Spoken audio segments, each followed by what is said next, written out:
Mm-hmm.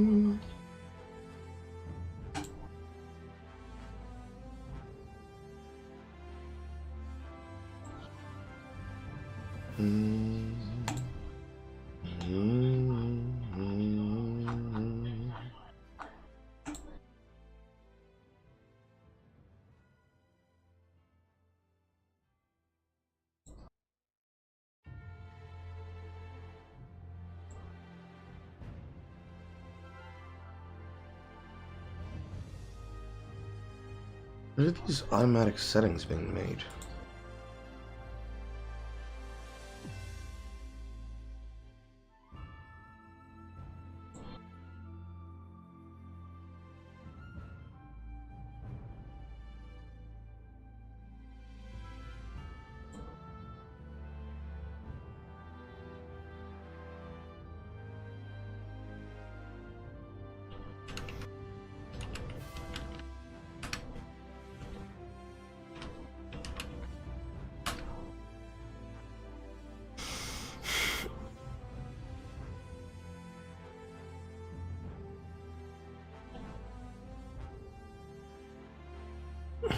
Okay, that's what that is.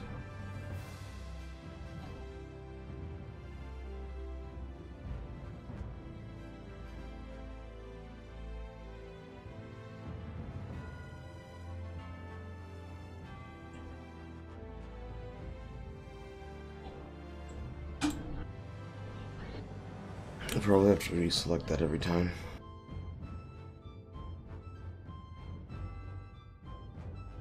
Beep bop boop, beep bop boop boop.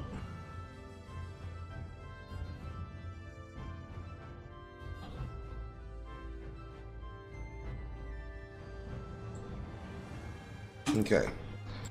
Person in question who requested today's content is not live and or awake. So I will just be playing Palworld until then and talking to chat.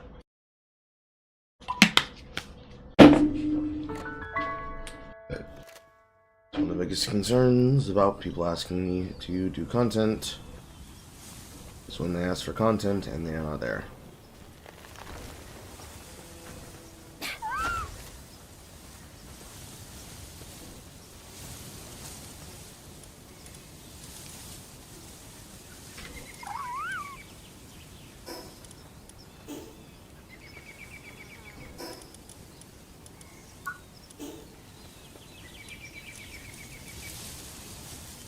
Yeah, barely any Flynn Morgans to speak of.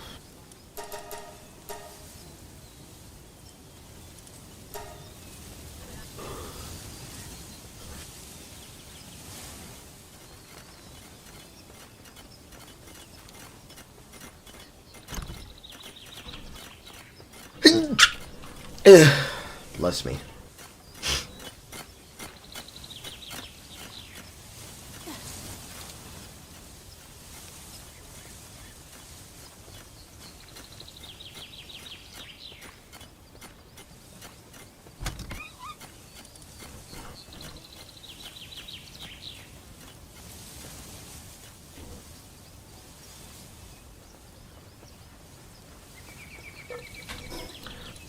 I'm going to give you a new name. You shall be Halitosis.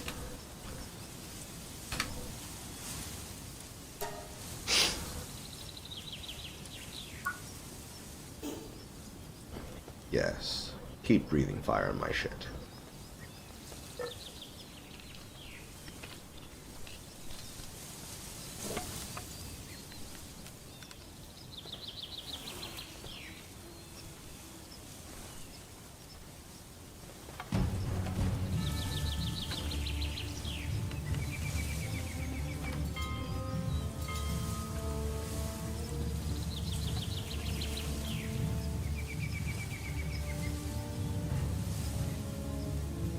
Where'd my shit go?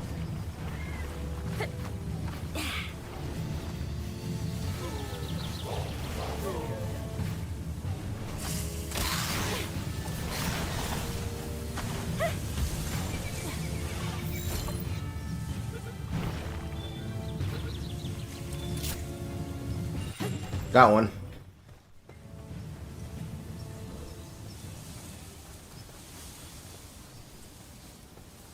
Now you losers. Why are you hanging around my business? I do not believe I told you that you were allowed to be in my domicile. Damn, you just fucking dumpstered them.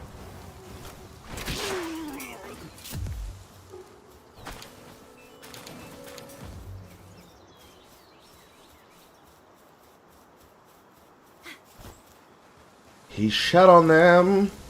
He shot on them.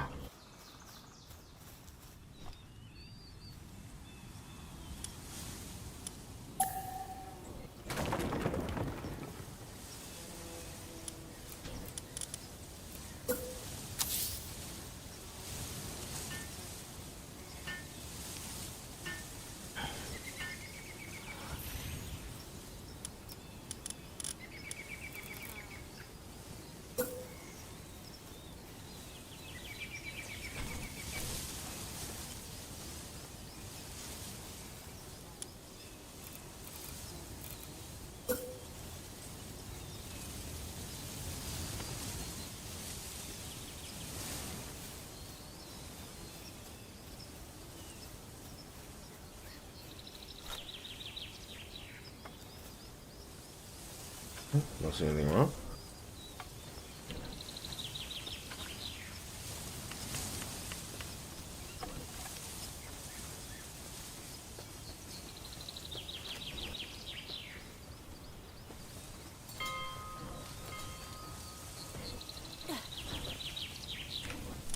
Okay.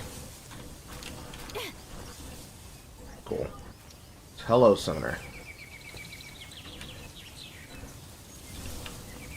Across every 5 minutes to see if this person is awake. And this is another scientific day in the House of Carl. The House of Carl. Ah, I finally used all the stone that's in here.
Alright, call that. Lees punk, lees punk, lees punk, lees punk, lees punk, lees punk. Handiwork, gathering, transporting. Copper key, silver key. Hell that always takes great care to maintain a stylish stance. Always on the hunt for the coolest poses if you've been there with only posing in front of it. Seems to be a creature that I've only seen when it tries to raid me, so it's the only place that I can access copper keys and silver keys. When activated, utilizes its sixth sense to detect nearby dungeons. Cool. And your habitat is not on this island, which is yes, that's why you're raiding me. I see. Well, that's at least a useful tool. I now know that its habitat is not on any of the main islands that I would have access to for spawning, and I have to go discover it. Something to do once you have new bases to expand to, I suppose.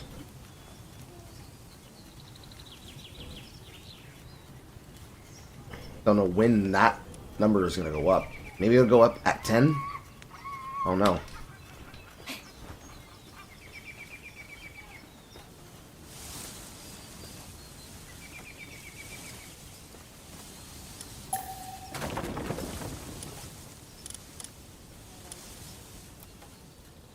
Nails.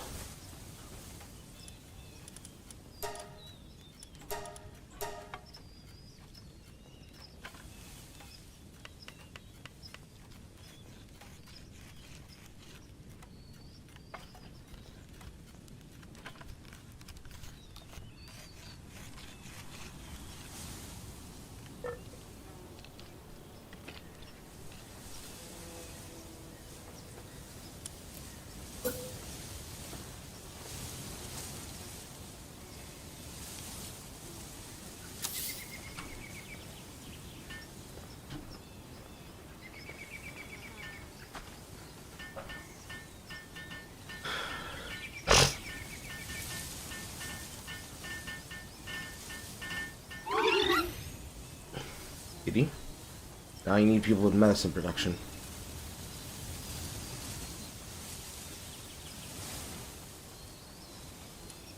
Ulcers and fractures. I think it's for the ones that I have sick in the box right now.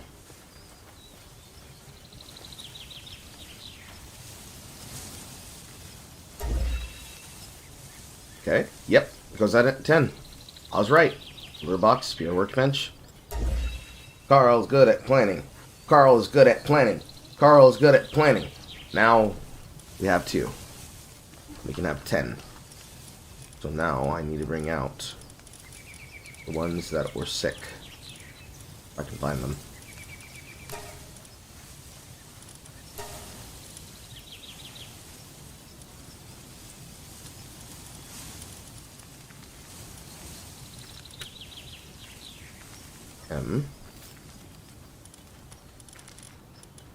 And then one that got a sprain.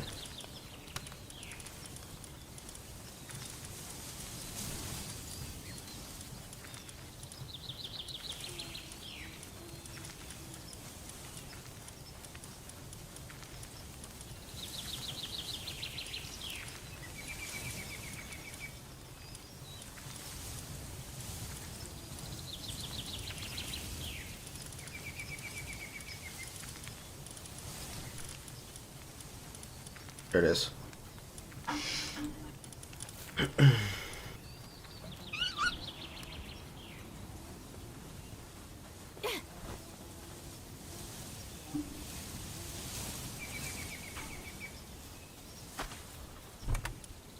It's in this chest. Yes. Ulcers and fractures. And this.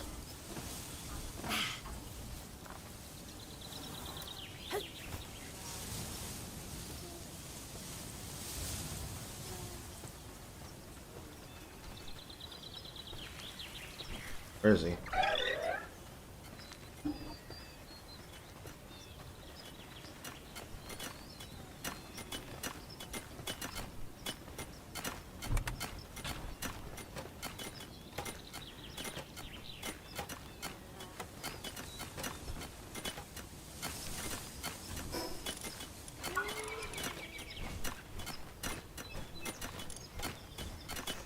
So they have to be in my party.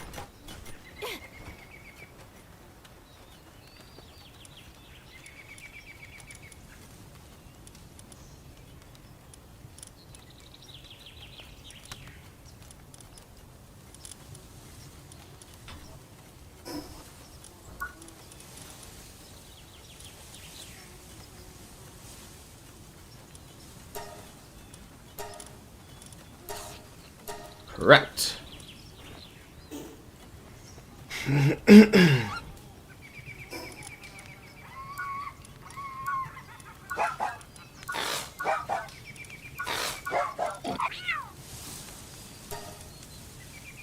He's really bad.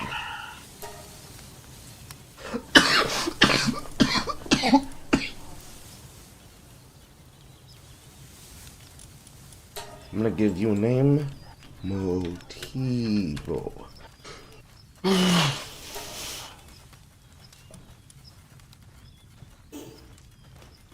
This way I can keep track of the ones that are named and not named.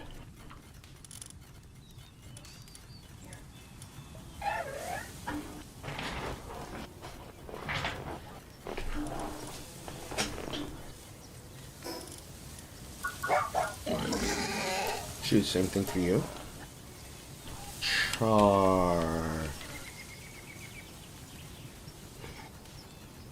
Charge war.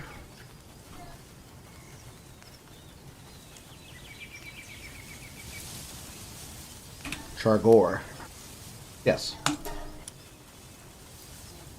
Hello.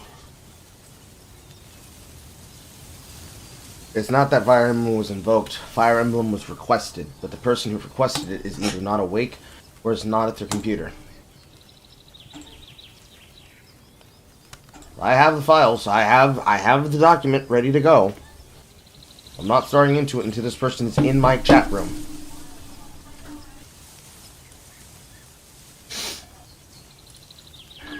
They said Tuesday's a good day. Today's Tuesday.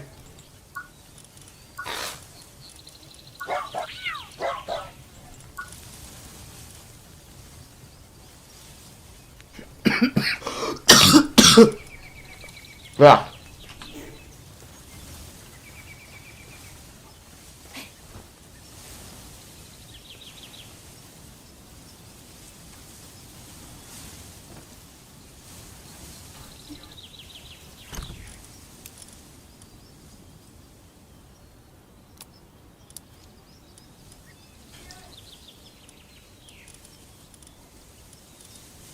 I should probably keep the medicine in a similar place.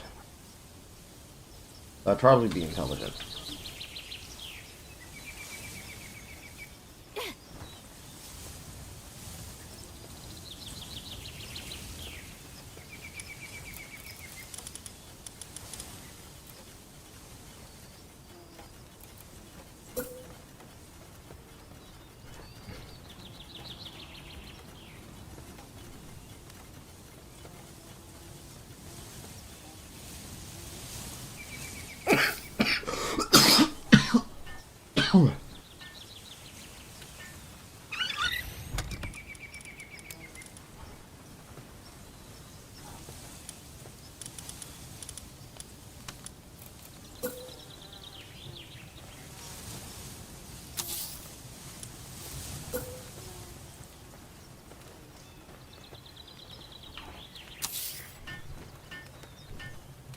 This is not as circular as it should be when I started it.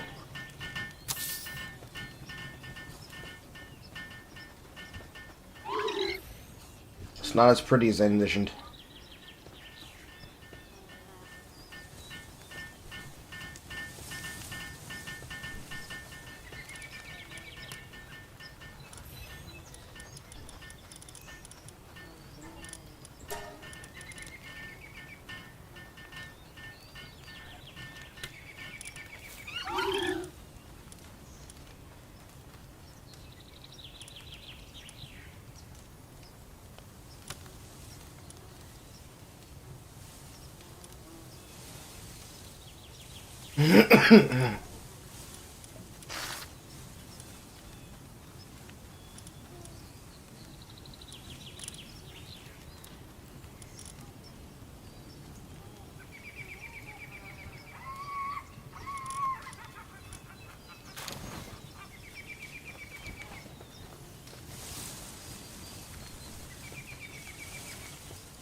Let's see how he transports.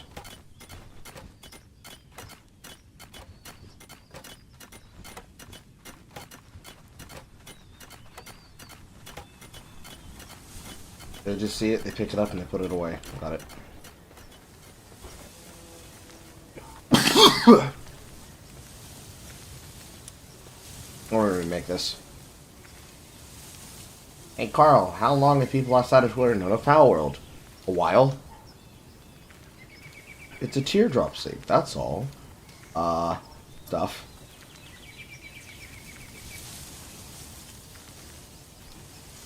Thought the game would be third person. No, I know about Dimitri, I just haven't talked to him in like a while. I want to remake this.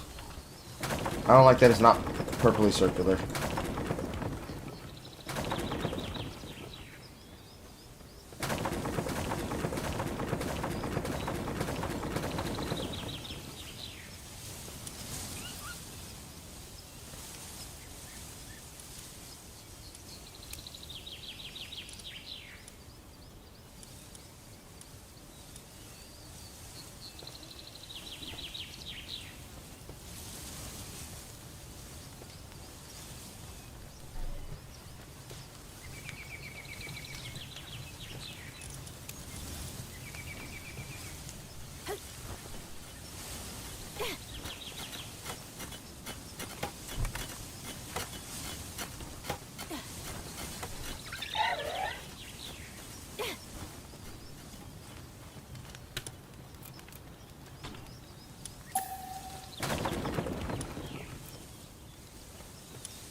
This is looking even worse.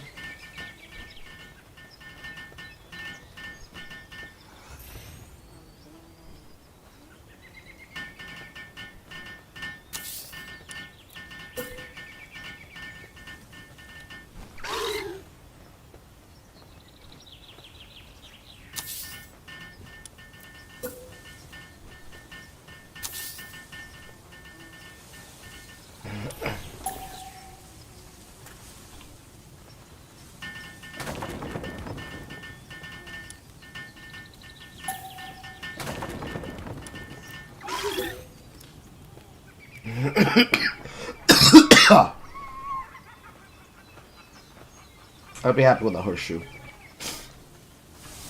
Oh, horseshoe is a kind of circle. An incomplete circle.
Hold on, team.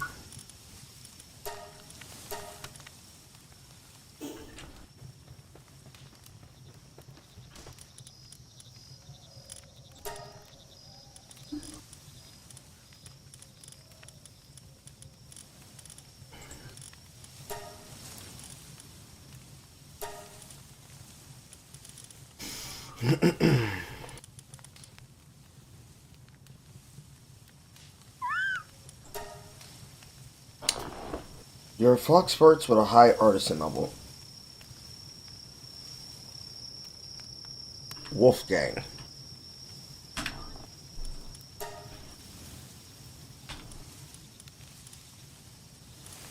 Wolfgang is for cooking and for heating.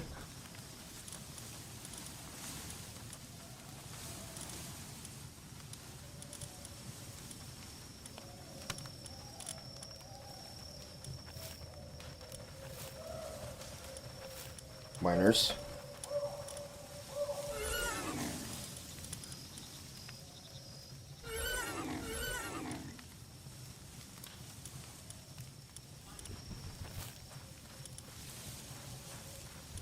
Icing and freezing.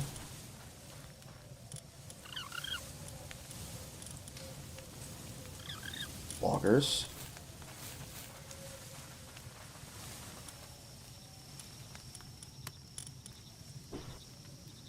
And these pumps for handling will be fine. Do I have any other better handlers?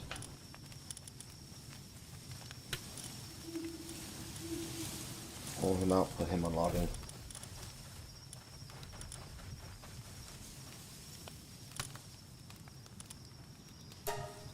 Sort of my paladin number.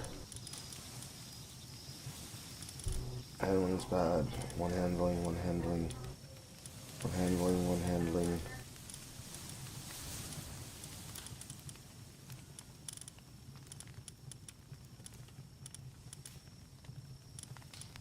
Handling, one handling, one handling.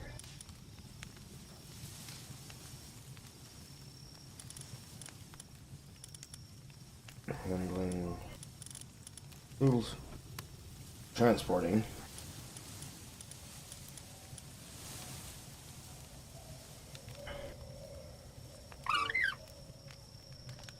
Or proficiency at a weapon workbench. Cool.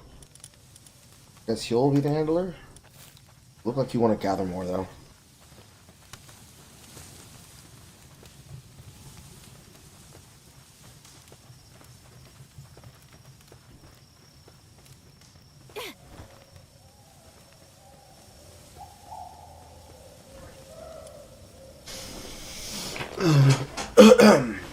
Okay, we have the crossbow, we got the fire crossbow.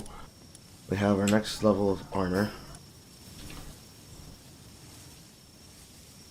Will there be a situation like Palworld or Hogwarts Legacy every year now? If the game's good, there will be. And if they get upset, as fucked. No bedtime until OTC is calmed. True!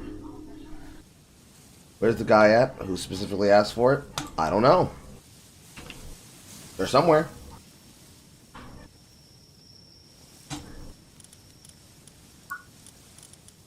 There somewhere.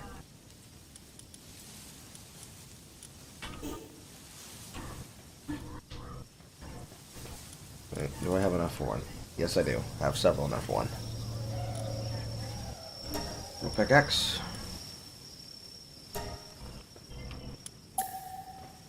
Place this primitive workbench.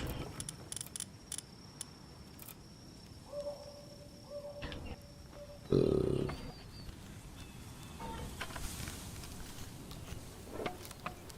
taking too long, Bunny. You gotta move a little quicker than that. You got little legs. You're trying to run so fast. I'm help make the nails.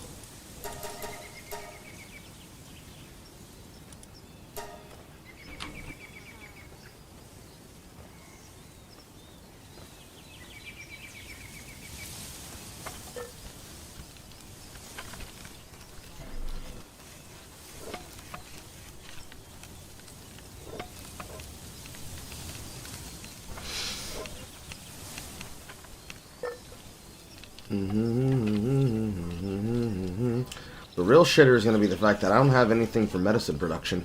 I know I don't. So I'll have to find some. I don't know where to look. I can probably look through the ones that I've cited. And if I feel confident with my new setup, I can go after them. Good job, Bunny.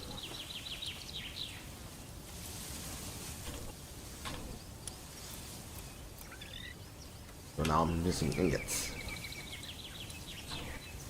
I'm short on them. Short on my ingots. Oh, I have the metal for it. Might as well make the secondary axe.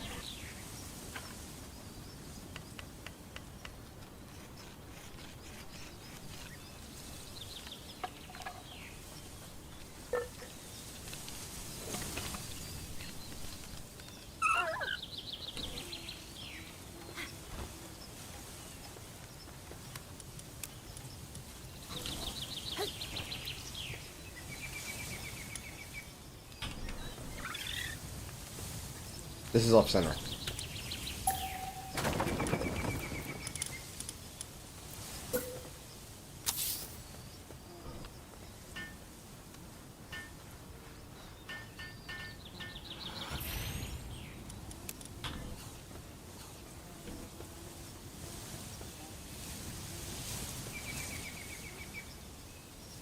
It's lopsided. This is fine. This is fine. This is fine. It is fine. Stop thinking about it, Carl. Stop thinking about it, Carl. You're still thinking about it, Carl. You're still thinking about it, Carl.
I think the number that I said that I needed to have last night for repair purposes is I need to have at least 4.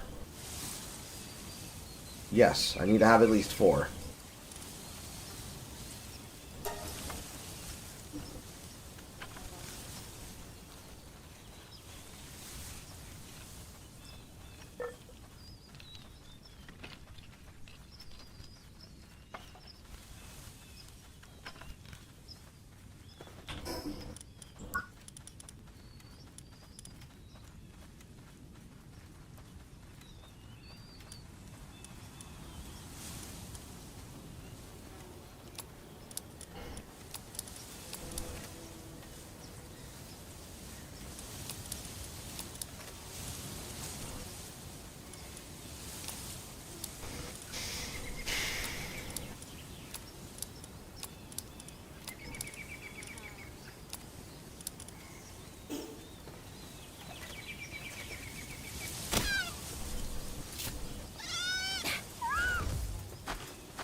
How nice of you to carry the food away, Penguin.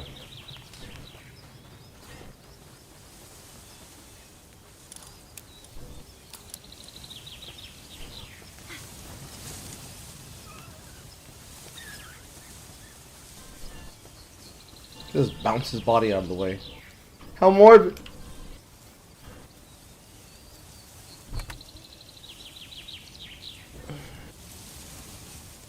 Yeah, that should be enough on a reserve that I need to keep.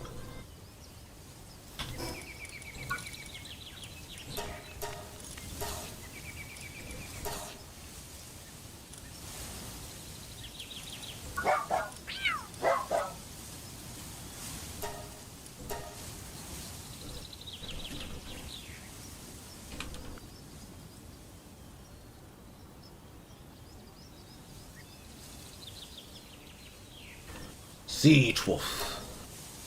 I ride on his back, I kill everybody. I ride on his back and I kill everybody. I ride on his back, then I kill everybody. Then I ride on his back, then I kill everybody.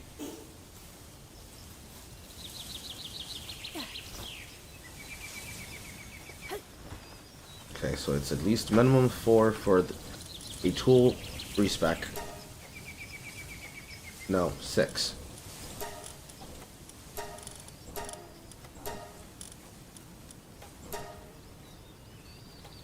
There's 1 for the ingot, and then 2 for this, so that's 3. And another one that's 4. Yeah, so I need to have at least 4 ingots for Respect, because if I'm using one tool, I'm going to use the other tool and I'm also out. Depending on what it is I need in my base. According to my count, I have plenty of wood. And I have plenty of stone.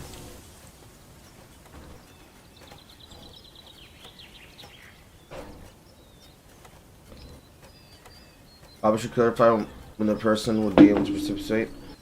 Specifically do that beforehand with the mom max thing because I don't want people to annoy you asking. True. I did clarify with him. He said Tuesday, but then again, he said Tuesday but didn't specify a time. That's on me. A Hogwarts Legacy was only okay at best, but that doesn't matter. It's that they wanted to win Summoner. They didn't care that the game was mediocre and or okay at best. They cared that it was a shame and a dearth and an embarrassment to the blight of their opportunity to prove themselves as the most honest and also virtuous and also big-breastedest and also biggest people in the entire continent of the United States of America and Canada and Mexico and the world in all perpetuity, forever and on, to be forever owned by the non-chuds as chuds.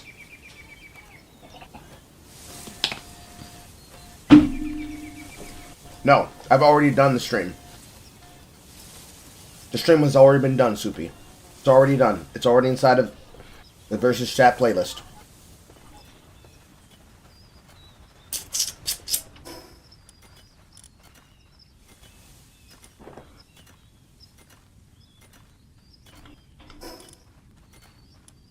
Okay, what is my resolute weight?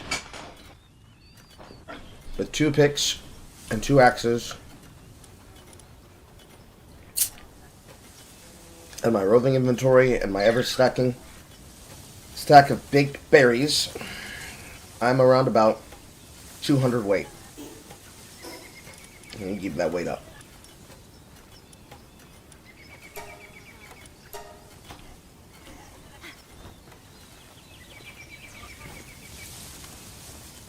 Oh, he's actually using it. Nice. So is it like 1 at a time? Is that the reason why they weren't all using it before?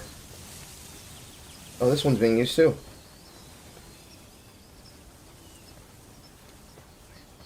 So is it 1 use at a time? That might explain the reason why there wasn't, like, why it wasn't being used. It wasn't enough.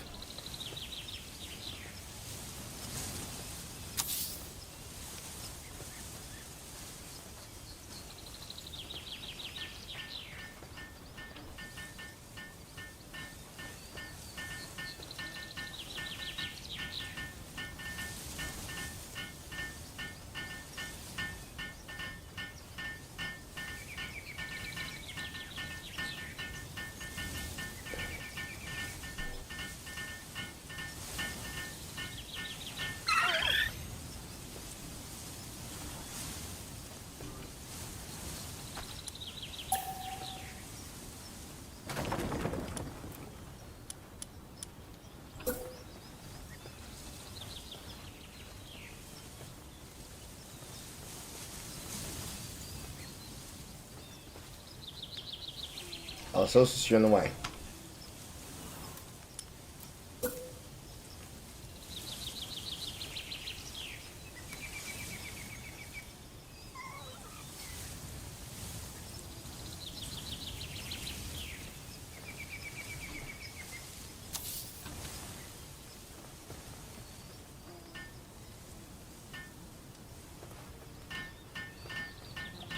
Oh no, Random Drill Hog. You shouldn't have shown up. It's a great opportunity to see how much this does to you.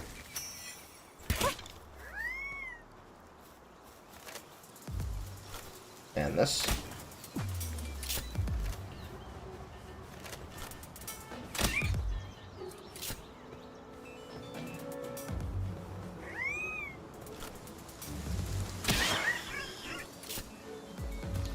Okay.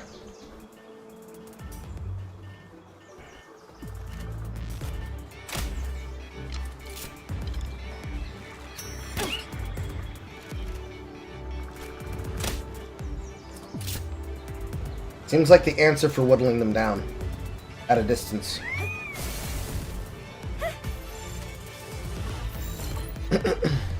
Sustain the poison while they're in the ball.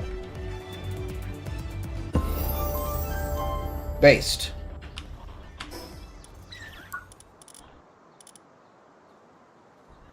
Pillar's gloves so I can hover.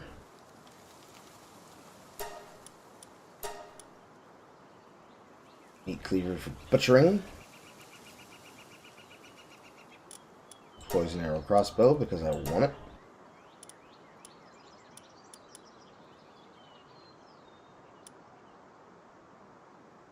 Better cooking pot. Mega glider. Get that definitely.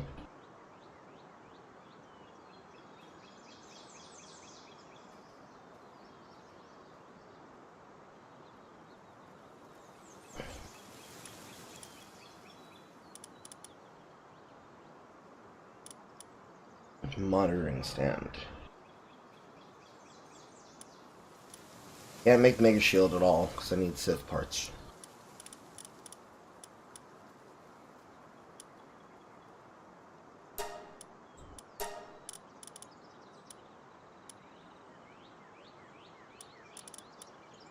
Fortunately, this doesn't need those parts. It just needs woodbone and cloth, which I have.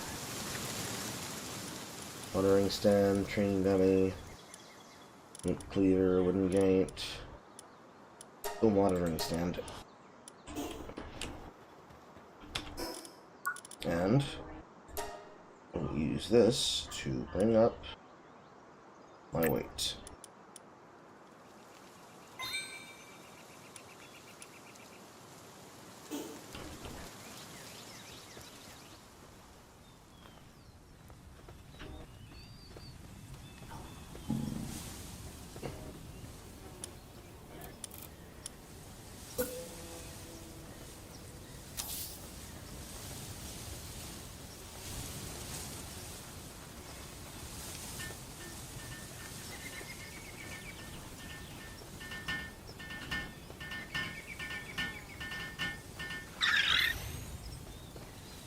Open. You can now command pals to work on various things in the base. They can be normal, they can be hardworking, they can be super hardworking. Demand humane work from the pals. Demand cruel work from the pals. Demand brutal work from the pal.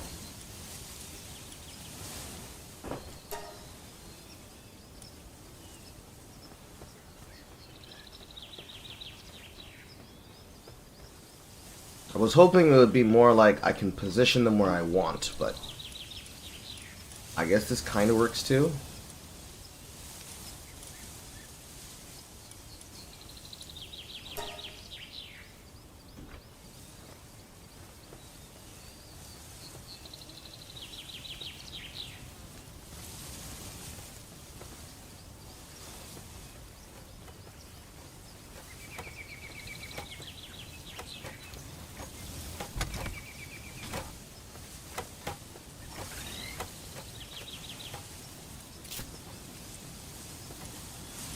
And of course, this is going to take more ingots.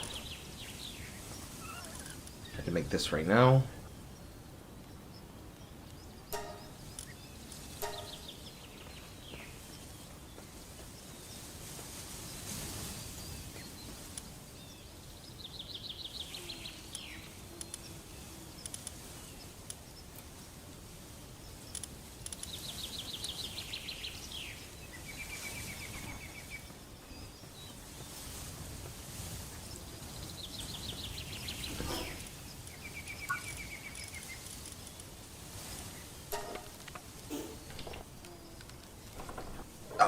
Carl, did you play much Ark? I never played Ark. Is this the Minecraft the kids are all talking about? I mean, I guess you could call it Minecraft, but I wouldn't call that Minecraft. There was a new early access game that was released from the creators of Aground, which is Aground Zero, which effectively is 3D Minecraft. It's supposed to be basically a side story to Aground, where Aground takes place on a foreign land that is alien to Earth. That one takes place on the Earth that had been bombarded in the story of Aground's universe. That one's much more Minecraft than this being Minecraft. This is a fusion between Pokemon with guns plus Ark plus Valheim. And technically Valheim was just Ark, but Vikings. So it's more Ark than anything else. And Ark was basically Minecraft with dinosaurs. Pick your poison, basically, at this point.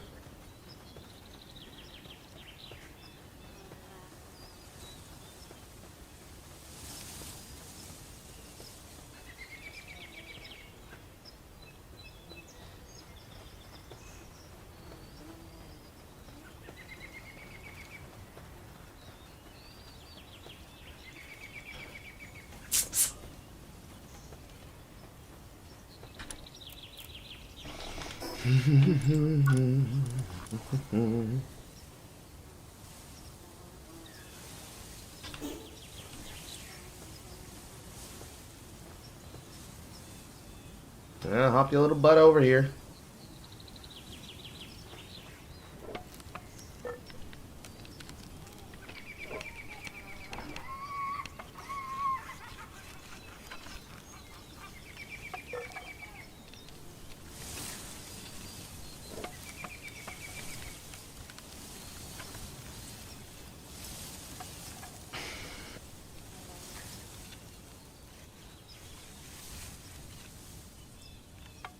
A Mao. They're just like, yeah, I'm not gonna do it. Yeah, I'm not gonna do it. Yeah, I'm not gonna do it. Don't worry. I was a slave for it. To work. Probably went by faster having him on it.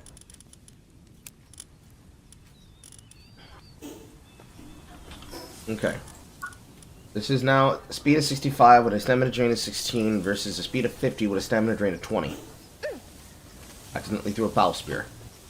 There's reasons why I don't want it on fucking Q, because when you hit escape to go down, your fingers naturally walk over the Q, like the QWERTY keys.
I think I should check the trader.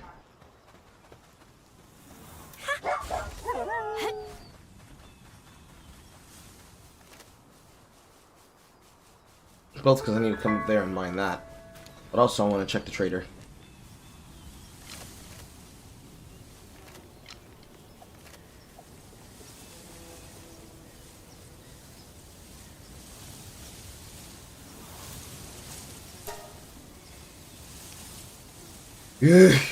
You literally look like the devil.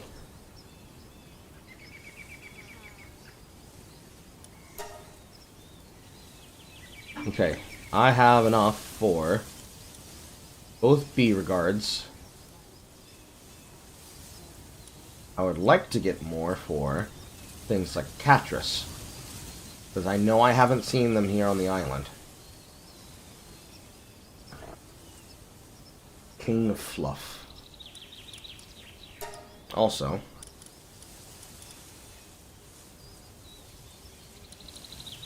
let me all getting sold. Specifically the ones that have no purpose.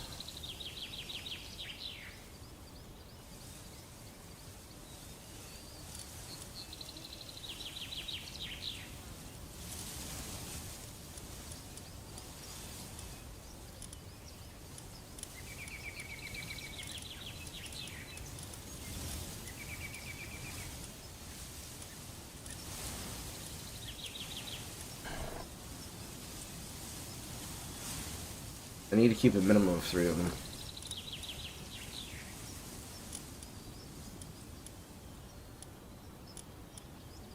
And the ones that I have to keep are the ones that have bad traits.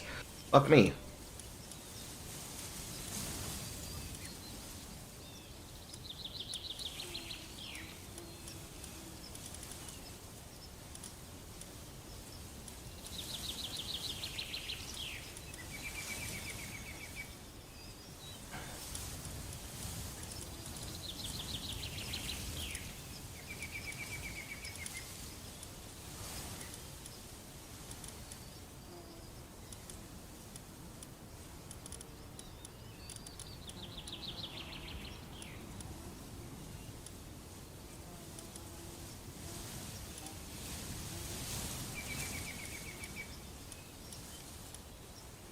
Ironically, those ones are okay.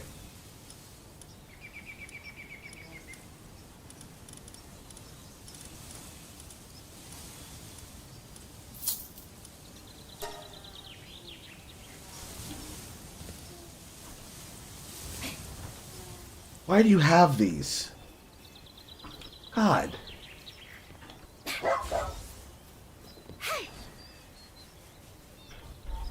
It's literally not okay.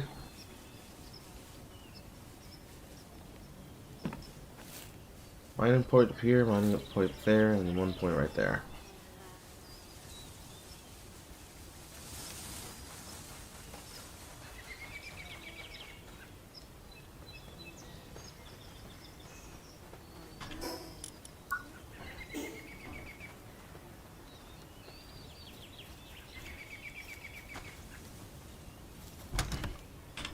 Now I have 8K.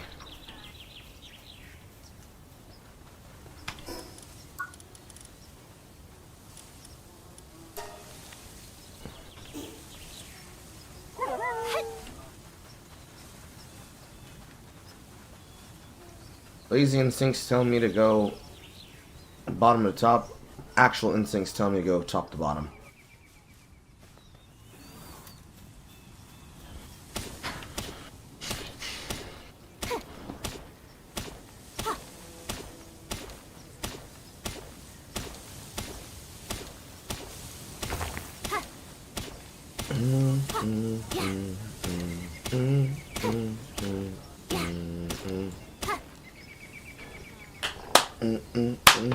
It ain't no validate. I mean, true though. Validate is a horrible dating game. It's a horrible dating game with no fun, no zest, no spice.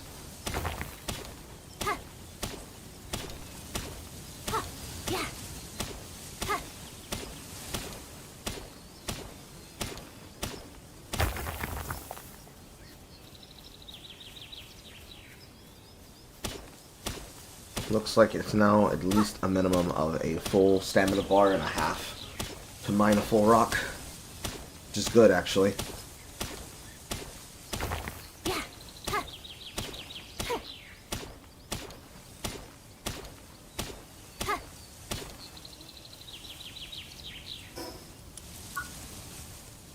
$31.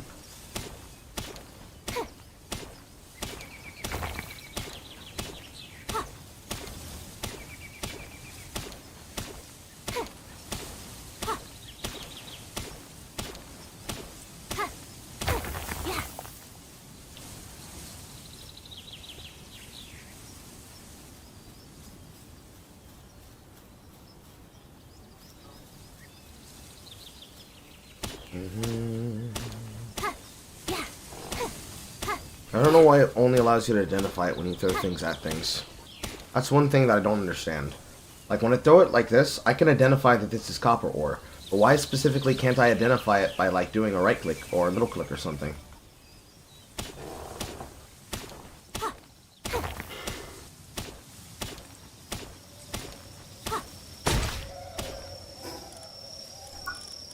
And that's why we have 2.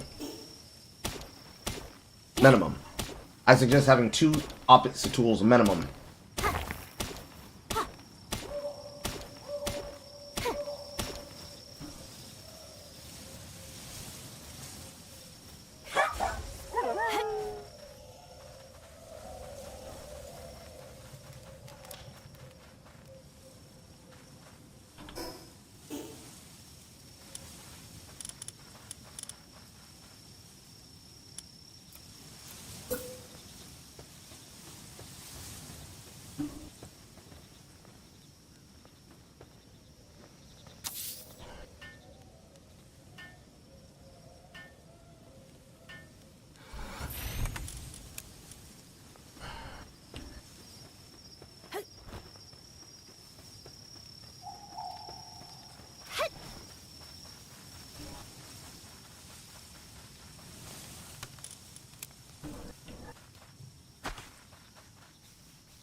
Exactly 60. Crazy.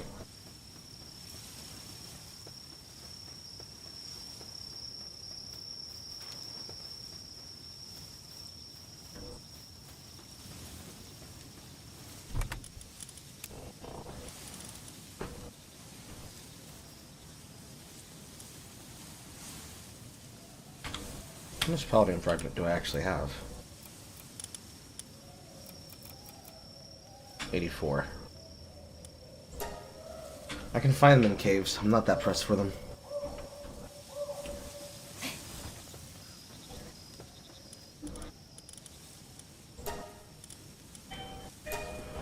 Bing bong.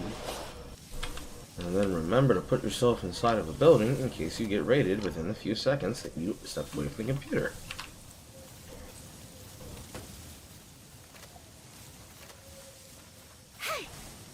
What the fuck? How'd that happen?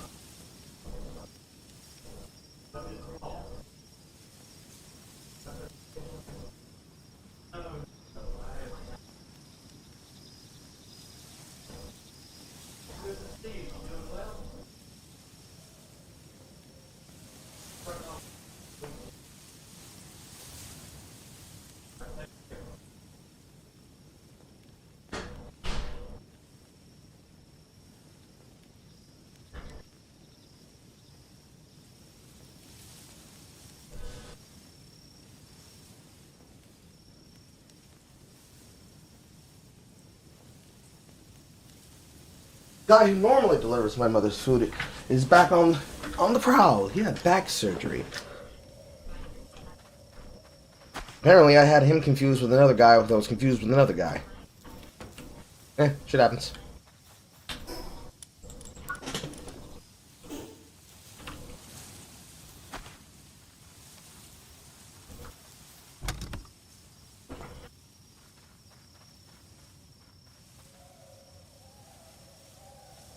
She. Right now I have almost exactly 200 weight.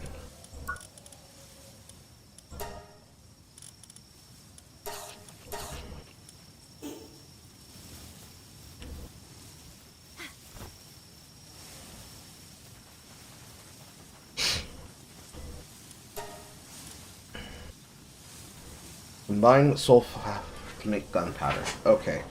So I'm gonna need 2 of these bitches. I'm gonna need more flame organs.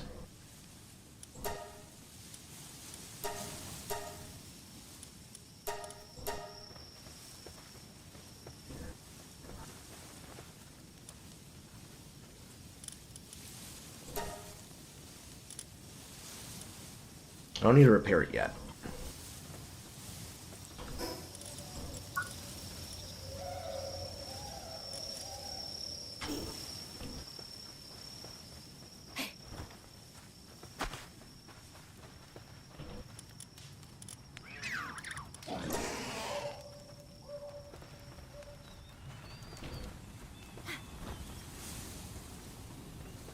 While I'm away, I will let you all do your main work. I am a nice and gentle slave master, but I am a slave master.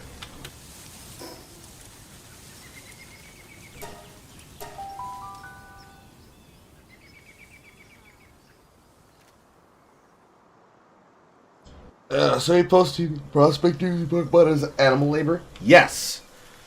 That's probably the best part.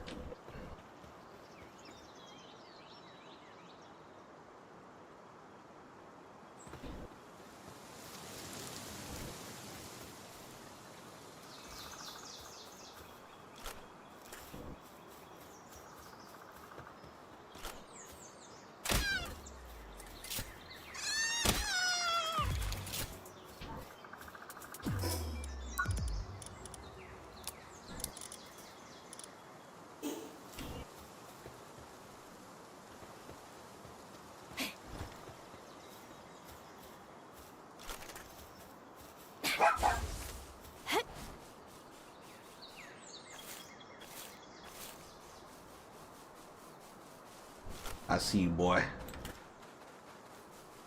Don't you run from me.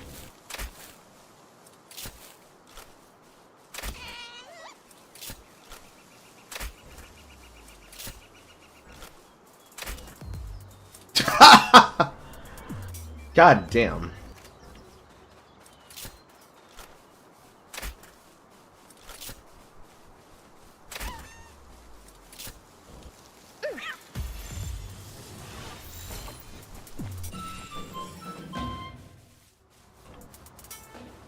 I see another one. Damn. I'm trying to not headshot you. Stop running away so quickly.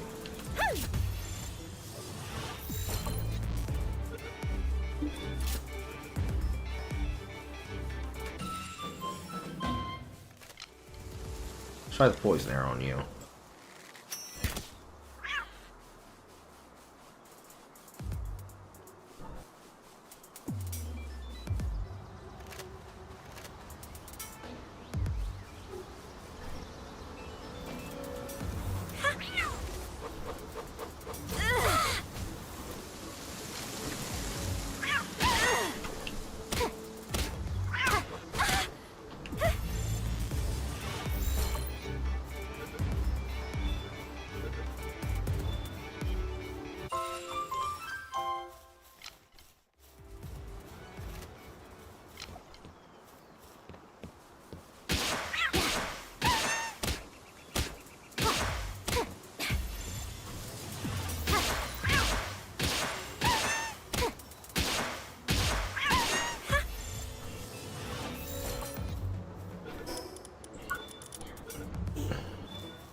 Need one more capture for those.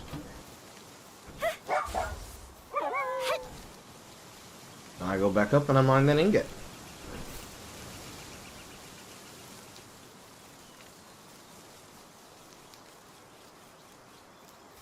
The fact that I can be able to basically animal poach while on the back of another animal is fucking hilarious to me.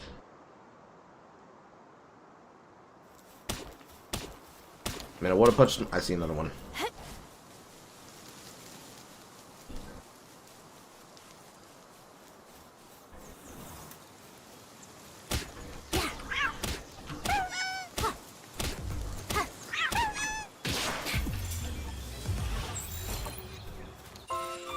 And I don't have to capture any more of that species anymore. But the fact that I can hit them in the face with my fists, with a bat, with a spear, with whatever, is so fucking visceral and hilarious to me. I cannot express to you how much joy I get from doing it. I don't know if the game is setting out to make you feel like you're a Pokemon poacher, but if they wanted to make you feel like you were a fucking Pokemon poacher, bro, I can't believe we've been missing out on this kind of content, bro. I can't believe it. Realistically, there's only one game that gets close enough to this feeling, and that's Slime Rancher. But Slime Rancher is more about female protagonists following story of missing fucking farmer learning about his place in the world while capturing small little cute slimes and selling their plorts on a black market. This is much more visceral. This is basically Slime Rancher for the boys. But also, the girlies get into it.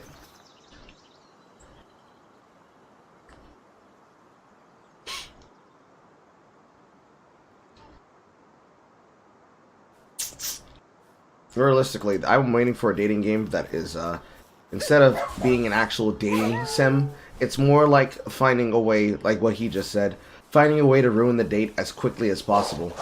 And basically make them regret that they ever chose to, like, date other people. How is this copper ore? That doesn't even look like copper ore.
Unless you run from me.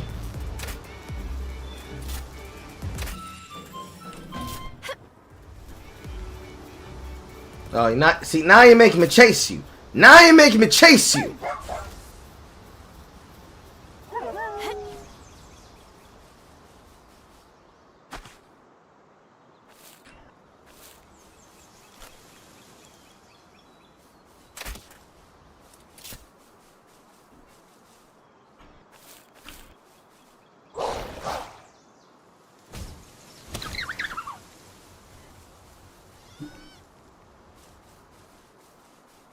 Now, where's your brother?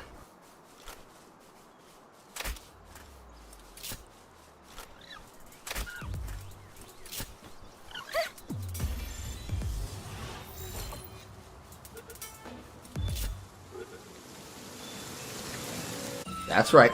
Stay in the ball. Stay in the ball.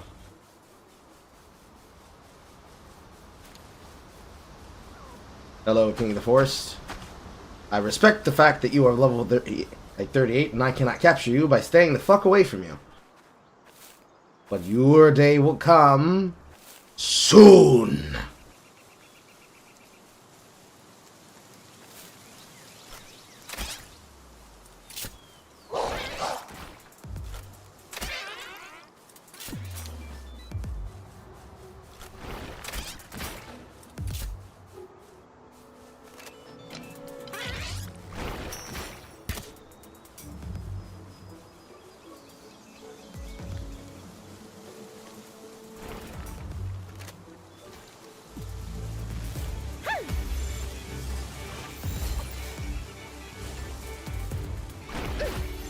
Well, that answers that question. The poison does persist.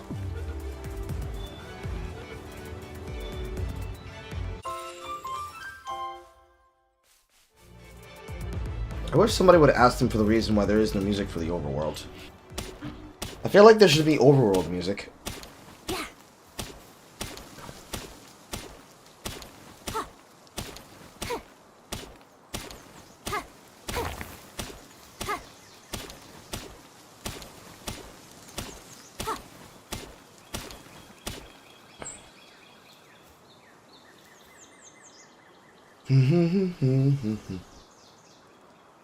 It's called the OG colonizer. No, I think the game first. You can't call me the OG colonizer. Ugh.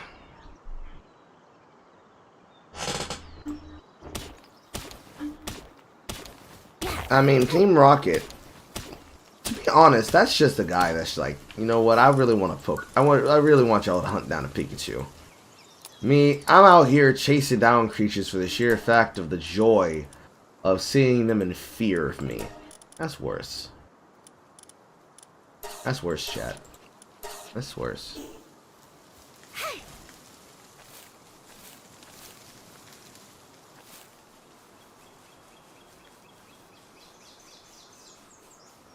Plus, they encourage you to do it. They give you a bonus. I'll show you.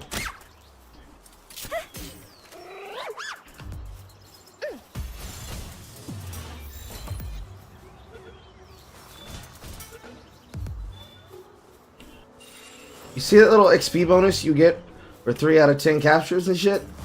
They encourage you to capture them. They encourage it.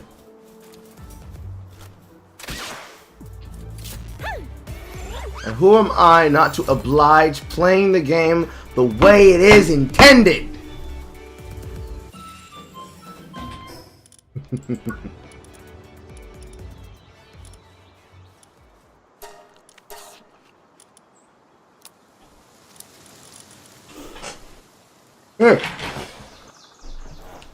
It would be wrong of me not to play this way. They want me to do it. They want me to arrest them. They want me to enslave them. Okay? They want me to do it. Who am I to say no?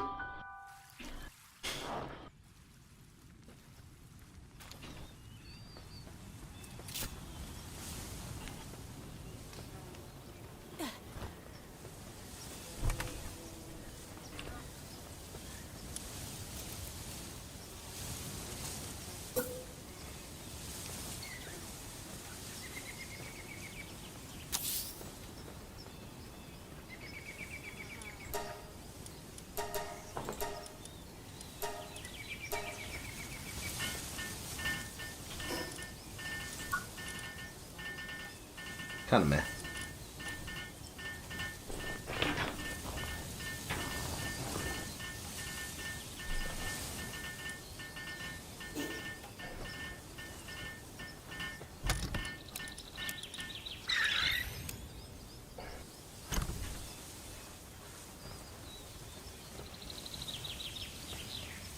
Here's my fire boy. He's on a short break.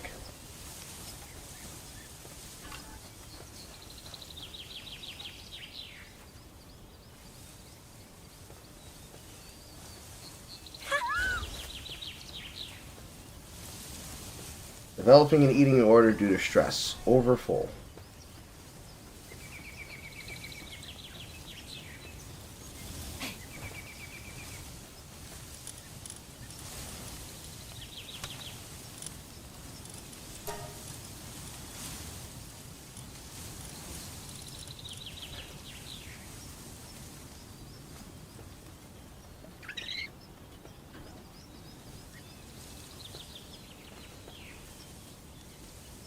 Okay, cold and sprains, ulcer and fracture, weaken, depress, work speed per sign, lowering sanity, work speed period of time, significantly lower sanity.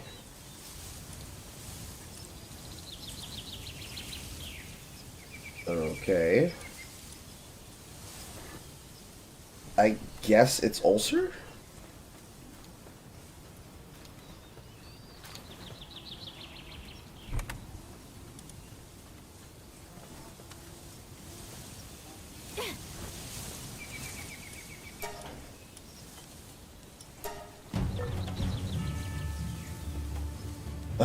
Tree huggers!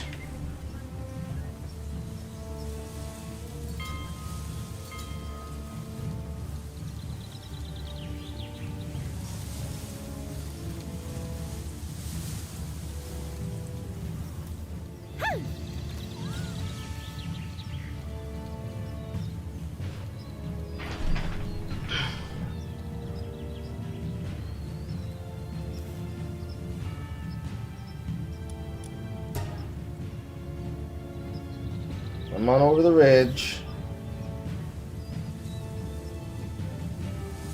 I can't tell. Are those people?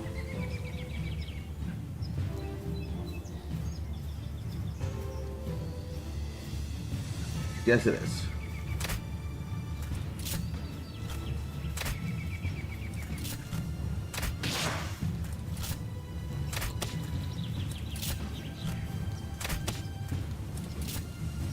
They are fucking tanky, boys. This might not turn out well for me.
Free medical supplies, but at what cost?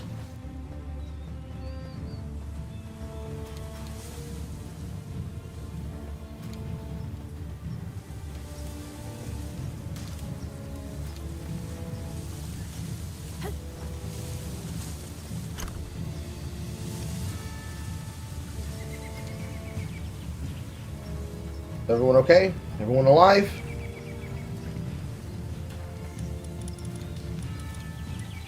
For the most part, everyone is alive. We're living boys.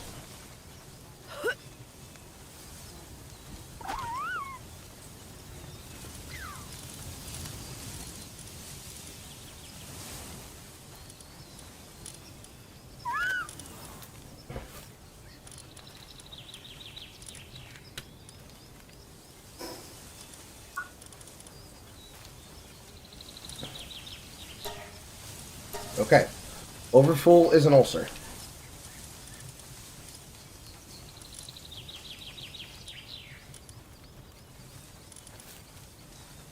Just be safe. Your sanity is really low, so I think the way that they do injuries in the game is that it's based on your sanity count. So we're just switching out for somebody else. Which is another reason why you want to have multiple captures. Having multiple captures means you don't depend on the same ones, and you can switch them out. So if they are upset, like one of those Lith monks are, I can look at his upset status and see why he's doing it. Then if need be, I switch him out for somebody who do the same thing.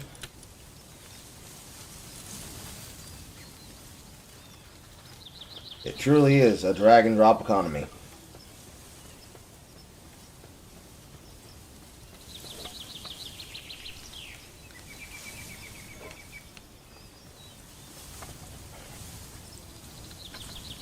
I don't have anybody for medical protection, so I have to hard make this shit by myself.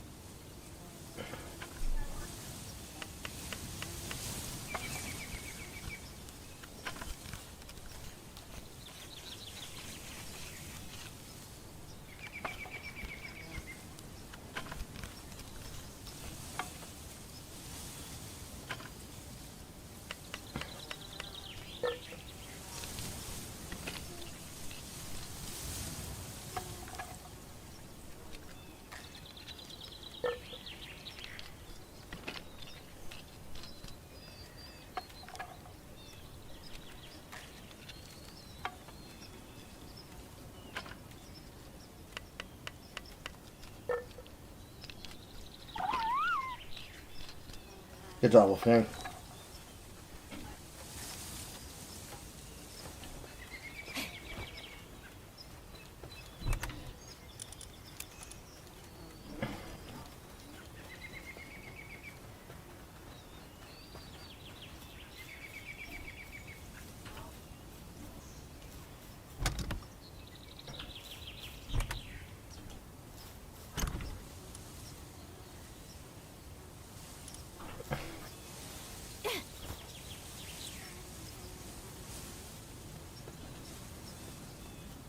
I need to assess my combat environment.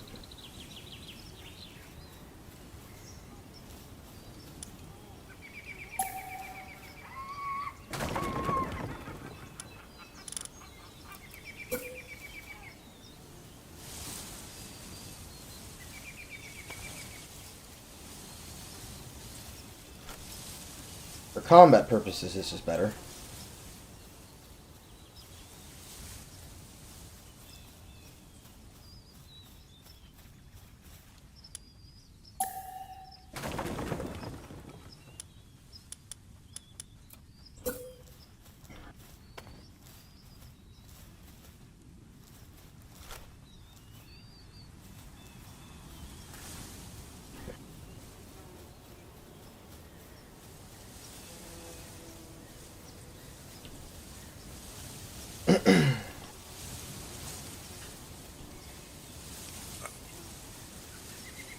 Hello. I am currently sick right now. Did your wife give it to you? No. You want to give it to her? Good God, no. I'm not.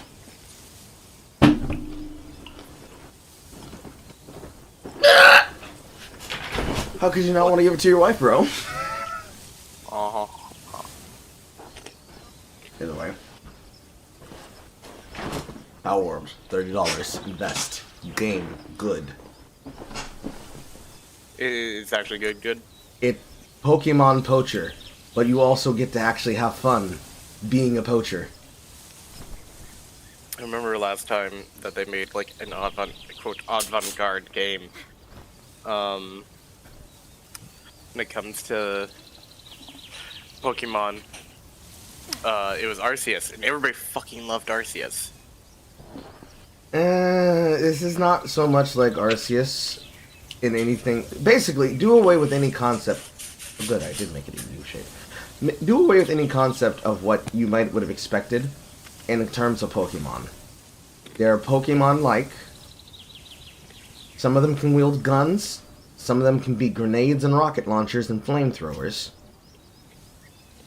You literally can capture them, beating on them with your fists, shooting them with crossbows, eventually I assume guns, explosives if they have any, and then you can have them go to work. Gaze upon it. Gaze upon it, Marcus. My empire of joy. The sweatshop. It is glorious. Yes. And then you then you occasionally get raided by everything from rival gangs to fucking tree huggers to rabid breeding lustrous pals with giant hearts in their chests. And then I just got raided by tree huggers with crossbows of their own. That's crazy.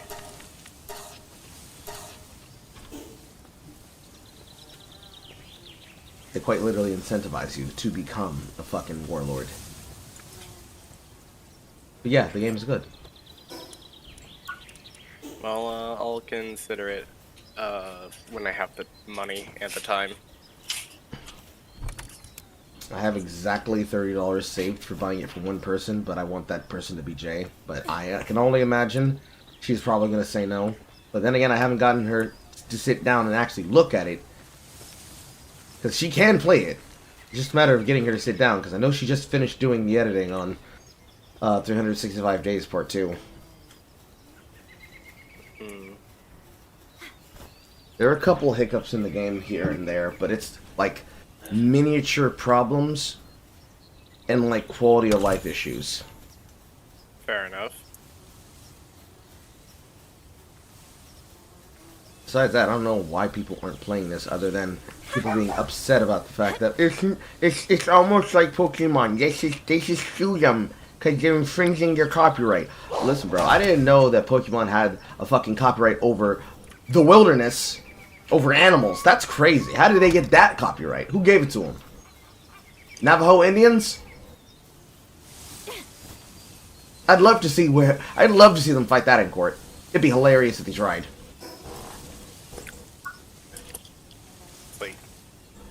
Yeah. I can understand the idea why they'd be like, well, it's kind of like it. You can kind of see it, yeah, and I can kind of understand that they kind of never gave us Breath of the Wild with Pokemon aesthetics, with the ability to climb and make weapons and attack the Pokemon and butcher the Pokemon. You can butcher the Pokemon. If you have them in captivity, you can actively kill them. Why? I don't know. They just have it in there. They just have it in there, Marcus. I understand, like, the game reasons why. They have a capture bonus where if you capture 10 well, I keep calling them Pokemon, but you capture 10 pals, you'll get an experience bonus for doing so up to that 10. But then they have small little IV traits that they come with when you catch them randomly in the wild. Some of them are dog shit. Some of them are really good. So the ones that aren't good, you put to work in your camp, and the ones that are really bad, or if you want to be lazy, if they get sick and you don't want to cure them like I am, you get them, and you have them, and then you summon them, and then you have the machete equipped, and when you have the machete equipped, it will change the pet input to a butcher input, and you can kill them for meat. Interesting.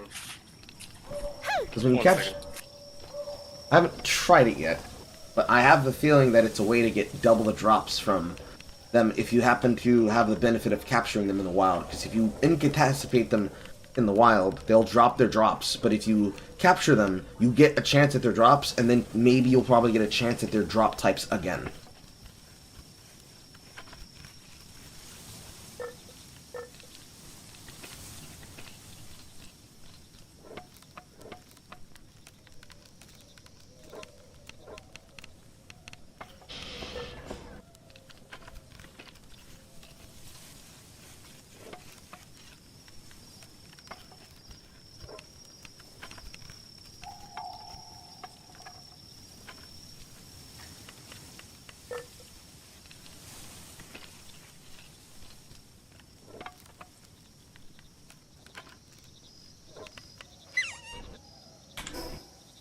poison crossbow online. God damn, the sheer difference between bows and crossbows.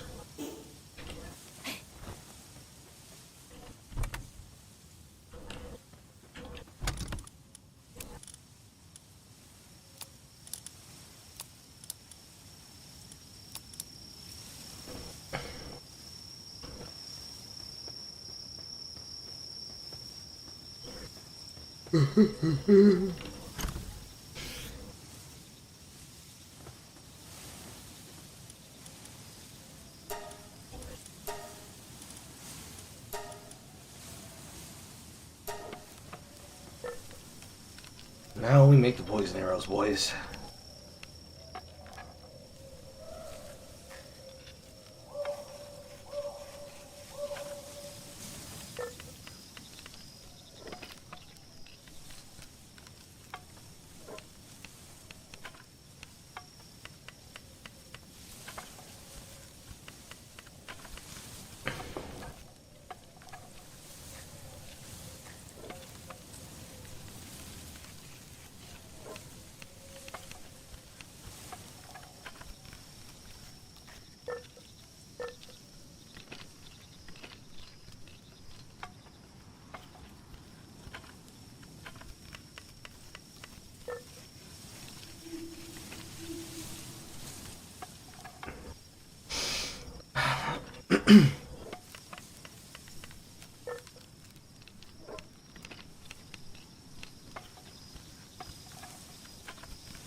Well done. 145 feels like enough. I need another 50 before I feel comfortable with fire arrows. Oh,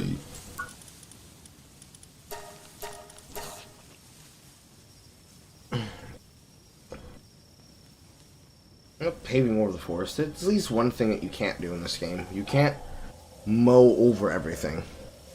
Goodbye, enjoy the game.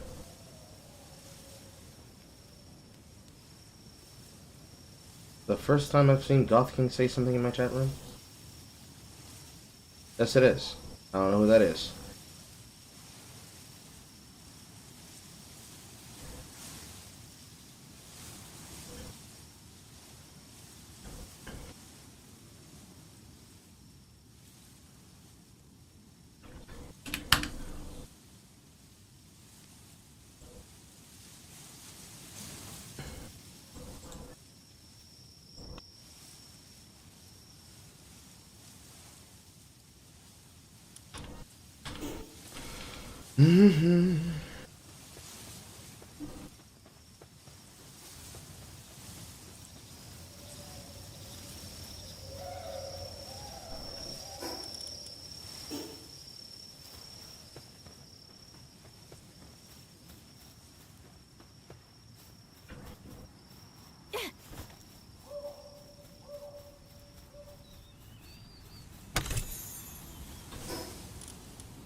There we go.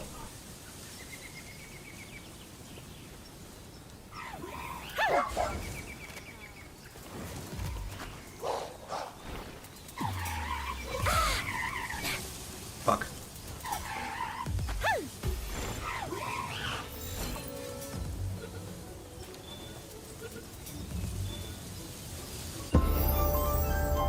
Based.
still waiting on this person.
Damn it. I want him to do air cannon first.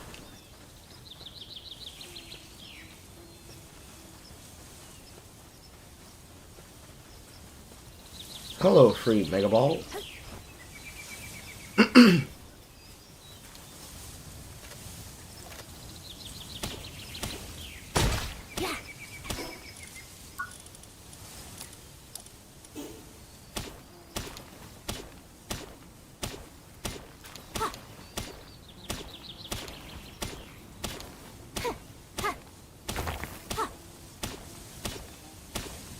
I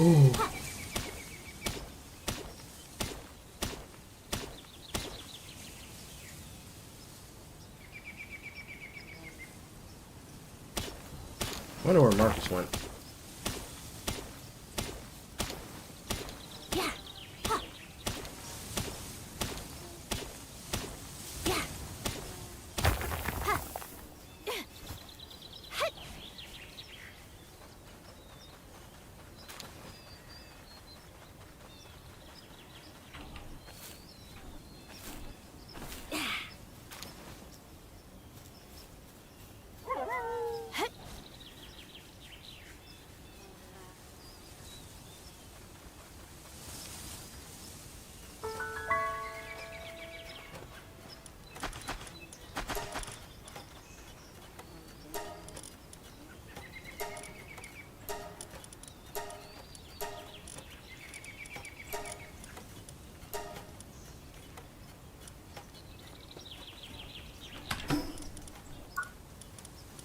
Okay, new technology. Breeding farm is available. Large toolbox. Improve the handiwork of your pals. I agree. Yes, that'd be good. Cooler. I'm back. Welcome back. Yeah, had to put some recycling out. Okay. Cake is required for breeding. Make eggs. True. Cake? Yeah. Their breeding system is that it must be a male and female pal to produce eggs. They can possibly make shinies, but to do so, you must have cake. Which is probably what I need the wheat for. I gotta say, the tech tree is pretty long. Right now, it goes all the way down to 50.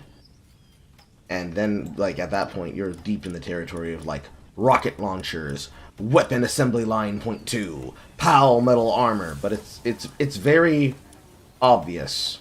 Yeah, even the assault rifles down here. Legendary spears out here, pump action shotguns down here, incendiary grenade, double barrel shotgun, single shot rifle.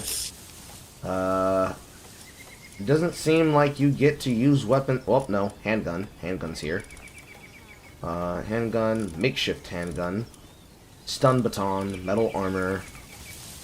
Yeah, you don't get to actually have access to guns until technology tree level 21. So you're going to go through a very significant period of time where you're going to be working with basically these levels of tools, unless you're able to find guns somewhere else in the world. But, this is pretty straightforward, honestly. The tech tree is very simple. It's very straightforward. Level up. Do what the game's telling you to do. You can't deviate. You're going to have to do them. It's encouraged for you to do them. Because I'm looking at the Mega Shield right now. It requires ancient Civ parts, and you can't get them anywhere else other than challenging the towers. So you have to work your way up. And then on the side here in Ancient Technology, it has basically the quality of life things that you like to have. Like, the first one is an egg incubator at 7. You need to have 2 ancient Civ parts, so you can actually find eggs in the world, and then actually incubate them. I have like 13 of them on standby right now, because I just keep collecting them. Because it is a 3D environment, and so you're encouraged to find it in these things called Lifmuff essences or Lifmuff effigies. They're bright, glowing green in the world. And at night, if you're standing on a high enough vantage point, you can just look out over the horizon and you can see them in the horizon. Which is why they gave us a glider, and eventually, at some point, they give you a grapple gun. So that you can actually hook-shot your way around to get to them. Because parkour. But it still requires some Civ parts. Then you got a PAL Essence Condenser to combine several PALs of the same type to create a higher ranked version of that same PAL. Still requires ancient Civ parts. Mega Grapple Gun allows you to have a better and greater distance. Still requires ancient Civ parts. And it requires prerequisite technology. Same thing with the feed bag. You can have it unlock 2 food slots in your inventory, so you can automatically consume food for your player and your pal when you're hungry, rather than having to top yourself up every few seconds. It's very straightforward, but in the straightforwardness comes the choose-your-own-adventure means. Like, if you wanted to, you could immediately suicide and spawn on a different island than the island they spawn you on, since there's at least 5 of them available for respawn.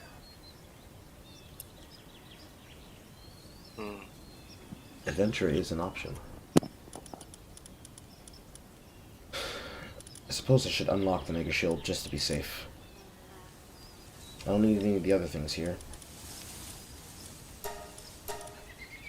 Grab this, and then grab the cooking pot. Grab the mill. I don't need the mill because I need the flour from the wheat to do that, so wherever wheat seeds come from, I'm not interested for now. I'll grab the cooking pot. And the fact that in the tech tree, it's not forcing me down tech lines where I must get this upgrade and this upgrade to unlock this upgrade. I can choose which ones I want based on my playstyle. Fair enough.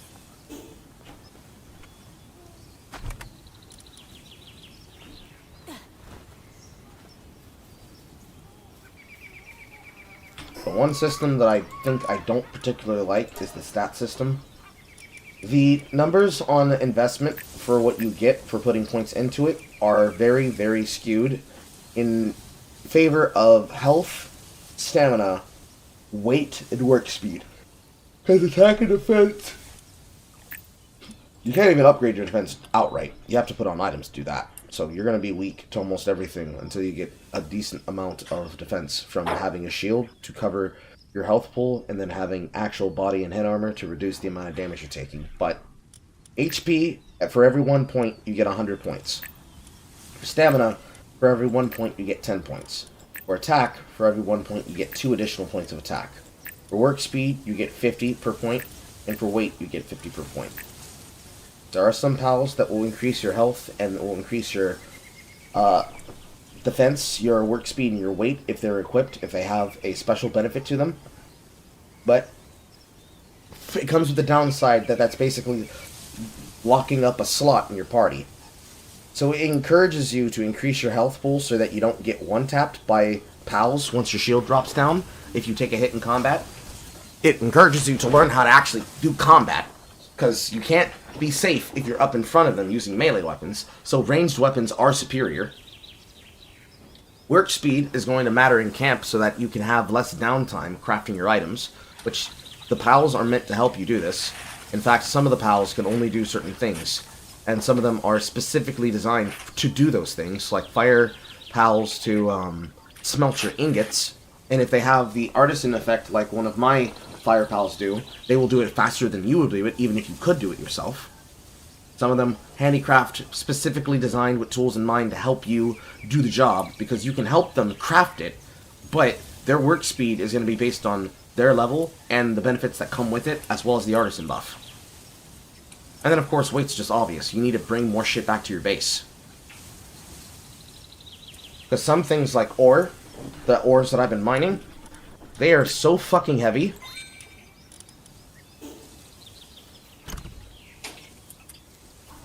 Like, it's not like it doesn't have some type of intelligent design.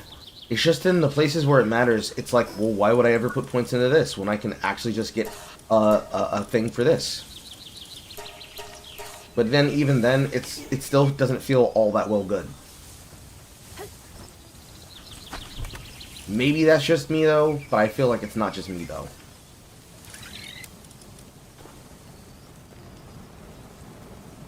Fair enough. I'm looking to, in this Baldur's Gate playthrough, as a warlock, try and make myself a blaster while having other people be defensive in a way. Let's see what I can make, though.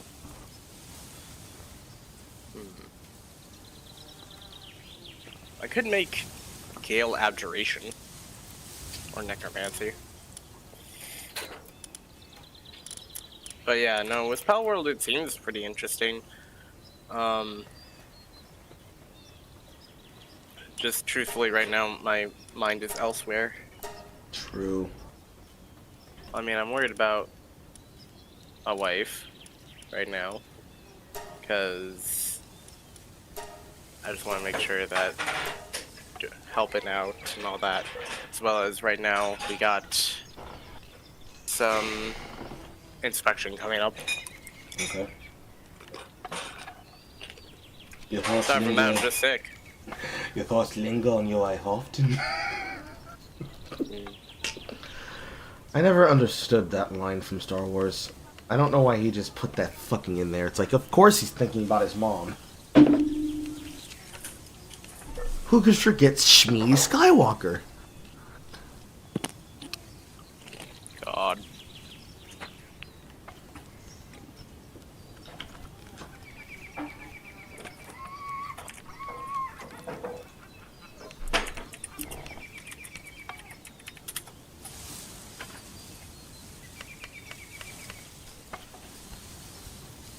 No, finally he comes to help me. Thanks, Pengullet. You better not run off to go fucking water something. Oh, and there he goes. Fucking shit. Get out of here, Kathmandu.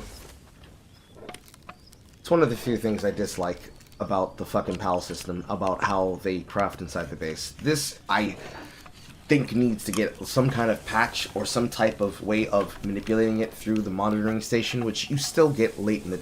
I would say late, but relatively in the mid-game of the tech tree. Because they all have differing stats that dictate what they can do. Some of them, thankfully, have a stat where it's like, this is a level 2 forester. He will only be good at level 2 forestry. And it's like, great, wonderful, he doesn't need to do anything else. And then, you have some that are ice types and water types. The water types want to do watering and irrigation of any kind. And the ice types mostly want to do freezing and cooling jobs. Which makes sense, but if they're in the middle of doing a job, they don't complete that job before doing another job. They will run off the station, and they will go do anything else other than what you told them to do in the first place. You have to min-max them to pay attention and do the thing that you want them to do. Otherwise, they're just going to run off at you.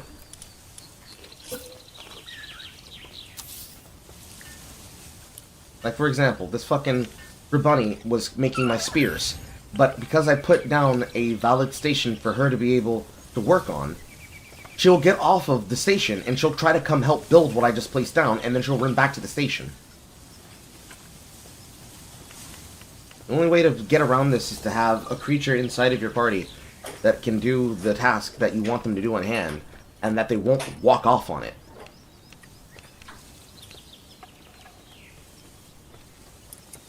or for them to be specifically designed to do that one thing that you asked them to do.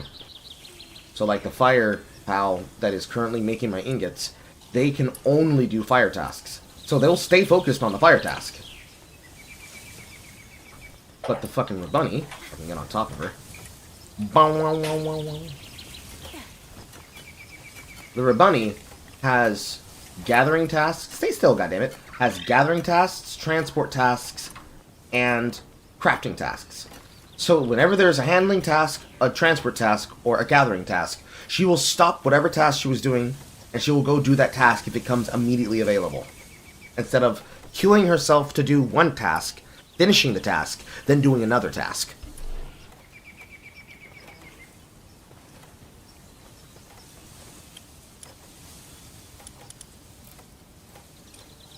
Need more ingots. More ingots required. Place in base to improve handling speed. Placing more than one has no additional effect, so can I place it anywhere?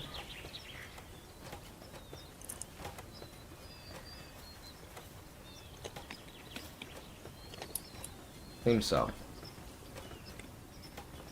No, place it like this.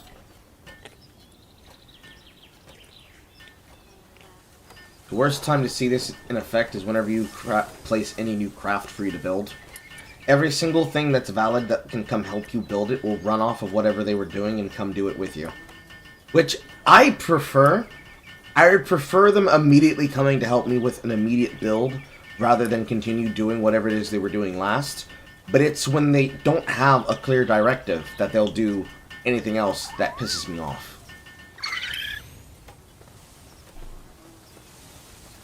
And now this will help them speed up their craft. Cool.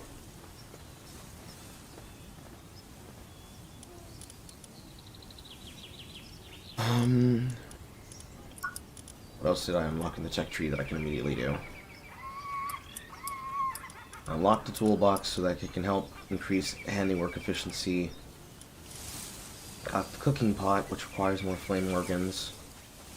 I have a metal chest, but I need to have way more ingots to justify using that, because 15 ingots is a lot. Mega Shield is unlocked, but I need the Ancient Sith parts, and I don't know how many I'll get for challenging. I am leaving the Meat Cleaver unstatted because I don't care for it. I don't need to use the Meat Cleaver. And then, one other thing in the tech tree is, there are things in the tech tree called key items that are used with PALs, but you have to craft them at a PAL workstation. Some of them are specifically designed to help do a thing. Like, for example, if you have a Celeray, which is basically a manta ray water Pokemon, if you have them in the party with having use of its PAL equipment called the Celeray Gloves, you can use it as a glider. There's two right now that I can see that have an effect like this. One is Celeray, the other one is Killamari, which is basically a fucking ghost squid. Both of them have the effect. One has a better bonus for stamina use, the other one has better gliding.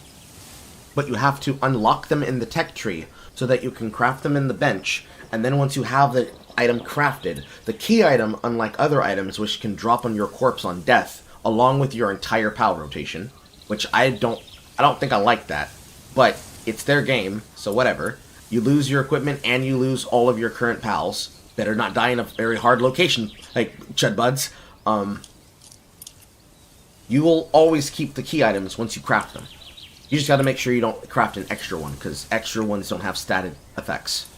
There are ones for saddling, like the one that I'm using on my, on the pallet I keep riding around, my Dire Howl. They have ones for additional effects that are a bit unique, like the Daydream. If you have one in your party, it will stand to your side and attack enemies in tandem with you, like a hovering turret. Jolt Hogs, you can activate the partner skill, and you can then throw electric grenades with them. Fox Sparks, use that as a flamethrower. Where's the other one? Lift Monk, stands on your head and shoots at people with a submachine gun. And the Tansy can do the same thing. Although it's not standing on you, it just pulls out a fucking assault rifle and starts gunning people down. They're meaningful things. Oh, and the funniest one of all. Pengullet can be fired at enemies like a rocket launcher. but it'll make it incapacitated once you use it with them. So, one-stop use. However, the funnier one, the one that's basically an Electode that can do nothing in combat but usually self-destruct itself, if you use its partner skill, you can use it to fire explosive eggs like Banjo-Kazooie. It's kind of cool.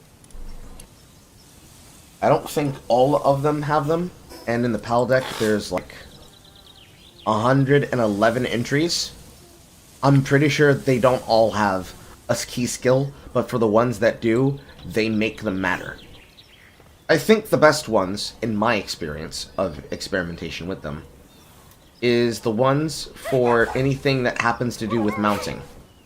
Because, like, Fatal, I don't think it, no, it wasn't Fatal, it was Bloodia. When you're riding on top of them, there is a maximum of 3 skills that they can use. This one has a melee skill, and then 2 different range skills. But they recover at different rates. And if you were forced to only wait on their attacks to attack, that would suck. But what you can do is if you have a ranged weapon, which is why I said the game incentivizes you to have ranged weaponry, you can scope in with ADS, and it changes the first skill to your fire skill.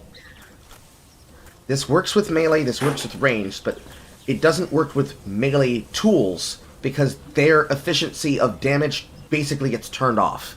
So you can't mine on horseback, you can't forage on horseback.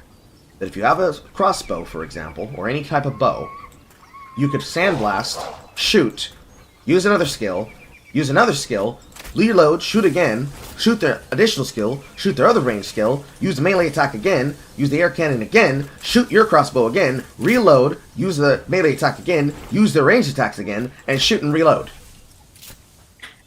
Interesting. Which is why I've been using it for my horseback poachery. Because the Siege Wolf, he is probably one of the better mounters, simply because if this one came with I didn't give him any extra skills, unlike the one TM that I did give to my other fire Pokemon that I have in the party. He just has the ranged attack. I don't know why he has Sandblast, I don't know why he has Air Cannon, but he has them, and they hit hard. They hit hard, as does his Fierce Fang. So if I'm on horseback chasing down weak Pokemon, and I'm just killing them for drops, I can just Fierce Fang through them and they just basically die. If they don't die off that, I can Sandblast them. If they don't die off that, I can Air Cannon them. If they don't die off that, I'll shoot them. And then when I'm inside of the cave environments, which are basically miniature dungeons, you can do this to, like, get a particular prospective pal's health down and chip them out slowly. Because the lower health they are, the more capable you are to get them. But they want you to use the fire arrows and the poison arrows to whittle them down over time, whereas the normal crossbows are just straight up damage for damage's sake. Not to say that it's a bad thing to go for damage, but you can accidentally overkill them, and you can't capture a creature that's incapacitated. It's probably the best thing that they put in for the skills. I didn't think I'd be using it as much as I am, but I am.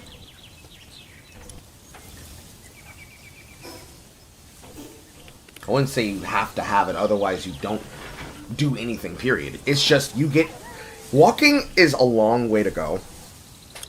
And you're covering the same ground, the same distances everywhere. So, that is pretty much like, I want to go fast. Jump onto the back of a dire hound and run people down in public. It just works. It just works, chat. It just works.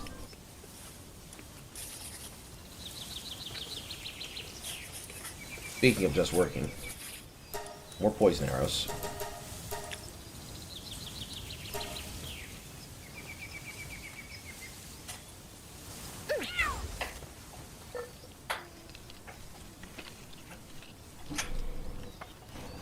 I'm not seeing a significant increase. Gale got lured. That's unfortunate. Rip. I'm not seeing a significant increase or decrease in this thing. Oh. But that's whatever. I always like divination. Or like School of Divination subclass. It's really broken. Is it the summon class? It's the class where you can hedge your bets. I don't know what Basically, you mean. the portent die. Oh. The die that allows you to,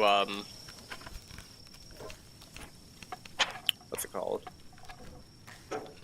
It's the die that allows you to, like, replace it with one other die in order to, like, either, like, make it succeed or make it fail. Okay, forecasting die. Mm-hmm.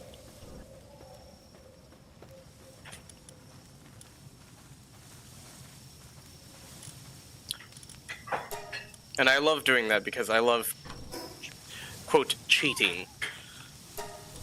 It's not cheating if it lets you do it. No, it's not. Wow. One of my pals accidentally killed this guy, but I guess these survivors are specifically coded to respawn along with everything else in the world if they accidentally die. Because I thought to myself, what if I see a guy with a gun? Can I just kill somebody who has a gun and I can get their gun? But no, it doesn't work like that. At most, you'll get free ammunition from them, but not their weapons. Mm. Makes it balanced in a way. I mean, the best way if you wanted to really prevent people from doing that is just be like, oh, you want to attack this person who has a fucking weapon? They're level 40, good luck. Yeah. Get in the ball, Hookatees! However, while we're talking pals and pal names, the pals have very interesting pun names. So there is a owl enemy named Hookrates, like Socrates. Night-based creature. He has a head that looks like he's wearing a scholar's cap.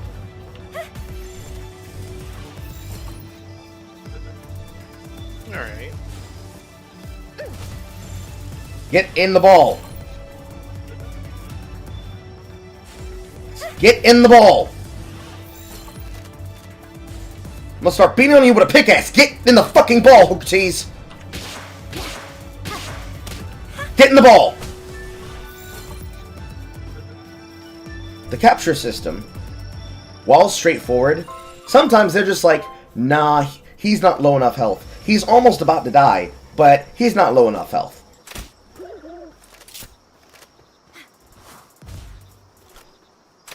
It really do be like that.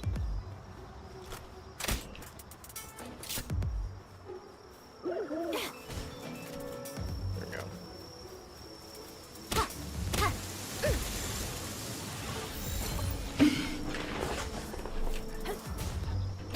That and the startup time and the fact that a lot of these attacks from these pals track is a little bit annoying.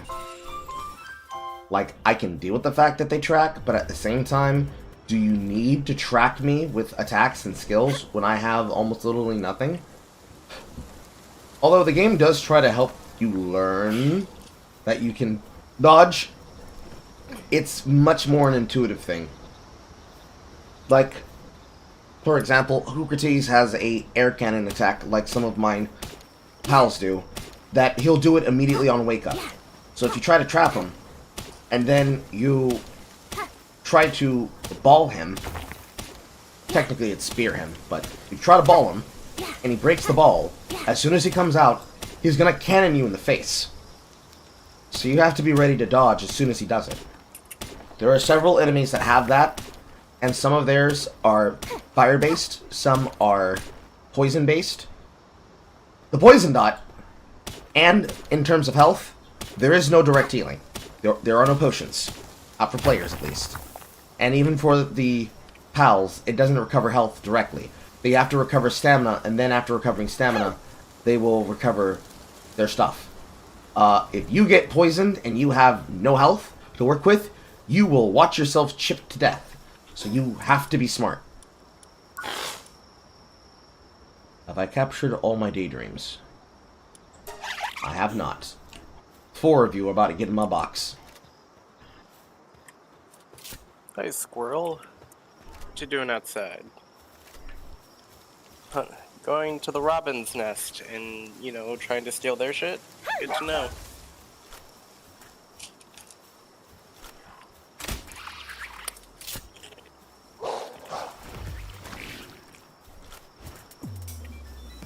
if you capture a guy with a gun, would you get their gun that way? I haven't tried. I don't know. I haven't tried. Also, I'm pretty sure that getting gun. I mean, like, they're probably trying to limit that.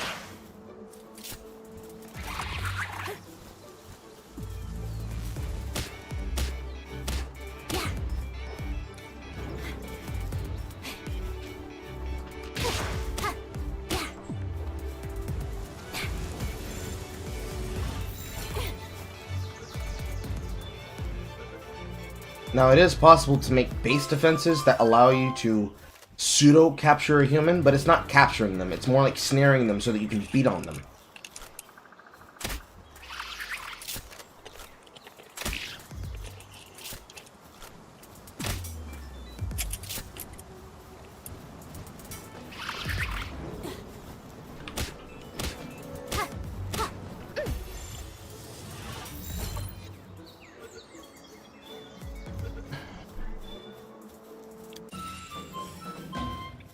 We 8 out of 10. Spirit Fire, Sandblast, Flare Arrow. Shoot fireballs towards an enemy. Fireballs explode after a short distance, generating smaller fireballs that spread forward. Based. A Flare Arrow. And then the Ignis Blast, which he swapped it out for. Okay, so they automatically learn skills and replace them with better skills. That's good.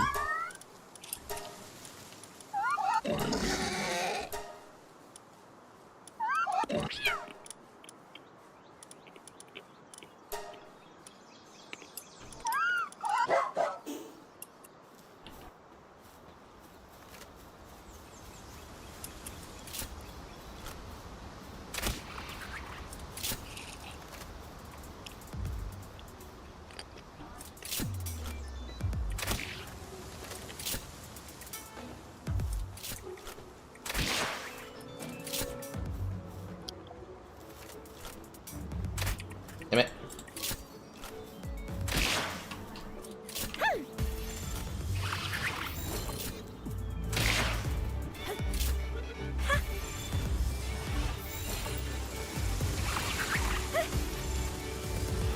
And the one dangerous thing is that any effects that you do to them, like poison and fire, does persist through captures. So as soon as they break the ball, you need to immediately throw it at them again to make sure they don't accidentally die to poison if you're trying to edge them down as little as you can.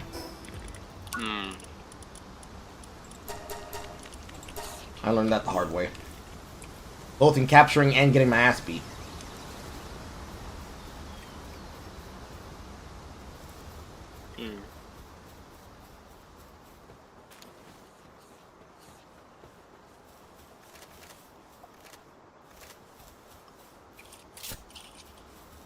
And there are some times where, because of the nature of what it is you're trying to gather, sometimes it's like very obvious. The game wants you to kill a lot of things right now, because you're going to need a lot of organs to do this thing. So you don't always have to just capture and have a box full of useless fucking pals to work with. And even if you did, you can go to a black marketer who will sell you black market pals. He will buy your excess. They have like a base amount that they're worth. He'll take them. The ones that are in your box, thankfully, and the ones that are in your party. Because I thought I'd have to bring them to him, and I'm like, dude, I don't want to have to do multiple trips. But no, he just brings up a window and it's like, yeah, I'll take what's in your box. Yeah, I'm gonna buy them. Yeah. Oh yeah, you heard about the whole Riot Forge situation, right? Oh yeah, I already made my tweet on the situation. That's crazy, guys. Love is love. Gayness is acceptance. It's just normal. Let's brag about it in the face of the Qatari public. By the way, we're cutting 500 of our employees. We're not even going to tell you. We're not even going to fucking tell you that you're fired. We're just going to announce it on social media. Like always.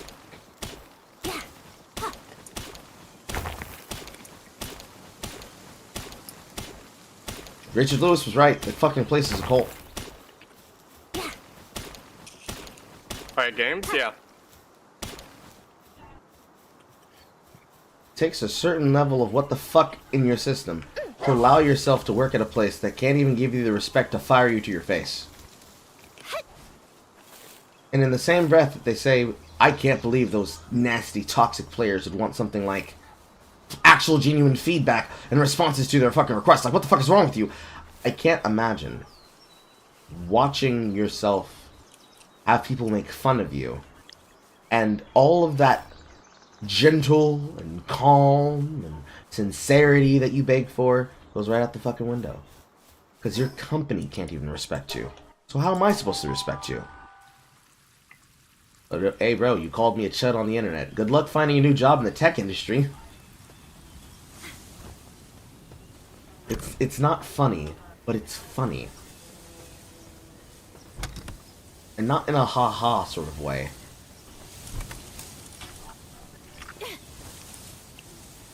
It's not even like it's a situation that's poetic because it rhymes. It's just a case of you fucked around, now you're gonna find out what it takes to get food stamps while working in Santa Monica. I don't even know. I don't even know what the government programs in California are like, but I can't imagine that they're going to help you very much.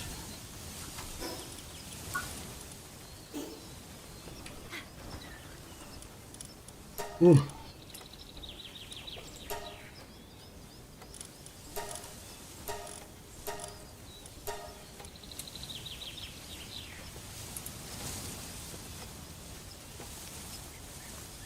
Here. It's been a while since I have checked my Palworld. The thing I'm very upset about, though, just because of how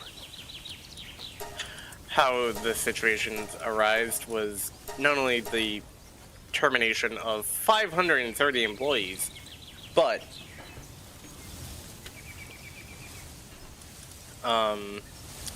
the permanent maintenance mode of LOR, their card game, because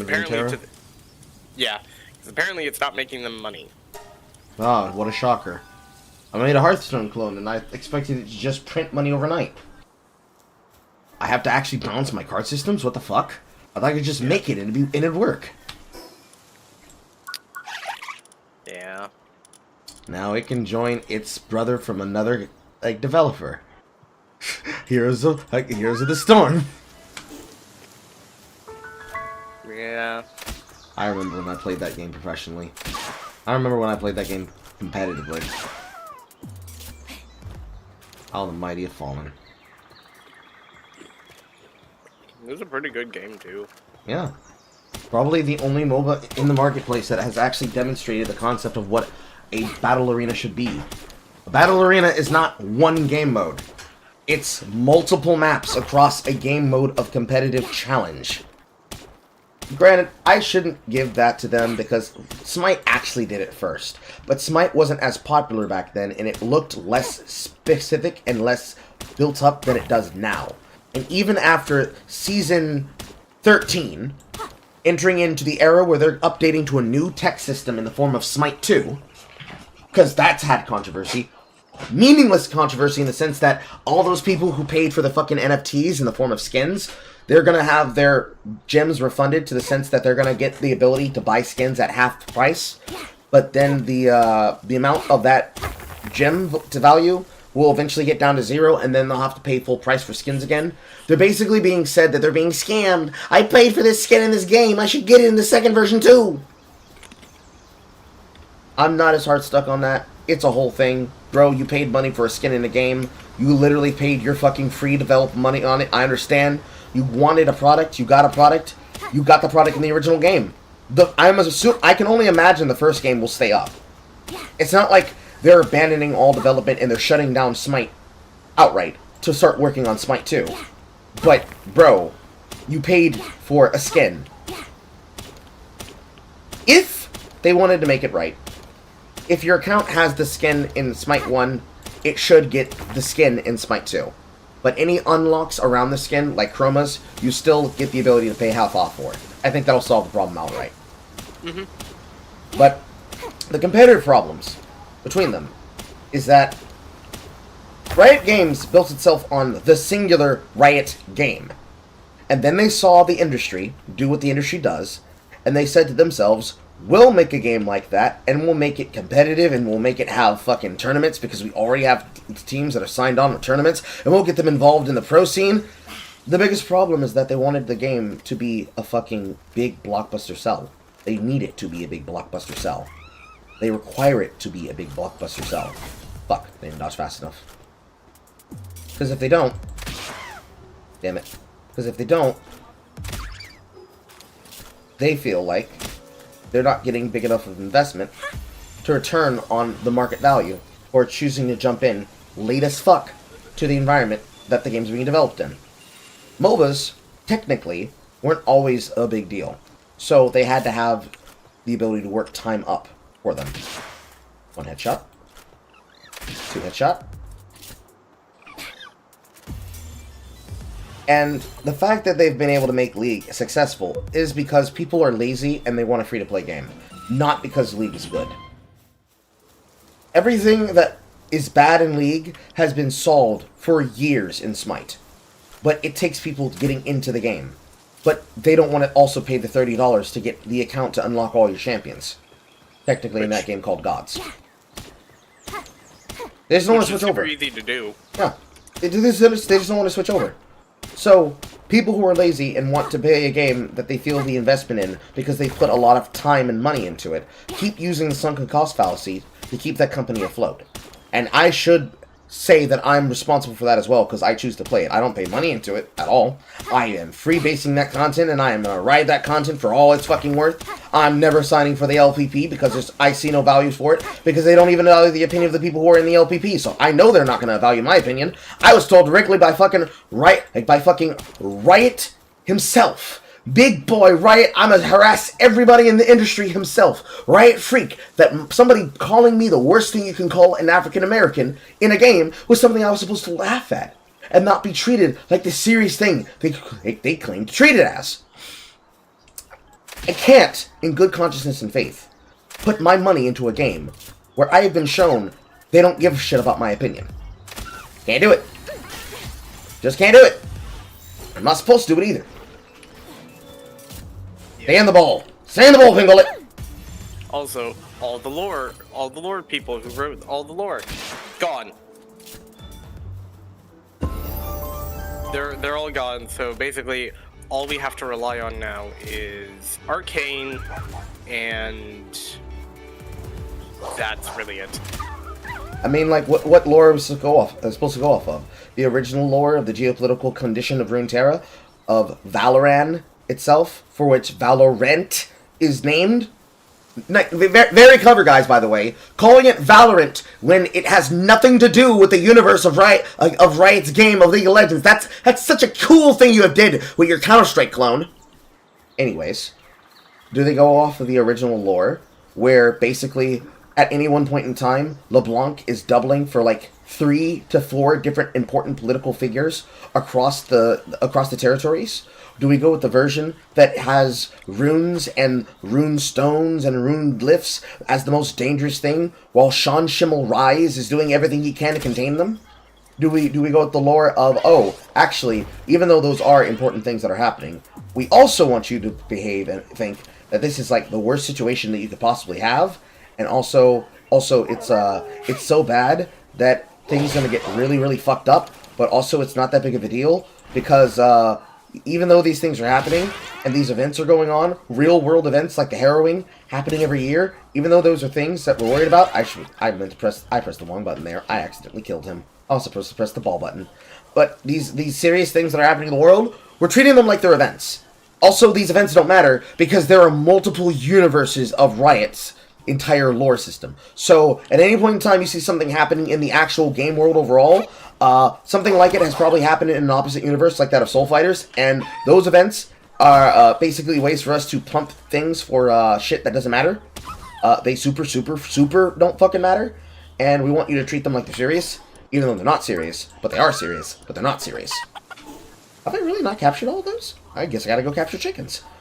I mean, like, the lore of, like, the pantheons in Smite, like, I know about that, but at the same time, it's kind of like, doesn't really matter. Uh-huh. Like, why didn't we explore the concept of what it means to become an Ascended when you become a part of Targon? Why didn't we learn what it means to be an Ascended in the culture of Shurima? Why are we not having an event where fucking Azir reconnects with his bloodline through fucking Sivir and actually explains what it meant to be an Ascended? Why don't we get a game mode, kind of like the bullshit you've already offered, where we get the ability to interact with that? Why can't we get to experience that? Because Riot said, well, I would like Riot to say that actually we do want people to learn about the culture of this desert people that basically are nearly extincted, and the only thing that remains of are those that exist amongst the Darkin. Because there's only 3 of them! Technically 4 if you count Azir, and also you count, stupid fucking Magus champion, Xerath, but there's technically only 3. Azir, and Renekton, and Nasus. That's it. I think we should probably have some lore for that character that's so unfucking important that we reworked how Cassiopeia became a snake. No? No, not important? It's a real big opportunity, guys. Are you sure? Okay, fuck us, I guess.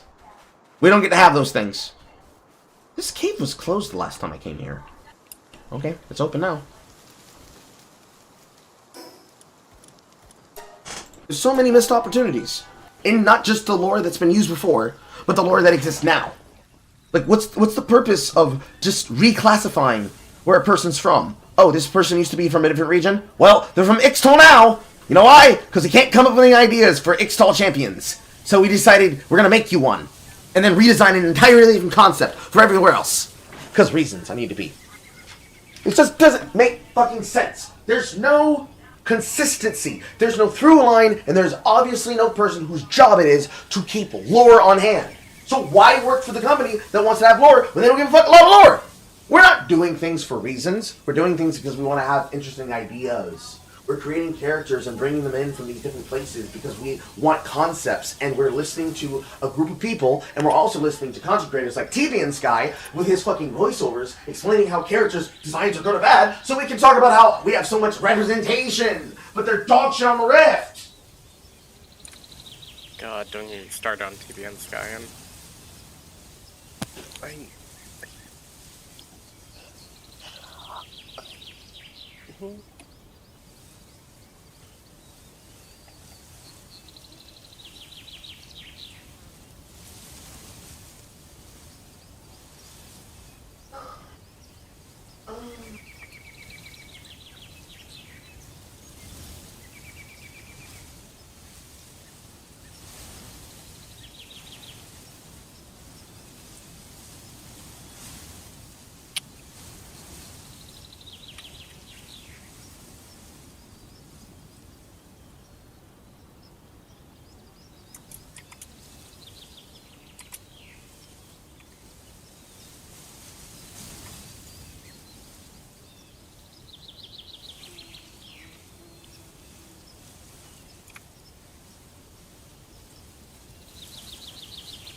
I returned. Where's my hand sanitizer? It's on my fucking counter. Ugh. But my point should remain obvious. yeah. By the way, What's the screw fucking TV point and of Sky. having lore if you're not going to actually properly follow it? Ugh. And now my headset's back on. What's the fucking point? What's the fucking point of having lore in a MOBA?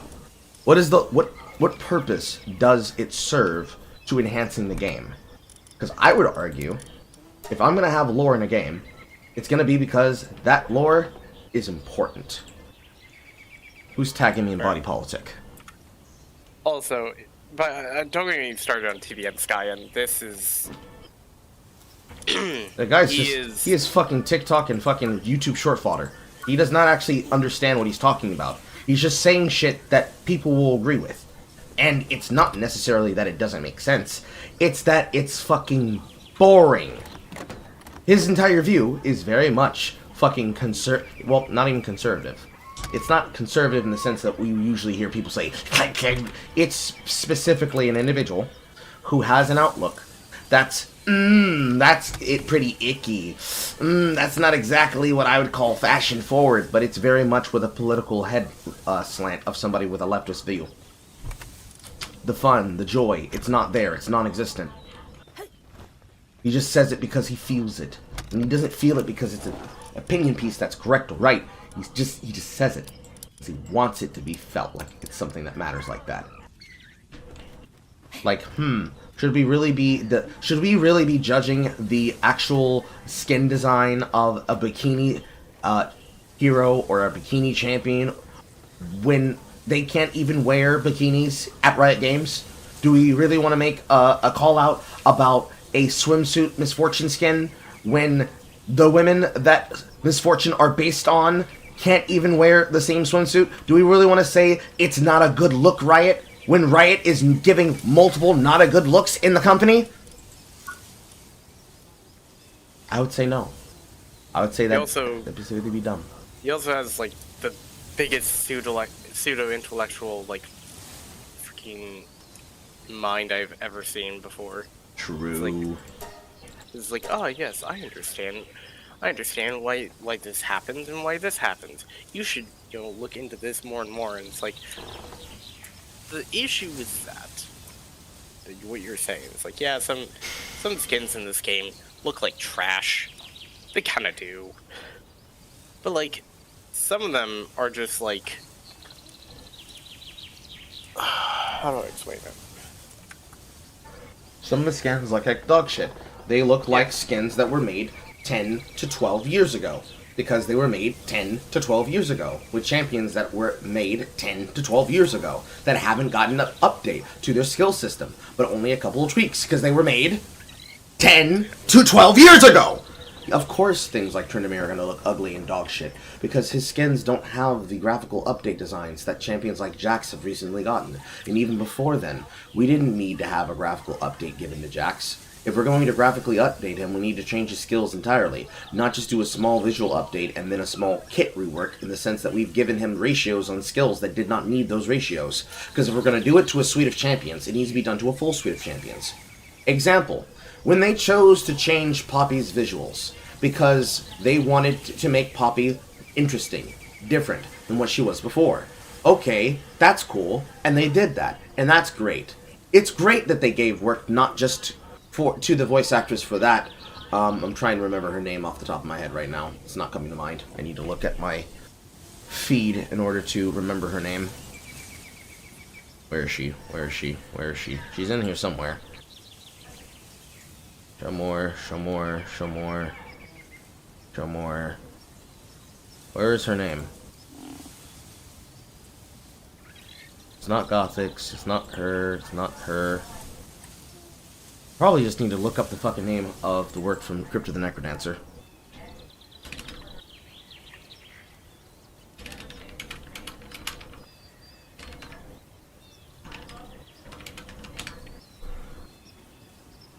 IMDb. Elspeth Eastman. Because they chose to give work to Elspeth Eastman to redo not just the voices of Poppy, but also Tristana, it's great that you gave them reworks and redesigns. That's wonderful. I'm happy that you did that. That's a good thing that you should have done, because they needed it.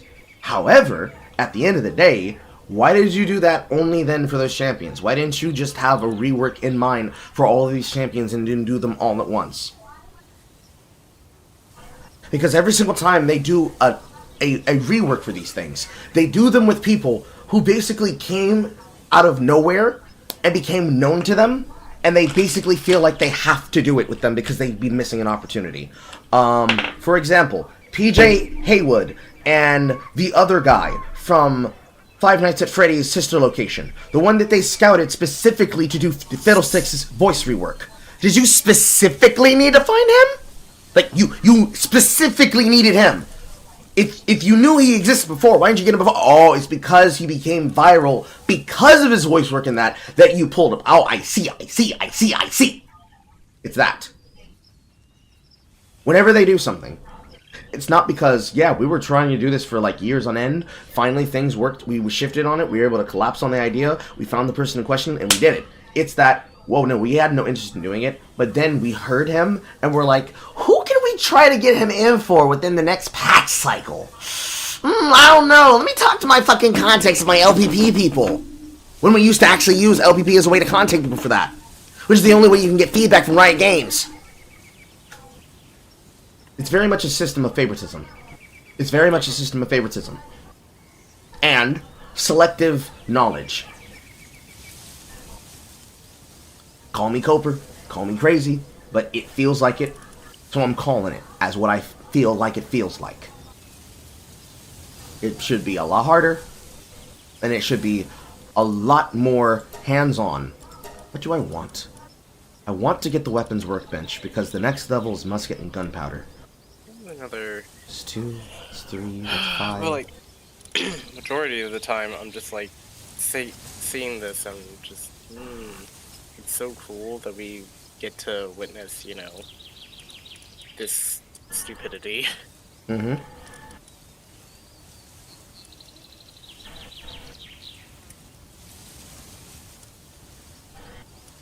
Cement used for creating structures and more. Okay, so that's for like making the next level up from wood.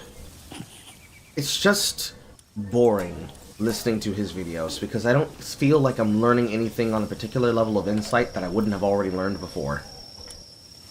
Yeah.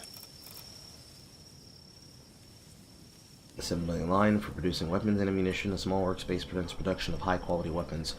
Requires also, the stuff he talks about is just like, well, cool, yes. It's really nice that we get to hear about, you know, how you don't like how this character's design is being done. But it's like, that's what sells, doesn't it? Mm-hmm. So do you have a problem more with how it's being made, or how people are working on, or how people want that? I don't think they'd be very honest if confronted about it in a setting where they had to speak on it. I don't think they'd be very honest about their opinion. Because on one hand, you'd say, well, yes, I don't like it, but I think it could be better. And if I want to talk about it, can I not be allowed to say it can be better? To which my immediate counter is, of course you can ask for it to be better. But you should also curb your enthusiasm. Like, yes, you can say, why do we really have people still in current year designing characters like this? Yes! You know why? Because it works! Let's take my character's design, for example. Look at her. Svelte, thin, abdomen, midriff, outfits that flatter the design. This is how we want women to look in video games. Does this mean that every single time I look at my character, Felicia Suckswell, that I'm actually looking over at my life and thinking, why can't you be like Felicia? No. I like both of them. I want both of them. I take my wife like this, and I take my wife like that. I'll take my wife anyway. I'll take my wife anywhere. I'll take her on the beach. I'll take her on a chair. I'll take her on the stair. I'll take her in the air. I'll take my wife anywhere. In any outfit. Do you know why, TBN Sky? 'Cause I'm not a fucking misogynist. It doesn't matter to me. Which isn't to say, oh, it doesn't matter what my wife is doing. It matters that she puts in the effort, that she tries. Headshot! It matters. Headshot! It matters that she make an effort. But at the same time, for my fucking face lights this guy up, it matters not only that they make an effort, but also by showing that they aren't locked in to the current yearisms.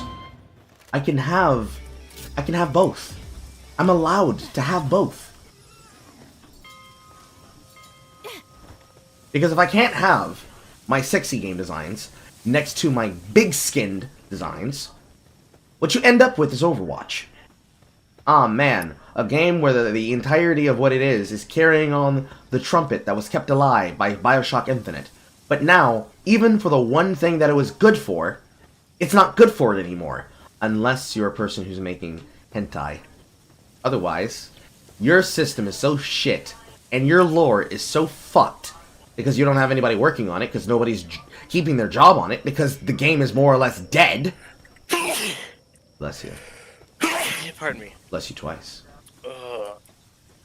The game is so dog shit. Your lore is so bad that there are 3 different entire groups of people that have 3 to 4 differing ages based on the background of other characters they supposedly interact with. Make that shit make sense.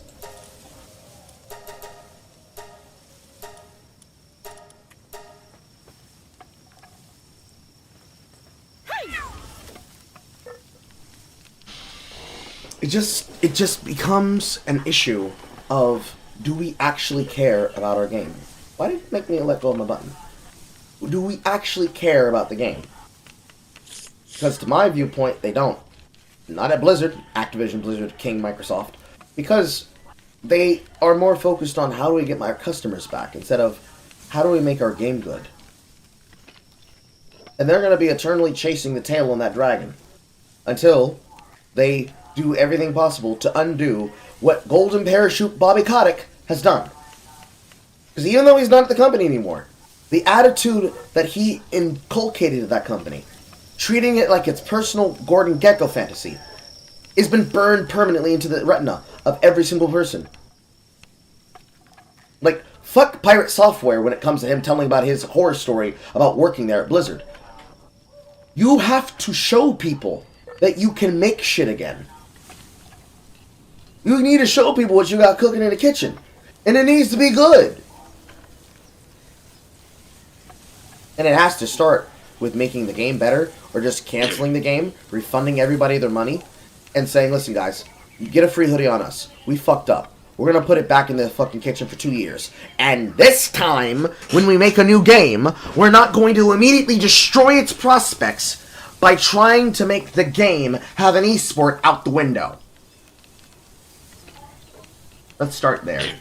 And also have that be the literal linchpin as to why XQC is quite literally popular. Mm-hmm. But he's already destroyed his, stuff. So, I don't really care. Like, he's already made his money, and or he can always be able to fall back to, I wear your house on my wrist, because he's already gotten success from it. But hey, what shill hasn't said neither? That, right? Yes! He says it all the time!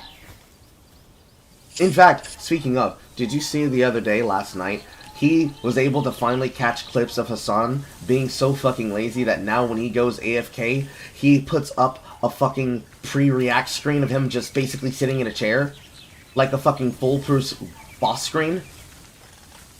The gears were actually turning in XQC's head. He looked at it, he's like, when I reacted to a video about the news, I was called a freeloader and a content thief. But he's leaving the room and putting up a pre-recorded video of himself sitting in his chair so that we don't have chair memes of Hassan freebooting content. Like, how does that make sense, chat? I'm like, yes, XQC, that's what it's like. That's what it's like. Seeing you guys do it. That's what it's like. Yes! You finally, you understand!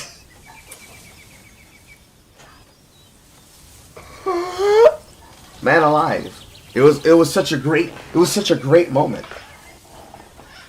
But still, the fact remains, we wouldn't have to worry about XQC stealing content if XQC didn't become popular for having stole content and be lazy and brag about it to his audience. The bragging is clearly for his audience's benefit, not for his own benefit, but he loves saying it regardless anyways. Point being, when you have somebody that is basically an influencer. Bringing people over. I have something nuts for Carl to comment on. Well, come in a room and show it to me! Oh, it's embodied. Oh, it's what she did. Yeah, I'm looking at it. 1 second. When you have a person whose entire fucking career is kept up by their fan base on an entirely separate website, because ironically enough, he switched over to Kick, XQC, and now he switched back over to Twitch, and he did that sponsored stream for Infinite Wealth. I can't imagine that you would want to have big name streamer play your video games when they can't even be bothered to read and learn that they're playing a turn-based game. It was painful watching him. It was so painful. It was so bad. Pionx, we hope they could go more in depth on lore stuff in MOBAs. Do you think they actually will? MMOs, I mean. MMOs have a requirement that they need to give a shit about the lore, because that's what fuels your content in your video game for making new expansions. A la World of Warcraft and Final Fantasy XIV.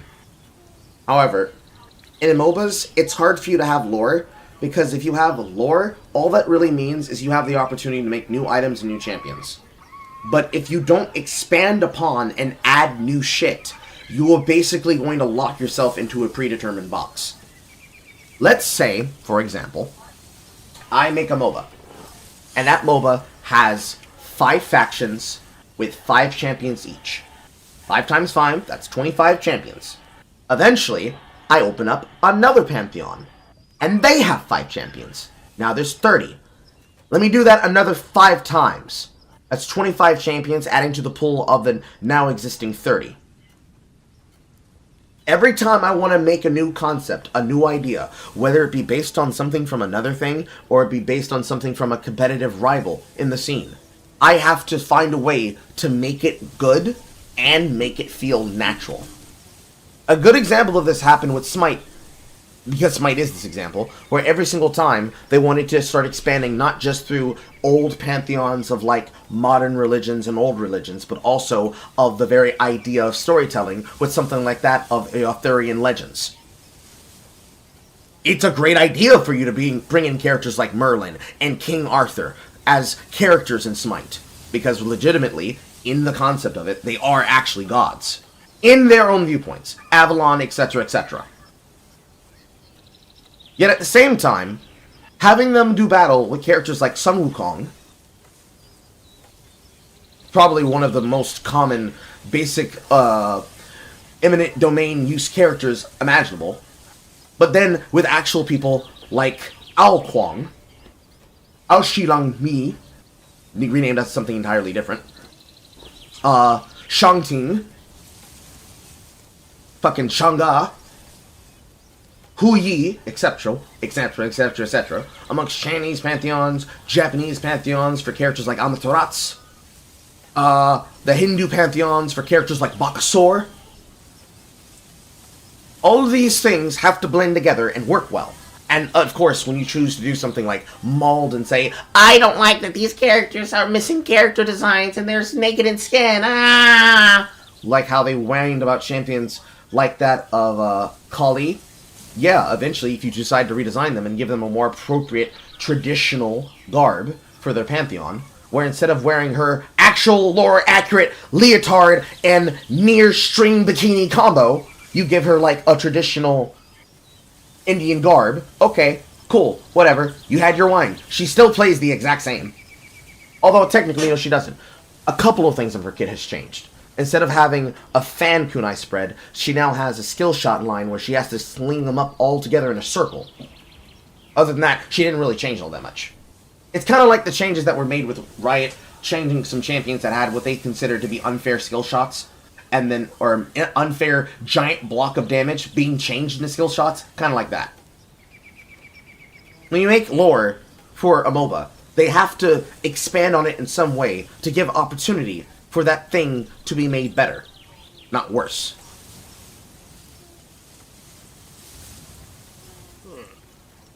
No problem. There is a family emergency happening, so there won't be a D&D game for my group today.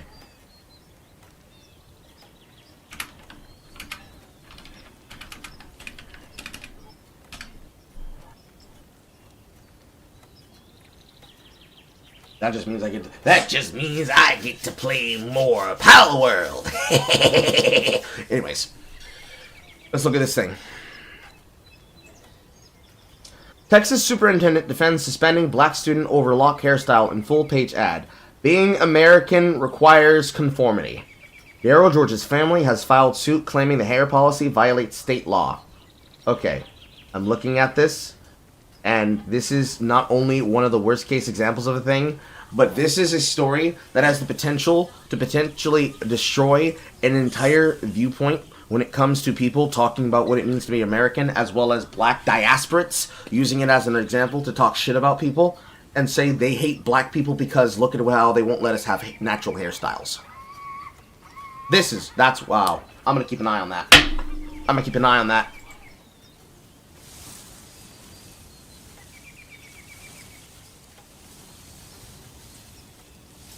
Wow.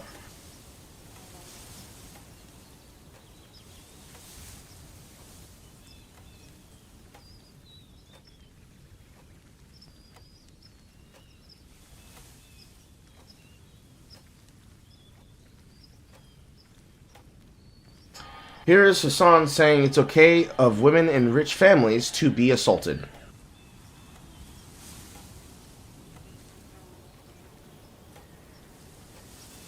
They were at least Patrick Henry College is like doing one good thing, which is that like if you have these fucking millionaire, billionaire, wasp fail sons, at least taking them out of other colleges so they can only do date rape to other billionaire, millionaire failed daughters is like, in some respects, you know, from a utilitarian perspective, of course, a little bit better, you know? Wow. I don't know if I've seen that clip before, but wow. Wow. Wow. I hope Hassan becomes a father, and I hope his first child is a daughter. I hope he becomes a father, and I hope his first child is a daughter. I hope he becomes a father. Lord, hear my plea. I hope he becomes a father, and I hope his first child is a daughter. Then we'll see how these takes will hold up. Okay. Wahala. Oh, I was just praying that Hassan will have a daughter so that his viewpoint about how he just justified that WASP fail sons go to state colleges and private colleges so that they can't affect everybody else, can only rape the other WASP fail daughter sons from rich families. Basically, he's saying that rich people's kids are allowed to be raped if they have enough money to be in a higher class bracket to be raped. It's okay to rape the rich daughters. Their parents have money. Basically was the take I just heard.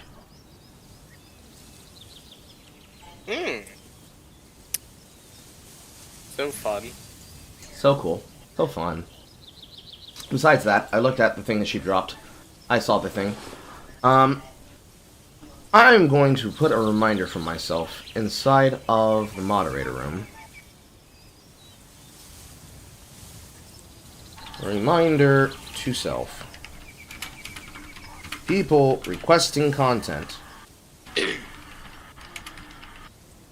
must be present on time and schedule the time beforehand, not just request content and then show up whenever.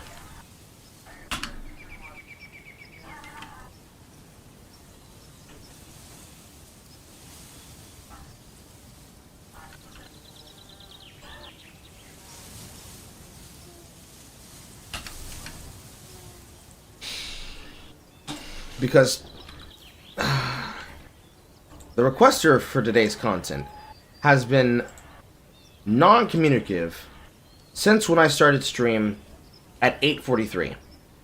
They contacted me yesterday around... No, not even yesterday. Start when they actually contacted me. They contacted me on the 11th, asking me how much it would need to pay to cover Fire Emblem Engage's terrible localization. I asked them, I'm going to look at the subscribe tiers and how much they have to do. And I said, the $20 tier. They then hit me back on the 19th. Carl, I have joined the $20 tier. I then immediately respond back in 3 minutes. Okay, I'll get the content started for this week. Do you have leads for me? or do I need a fact find for it? They said no, I don't have any leads. But then they came back on the 21st saying, okay, I did some digging. Here are some examples and comparisons between the Japanese translation and the localizing. Okay, yesterday, 7:45 a.m. We will do a stream dedicated to fact finding for this on stream. Pick a day. Tuesday is perfect for me. This is yesterday, by the way. Pick a day. Tuesday is perfect. Okay. In my mind, if you request me to do content, you should be on standby for your shit. Because you asked for it. You paid for it. You paid to reserve my time. So what I need to do, because this is on me, not on them, not fully on them, but I'm the content creator, so it's my responsibility, so it's on me. And I'm going to make you remind me too, because you want to be well, you know, you've said you have an interest in it. You don't know if you can commit to it. But I'm going to have you remind me too, Marcus. As a friend. Obviously, I'm... like, no, I can obviously remind you of stuff. I just want to make sure that, like, I'm doing good by you. I don't want to be suddenly there and be like, oh, well, I can barely do, like, once a day. It's whenever you know what I mean? It's like whenever you have free time. The same way when Bloody has free time, and whenever Horror has free time. But I need to give myself a reminder. If people request content, they need to pick a day, and they need to pick a time block. I am hungry. I'm gonna make chicken. Go eat.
Okay.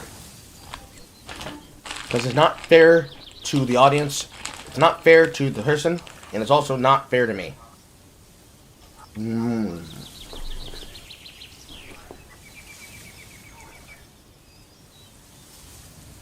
Okay. What do I need most now? I gotta go gather more ore again.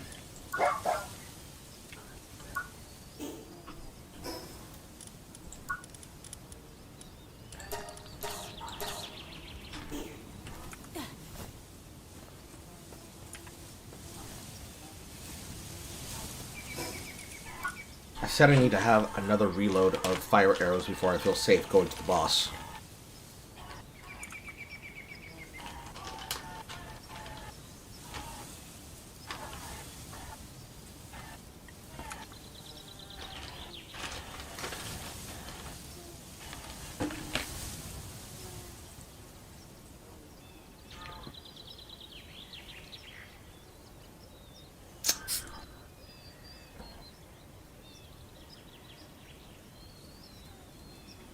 I need to check that cave. That's at the tower teleport.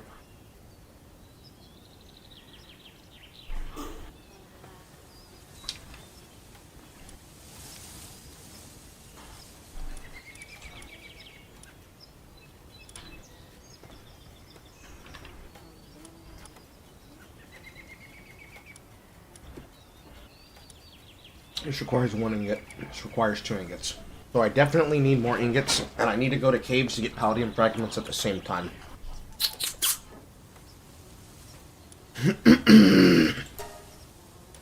This char trial is...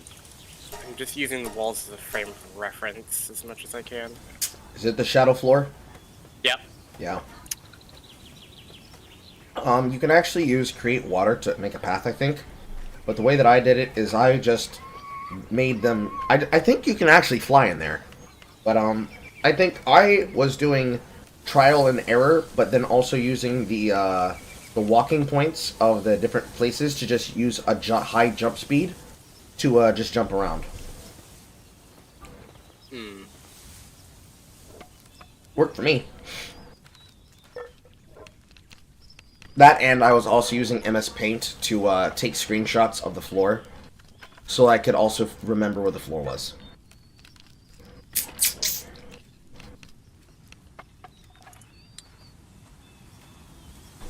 I think I was just about right at the same time. Okay, Oh, so feels how do I get off this platform? Is it the middle platform? Yes. And I just died. So hold on. You died or you fell? I died. You could die. I didn't die in it. Yeah, wow. You can die in it. Apparently, huh.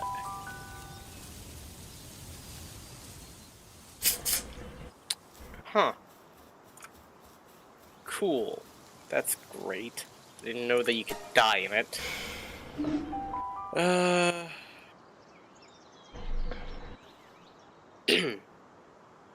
Because I did self-same. I did, basically, I did the ones where you can't hit other people, but you can hit yourself. Uh-huh. I did the stealth one, which was super easy. That was actively, like, crazy easy. I haven't done the Rosemorn Monastery yet because I just don't care for the Kresh. See, I didn't go to the entire mountain area at all. I had just gone straight from the other path, from the Underdark, into the area for Moonrise Towers, because I thought that I was only allowed to pick one place for Act 2. Yeah. But no, you can go in between, which is weird. The lockout point begins when you start choosing to do anything with the Night Song or anything that progresses the events forward.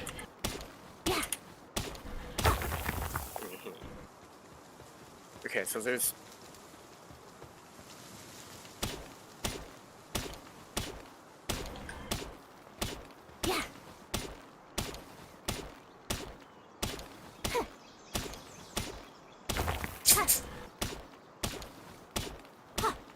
Step. Self-same.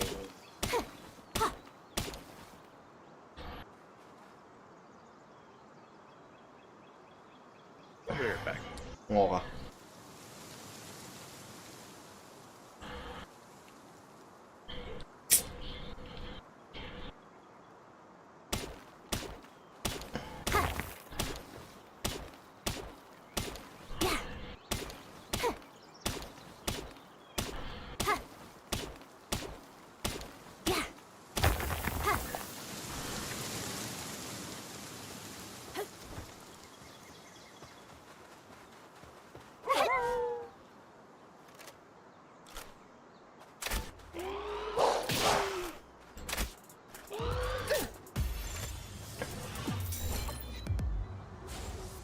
Okay, I've returned.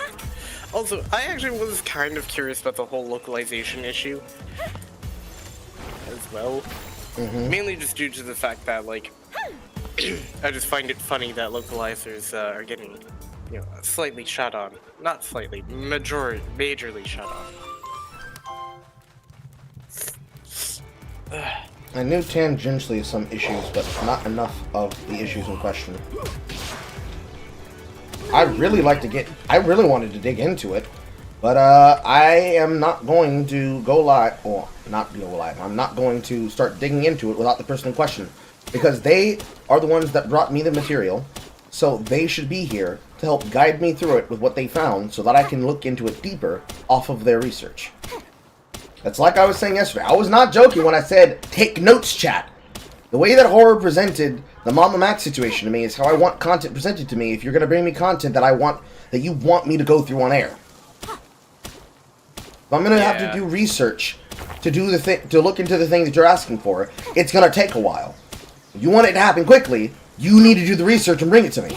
So then I can take your research, and then on this back and on the backs of giants, follow through and go through it, and then do it on my speed. Because once I have what to go off of, I know what to look for.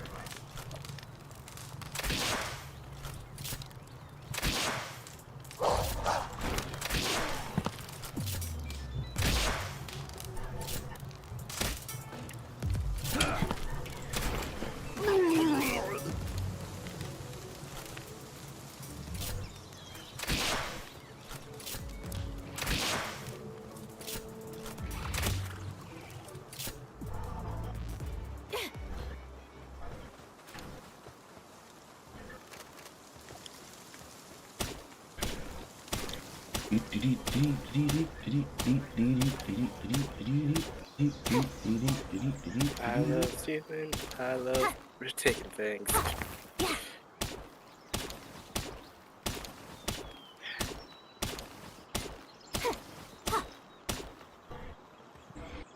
Bender truly is the voice of his generation. Oh, yes.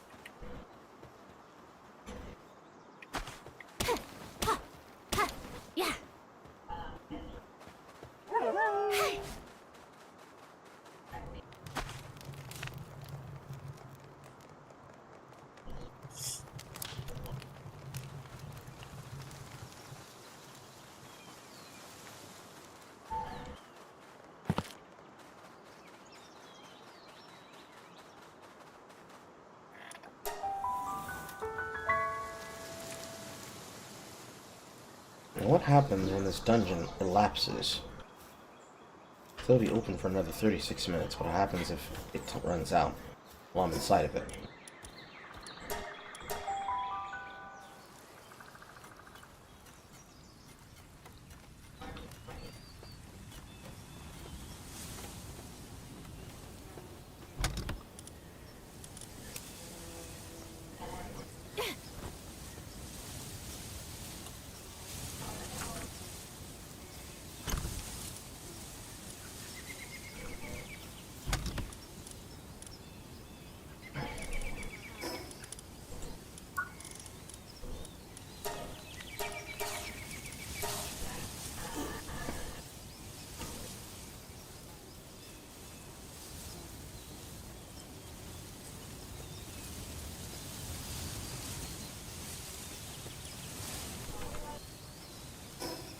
I don't like the fast travel button is C. The fast travel button should be the same button for accessing the menu, but the menu for F is the PAL box management system, and then V is the base upgrade.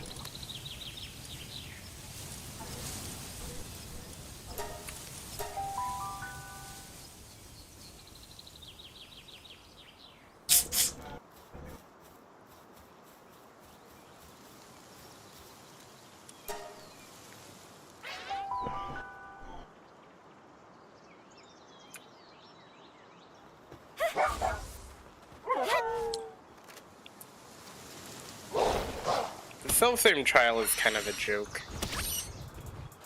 The fact that you guys that you can cheese it by just taking off all your equipment and then putting it back on once they spawn is crazy.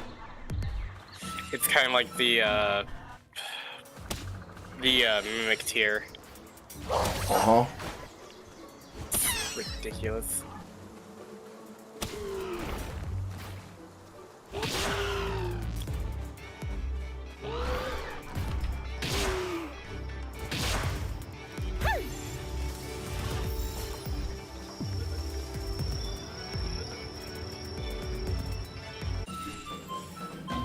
Also, Shadowheart is ridiculously good in this trial.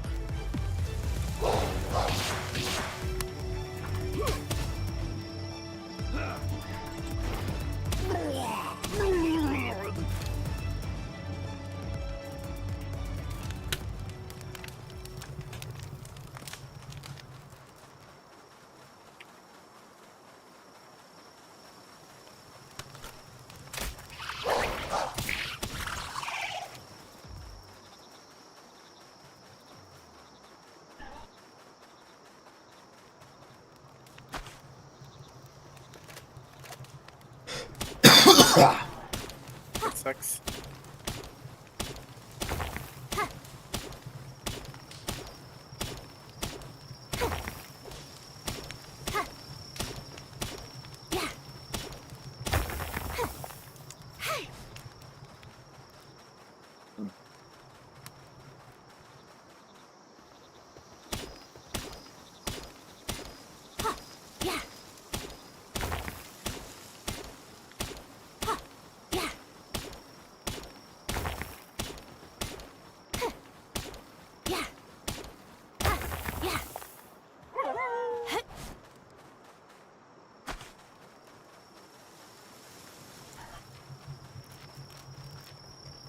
Also, just weird thought that came out at the top of my mind. I only learned from a fucking League, like, funny moments VOD that apparently Tyler 1's already got his wife pregnant. Yeah, they were trying and he succeeded. I'm glad. It's so weird to think of him as a dad. You know that kid's gonna be BM as hell. Well, that depends. Old Tyler, definitely. New Tyler, I don't know. Well, new Tyler's still got his stuff. Kind of.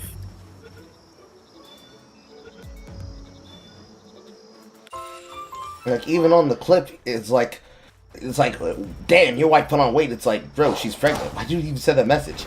Old Tyler would have fucking ranted. Yeah.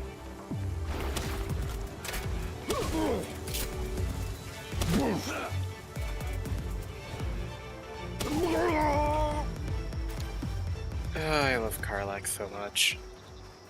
You and everybody else who's been fucking fetibized. What now?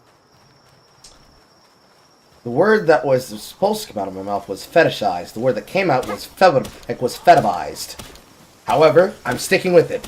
She is exactly what you imagine when you imagine a Genki girl in a setting of Dungeons and Dragons. She is all the things people who have been wanting to have an internet girlfriend would feel like is. Fair enough.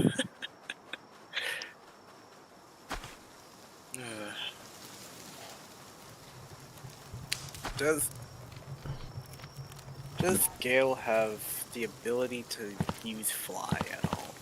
Does he even have fly to begin with? Hold on. If you choose to subclass him into Sorcerer, at a point in time, Sorcerers do gain the natural ability to fly, if they are of a particular tree, or if they have it as a spell in their subspells. Well, If you go ahead. And if you give it to him through the Illithid, then he can have it through the Illithid. Well, he has a spell called Grand Flight, so I'm using that. Why not? Yeah. Wizards are cool. I mean, they automatically get to have permanent effects of every single thing in the game. Is this the fucking guy? Yes, it is. Okay. Alright, Herpetes. I had to do the self-save trial again, unfortunately. Let me save real quick here so I can get out of the way. Aside from that, I'm enjoying the multiplayer stuff with Sage in Baldur's Gate. Mainly because you get to see two different routes of how people would take things. Or at least for how our characters are acting, quote-unquote. Like, I'm a Dragonborn fighter. I am very much so, like, hellbound, and, like, I do a lot of, like, really, really cool stuff in combat. That's really just it. In roleplay, try to be honorable, try to. But, things don't always go that way. The swords tend to be pulled out. That's really it.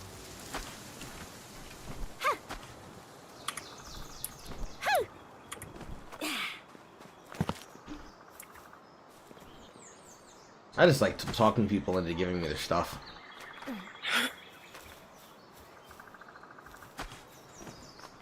So if given the opportunity to be good, I'll try to not do more evil, but somebody tries to fucking scam me, I'm going to kill them. Ooh, a teleport crystal. And 2 chests. One has Spell's Armor, a ruby. One has high-grade technical manual, which is basically a free tech point. Okay, that's not bad, actually. It gives you the ability to create Pelt Armor Rare. And you have to have this on you when you go to a workbench. And I got an Ancient Sith part. Hey, yo! So there is a reason to do these. I didn't do the dungeons to start out with because I saw a level 13 boss. I'm like, okay, no, I can't do that right now. But now it's free. It's free real estate, bros.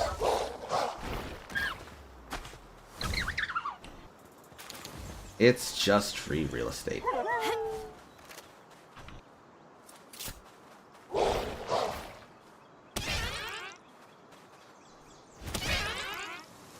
Well, now my AC is 27 for no reason. Thanks, Tides of Chaos. What'd you do? I literally used Misty Step. Okay.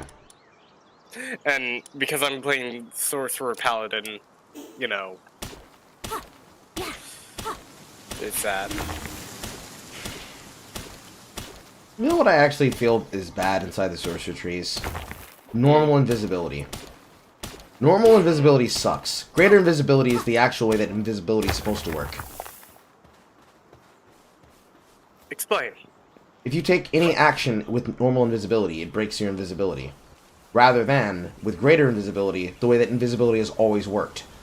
Having the ability to make actions in invisibility, the invisibility not breaking, but then having a glimmer effect, and then having a decreased chance of higher needs of stealth checks to maintain invisibility.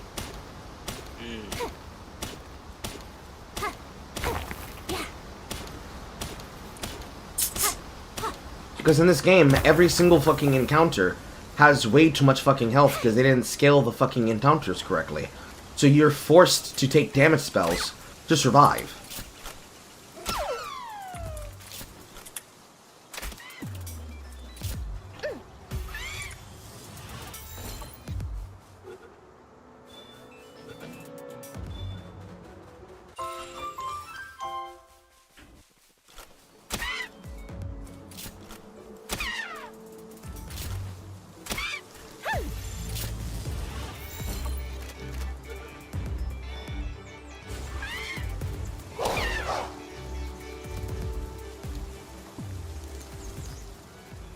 Silent Library. Oh.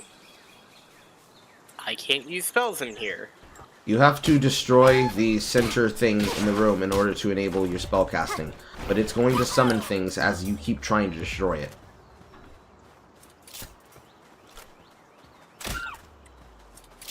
That's fun. So fun. So kill the librarian. Yes, you have to kill the librarian. You can choose to not kill the librarian, but I would highly suggest you kill the librarian. I mean, considering that I have Gale and Shadowheart, and then me, who's a Sorcerer Paladin, kind of a issue. Uh-huh.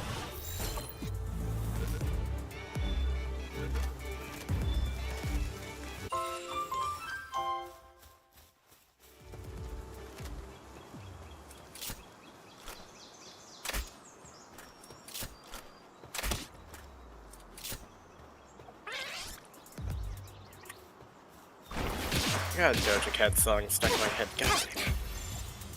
Which one? You right? True, though.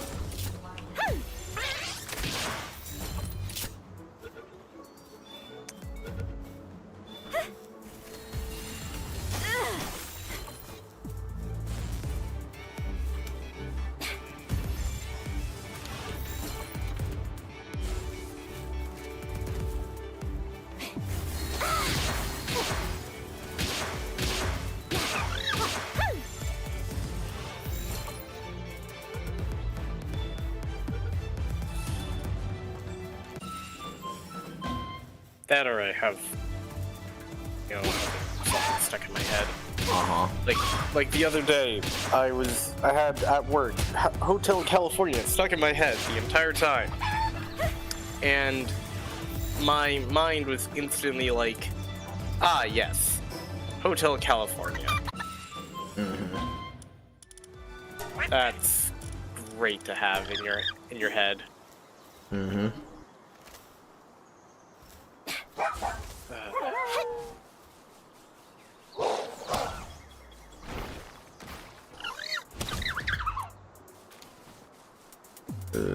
I should be able to hunt these now, because they're make for great tree whackers.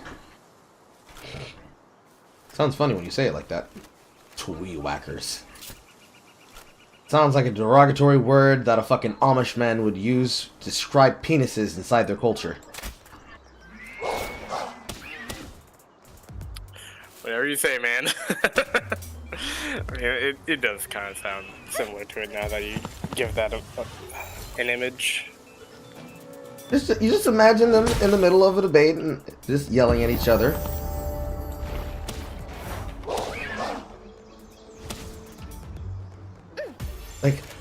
Like, Obadiah, please, listen, it's not what it looks like. No, Jacoby, you've made a wrong, you've made a foul of my daughter with your tree worker! And I accidentally died because I tackled at the same time, fuck. But do I capture him? Let's go, we get the capture! Perfection.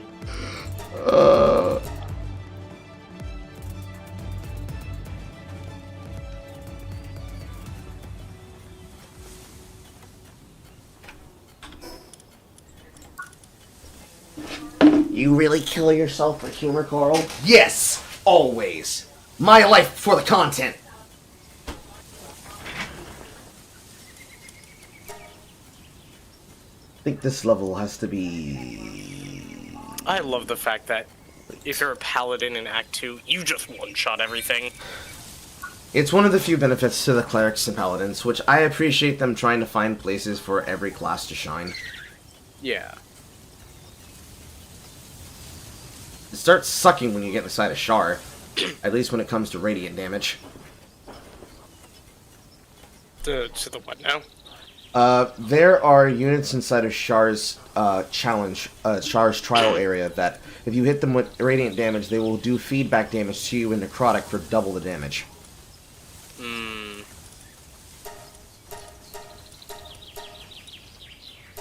I see. It's not like it's the biggest deal, but it's a semi-important deal.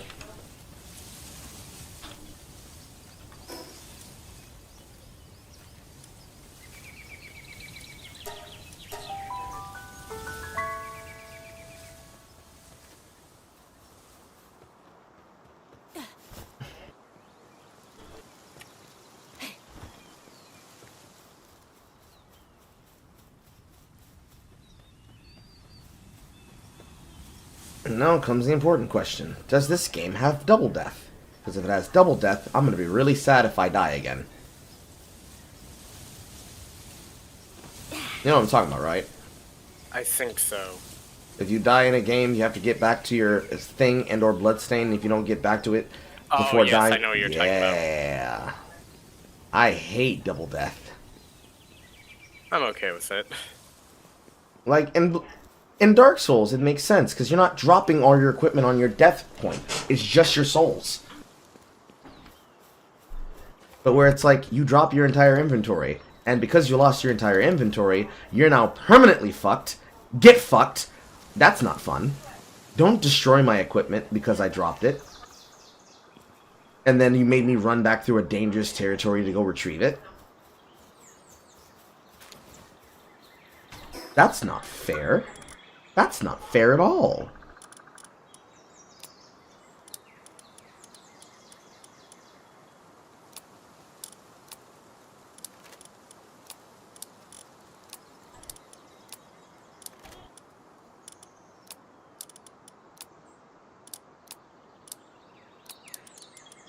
Dude, there are traps everywhere in the Silent Library. What the hell? Yeah. It is designed to be a way for you to either sneakily move around or to deal with them in combat as you're dealing with the librarian. I didn't like it on my playthrough either. It feels very convoluted. What do the buttons even do? The buttons activate things.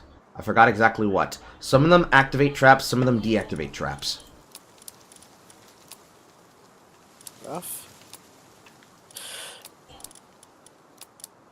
That's not what I wanted.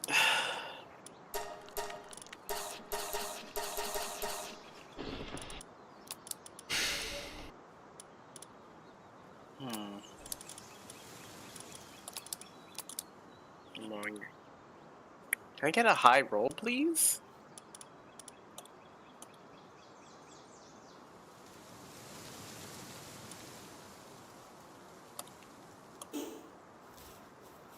There we go.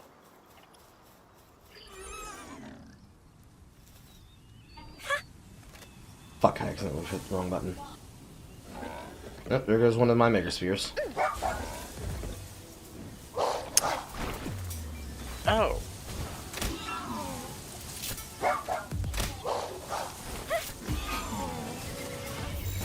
There's traps all over the inner part of this. Mm-hmm.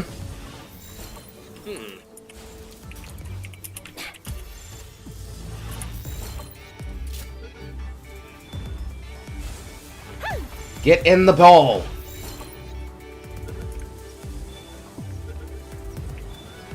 Thank you.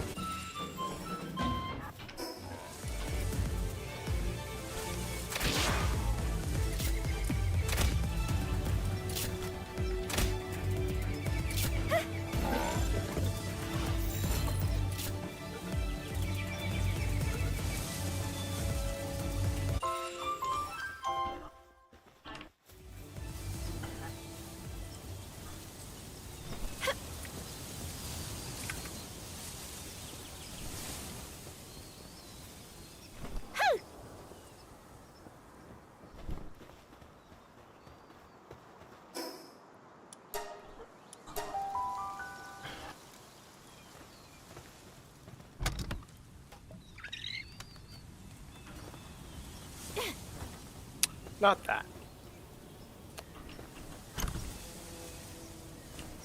It said that the sacred spear once revealed by the Night Singer herself, and now with her chosen champion, this have placed it in a secret place, safe until the intended builder discovers it. Nothing in hand this out. Okay. And with the foul moon was so shall lead bitter tears and forsake her misguided followers. But no ambitious of the night be tempted to seize the spear for themselves, for they shall find it inert, bauble stripped of its holy purpose. The Lady Shar's children be honored to protect this sacred instrument. How it comes, they shall know. Faith.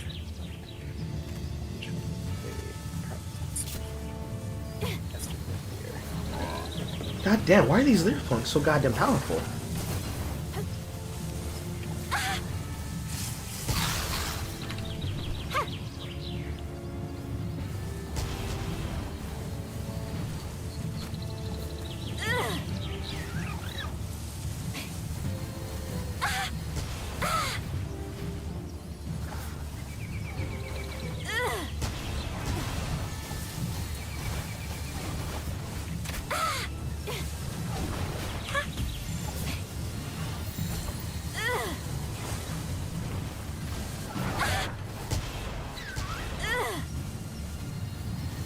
Oh no, they are burning my building.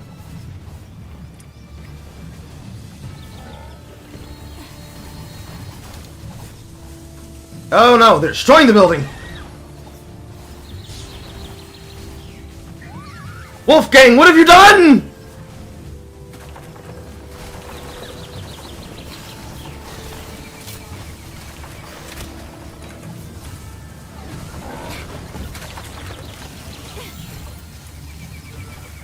And it all comes tumbling down, tumbling down, tumbling down.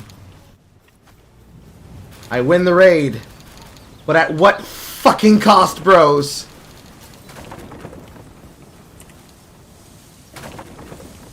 Well, it looks like we're gonna have to make upgrades. Only the Night Singer herself, Shar, like that should be. Light was a mistake. Life is an illusion? What is this? That's what they believe. A discordant song composed of lies. What is a man? That's all I can think of when I saw that.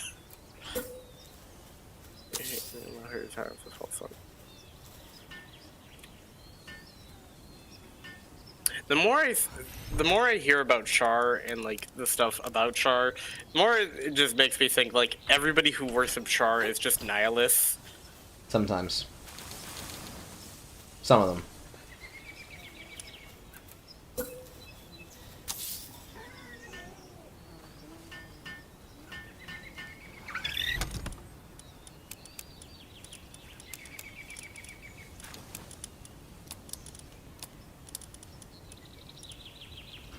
Well, note to self, Carl, do not build your most important base structures in an area that is flammable. We learned, Carl. Hope we never have to learn again.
Damn it! Please move the QWERTY keys. I'm begging you. Let us remap where we can put this shit and let us put it on the goddamn mouse buttons.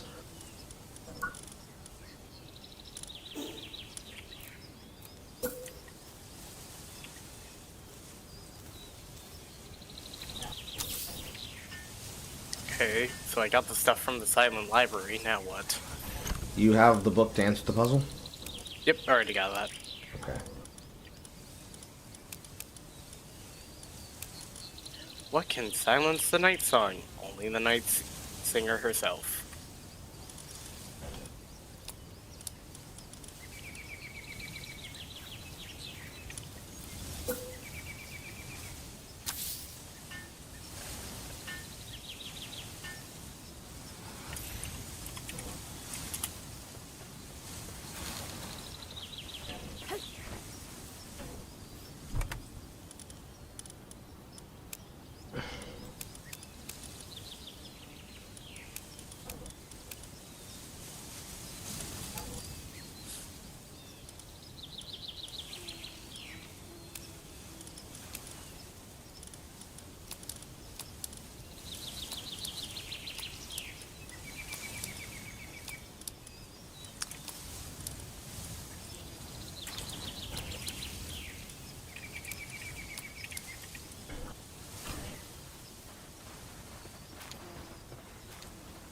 I see.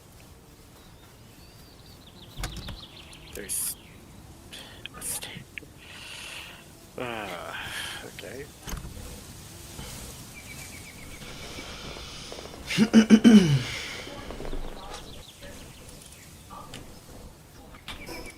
What are these for? These can be sold to a merchant for a high price.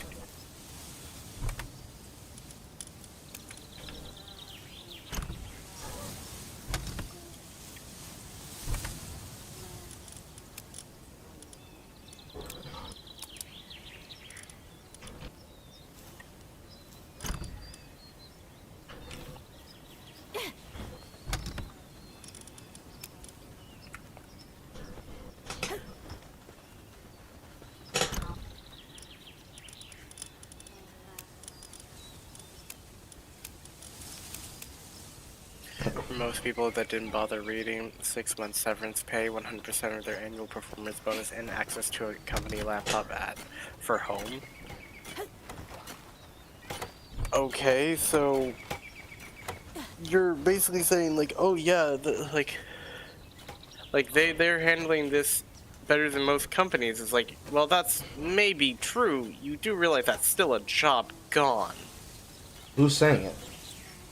There's somebody who tweeted this out, and it's like, okay, cool. So you're just basically, how did? Here, you want the tweet? Yeah. Here, I will post this in gaming, okay? Uh-huh. There you go. Also, Shadowheart just died for literally no reason.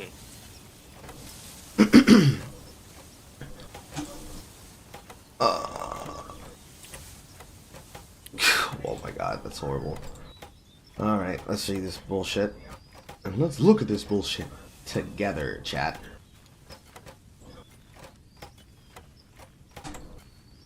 Most people didn't bother reading. 6 months severance pay, 100% of their annual performance bonus, and access to a company laptop for home.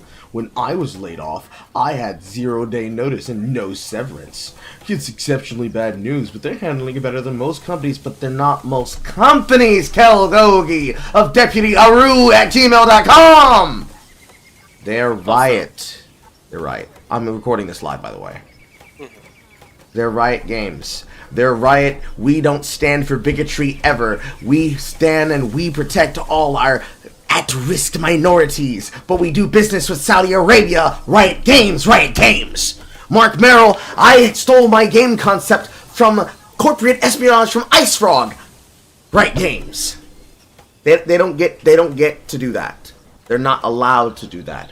And it is behooving upon people seeing this, even if they believe that this company is a cult. I believe it's a cult. Rich Good believes it's a cult. Dusty Thorn Shields believes it's a cult. Monte Crisco. I could just start ranting off names, but that's not what we're here for.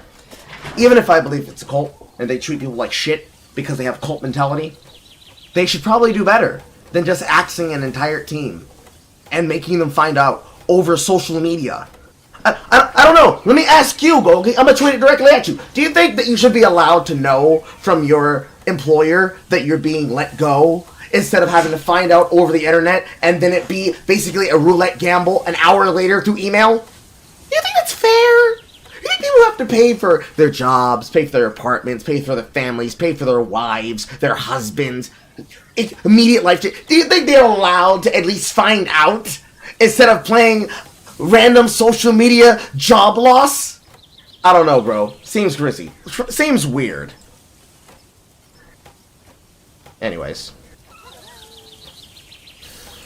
Oh, what a fucking stupid opinion. What a stupid fucking opinion. Also, somebody was literally said underneath that tweet, Riot Games' HQ is in California. By law, they are required to do that. And the guy's instant rebuttal is like, check the Cali laws for severance. It's like, they give you 2 weeks for every year you've been with the company. It's like, people have been it's giving 13 full paychecks. That is not normal, nor is it required. Sure. I mean, if you want to go down in history as being one of the bad game companies, sure, it's not required at all. And where are they going to get people to do the things they want in the future? Oh, wait. What's that? Tech jobs have high turnover for a reason. Carl, don't be preposterous. You're just a CPSC major.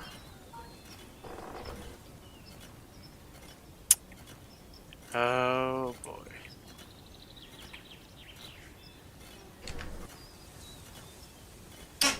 Ah, Displacer Beast.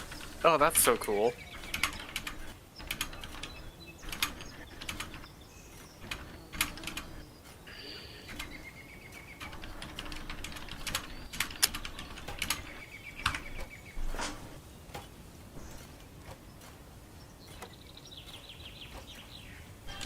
Let me long rest this before we start.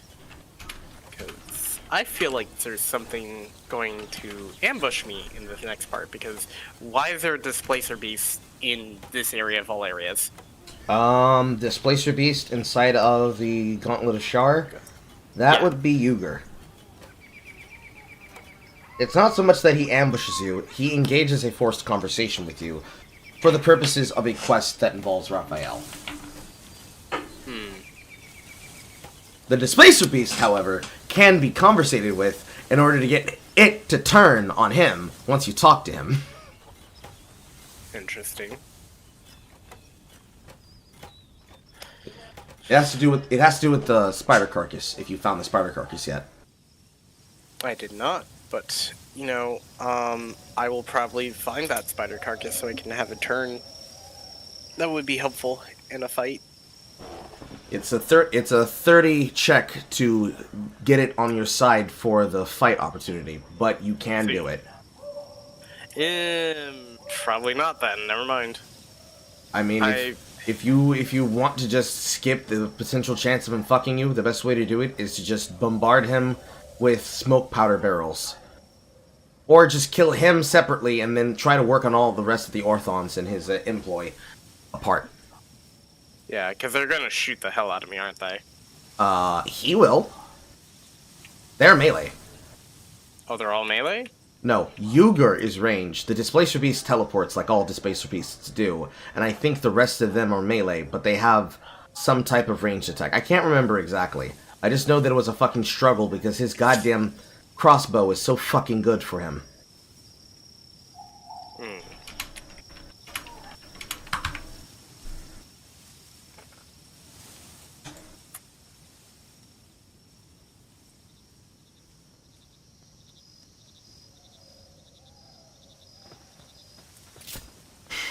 Now I have to rebuild my fucking safety. Blah.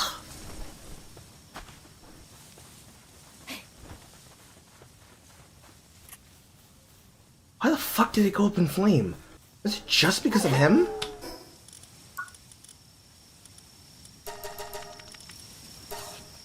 I can't imagine that it was just Halitosis using its fire skills that caused it to burn.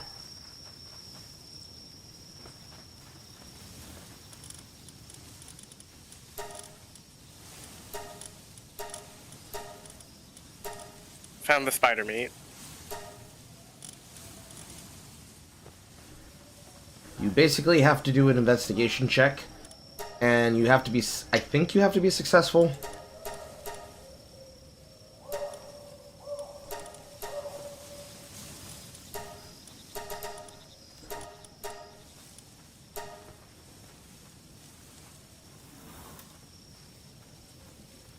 The meat is charmed. Interesting.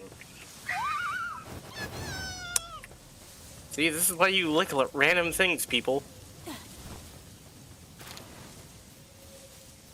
You solve this stuff.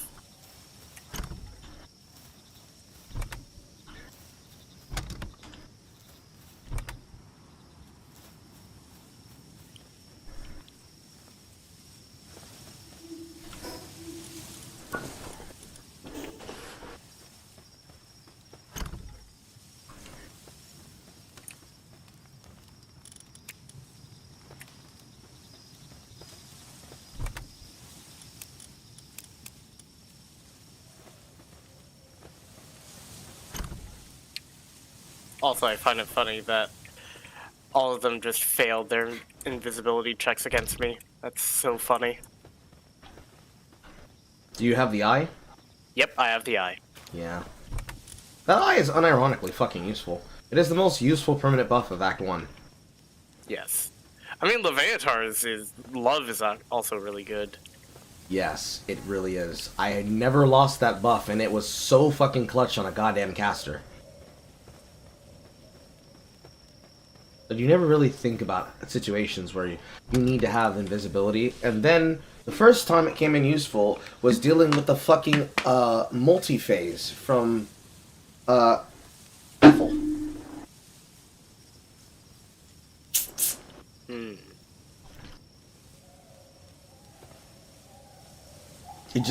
You can't beat having, no, I see you, when they're dealing with invisibility. It comes up a lot in Act 2, but in Act 1, just, no, I can see, stop it, stop, no, stop it, I can see you, stop it. It's so good.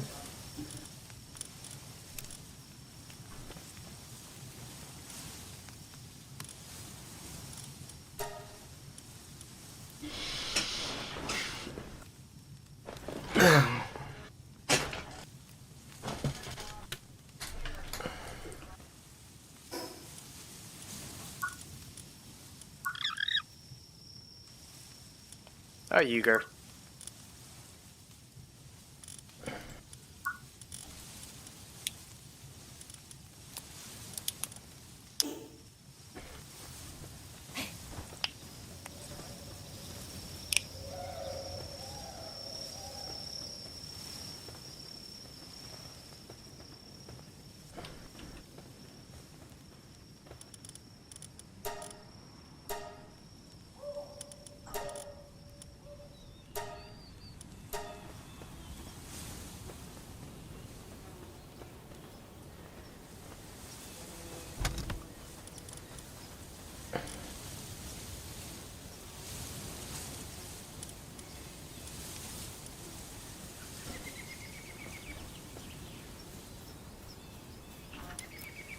foundations. I have? Do I have? Do I need to unlock them? They give me cement.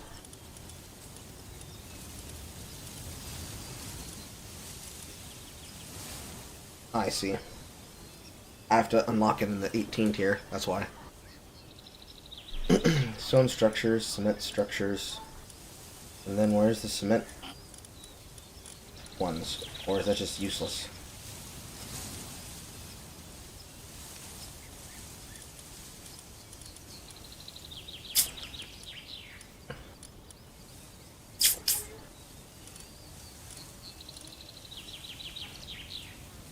Bear trap for large pals. Stun baton. Close range weapon. Send out electric jolt and shock. Pals easier to capture when electrocuted.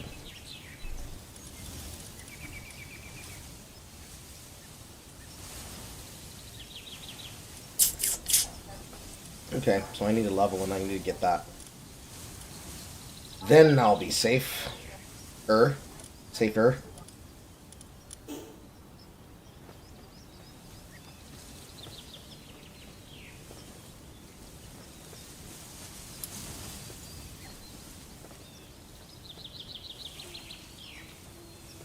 Hello, Memorist.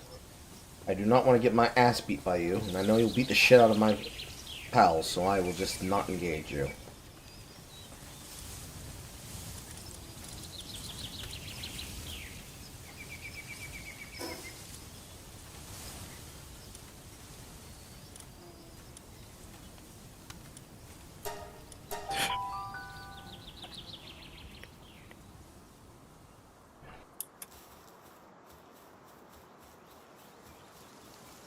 Okay, that's what happens. When a dungeon expires, its loading zone despawns, and it's basically just an open a clove. Alright, so I got rid of everybody but Yuger and the Displacer Beast.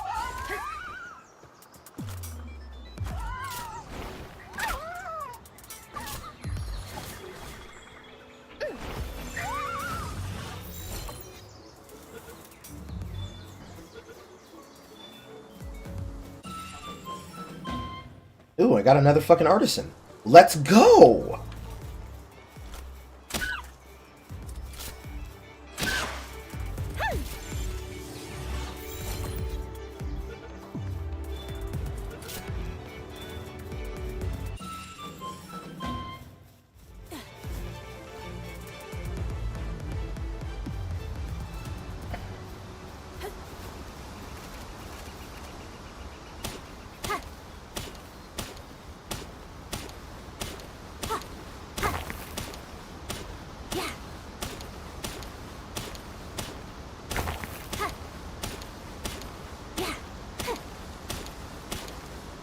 That was an air cannon.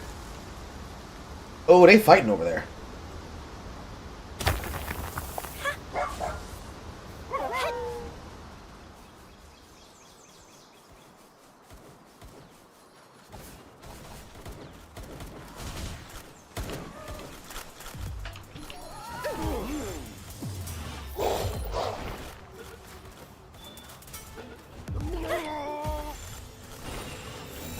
Don't freak a fifty capture, weakening it for me.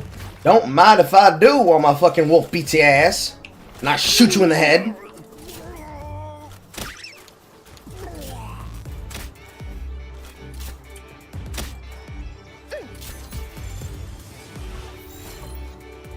Don't mind if I motherfucking do. Yes, Siege Wolf. Kill them. Kill them all.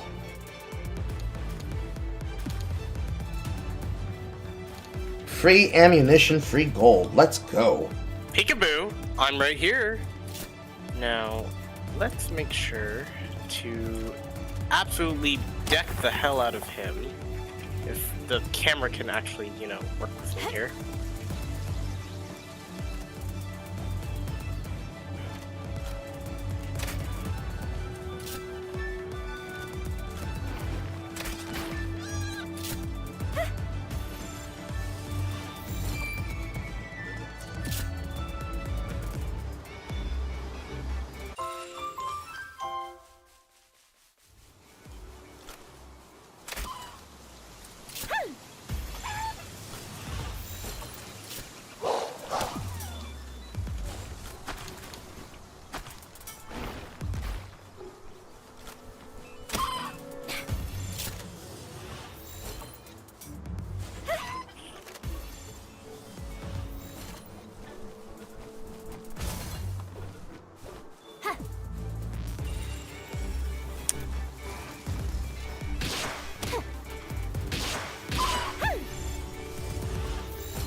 There we go.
That's right. Stay in the spear.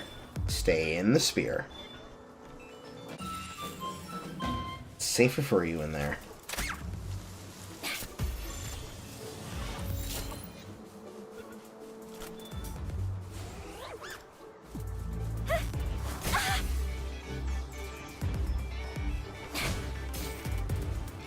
Here you are.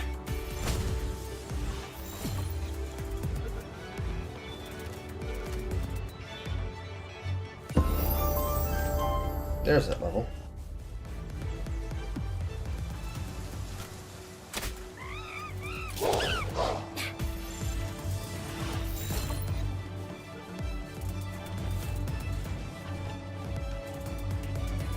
Get in the orb.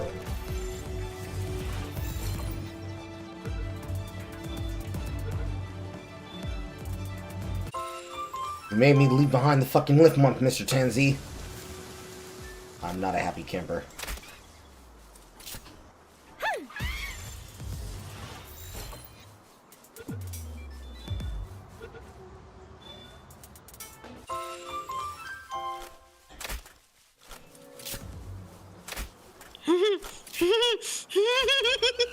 Oh no! This boss fight is so cheesed! Yeah, hey, by the way, I'm right here.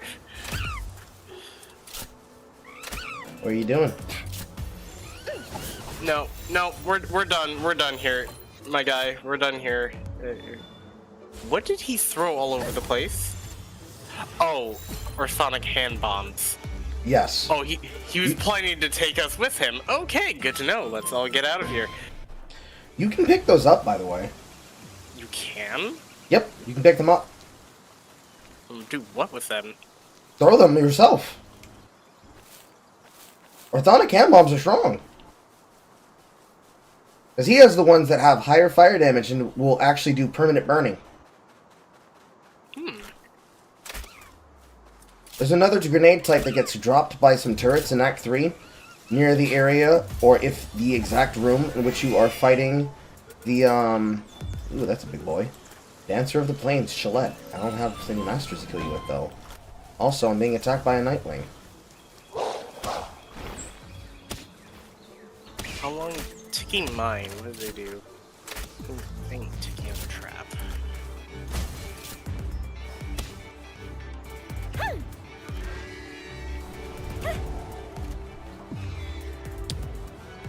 And he got killed by the poison.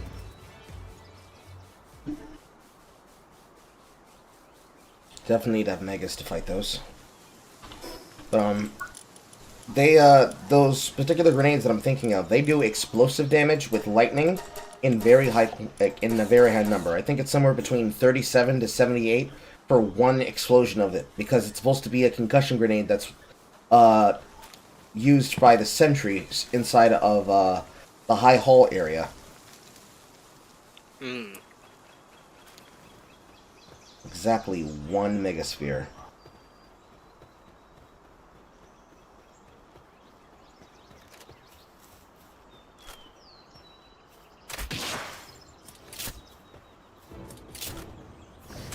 I picked up all but one.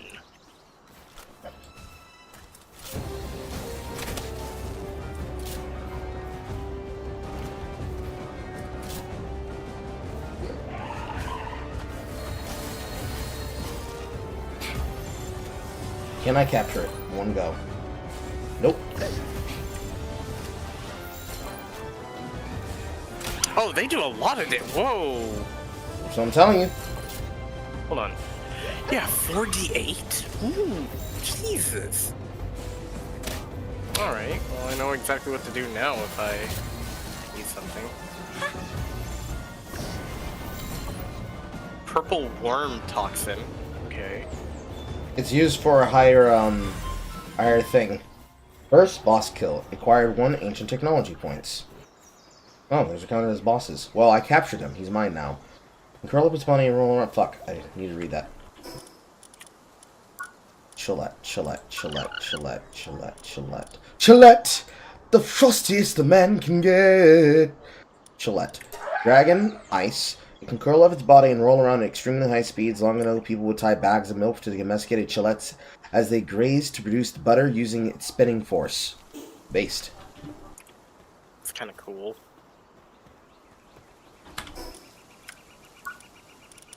I get 1 ancient technology point.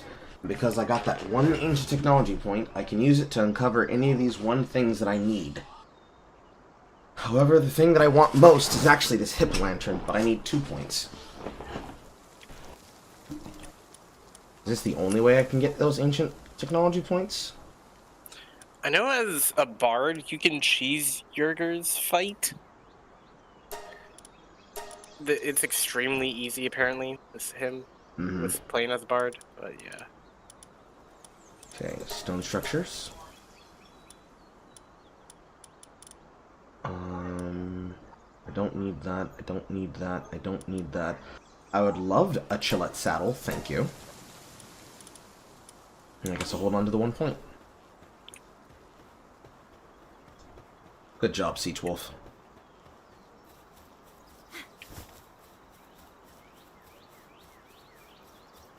Alright, so there's all the Umbral gems.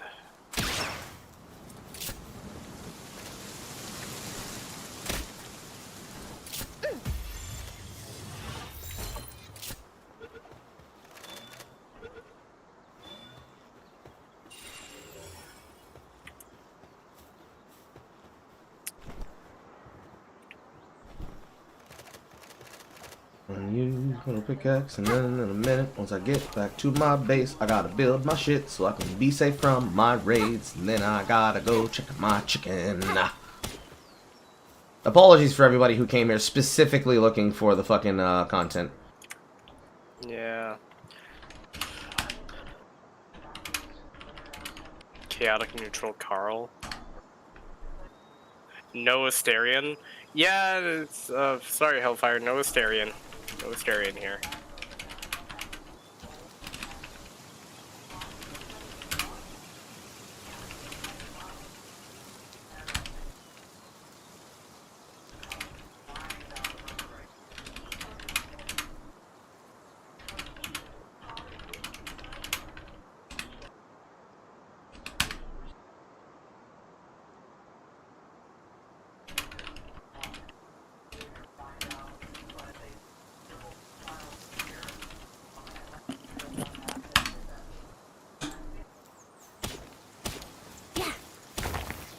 I have gotten in touch with the person in question. They have responded to me, finally.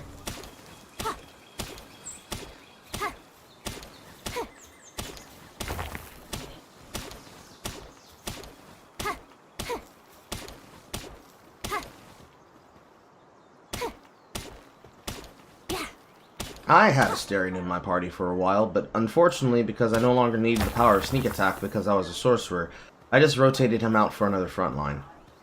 You have to understand, I had Lae'zel, and then I also had Shadowheart. I also made use of a little bit of Jaheira. Jaheira was in the final party loadout. I just needed some really strong people, and unfortunately Asterion was sneak attack, and sneak attack only.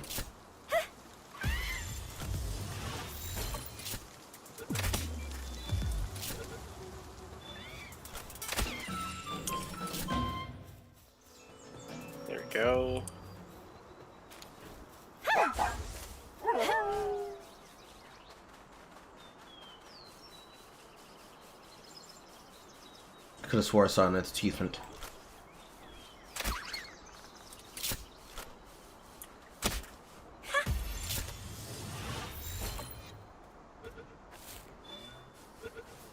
I hear gunfire. Another free Capriti? For me? Boys, you shouldn't have.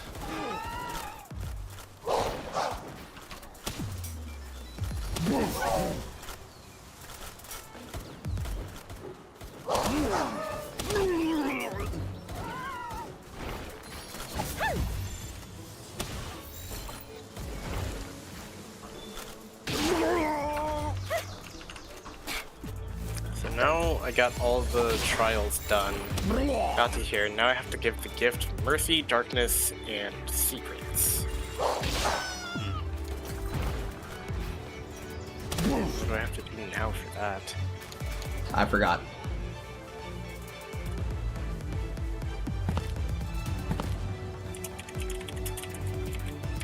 I'll have to write it down in my script somewhere, but one of the biggest issues with the game is that it doesn't stick in your brain if you're not actively thinking about it. Oh, hold on.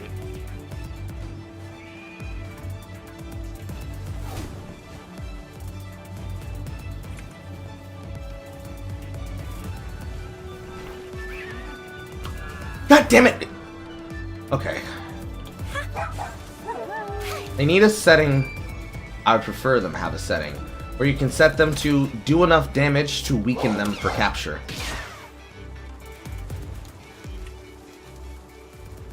Because right now that setting just does not exist on them. They do not have a fucking stop button.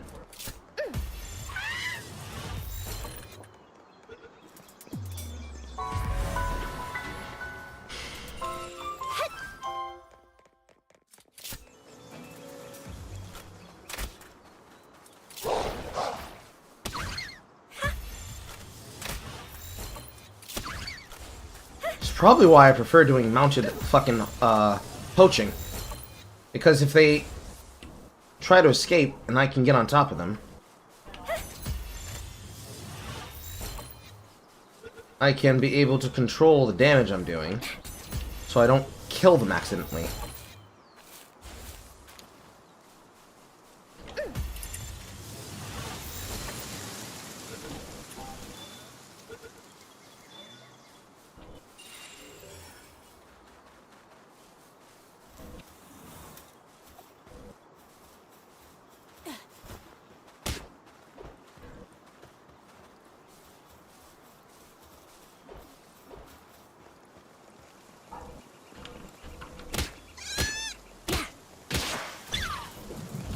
And he tackled him.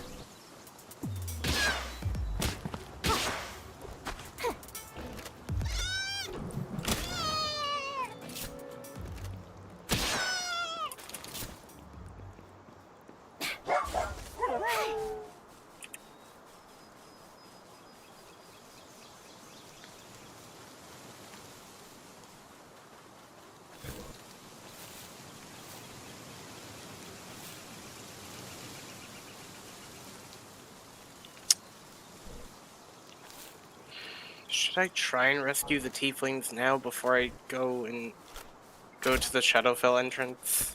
Where are they? I haven't gone to Moonrise at all.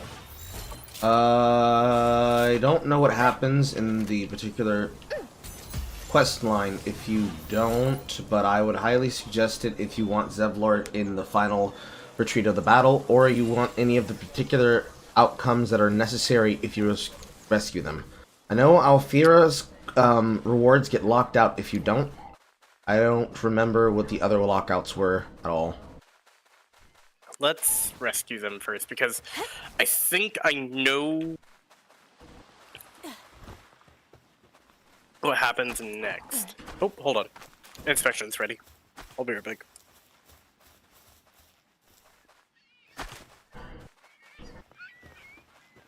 Now, one more Pow Spear. And I want you, Mr. Celeray.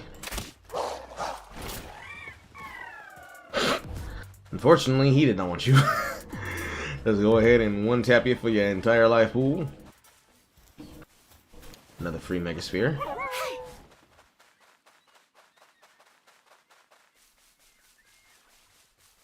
Let's try this again.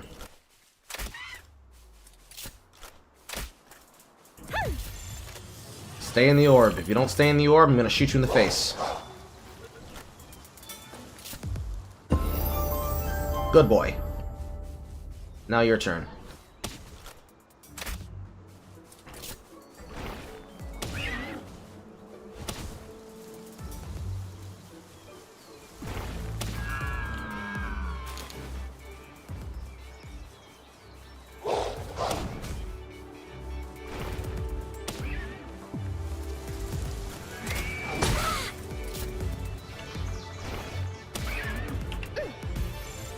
Stay in the orb. If you get out of the orb, I'm shooting you in the face.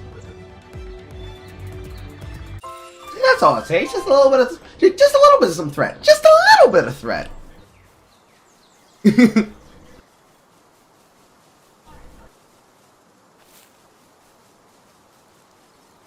Another free orb.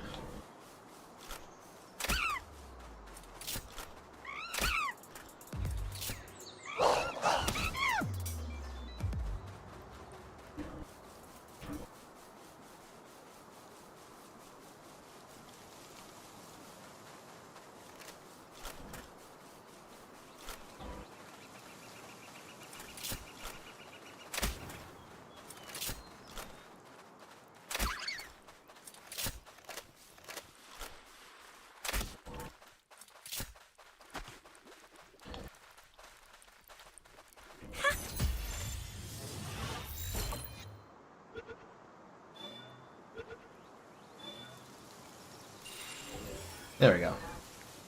Lift Monk's complete.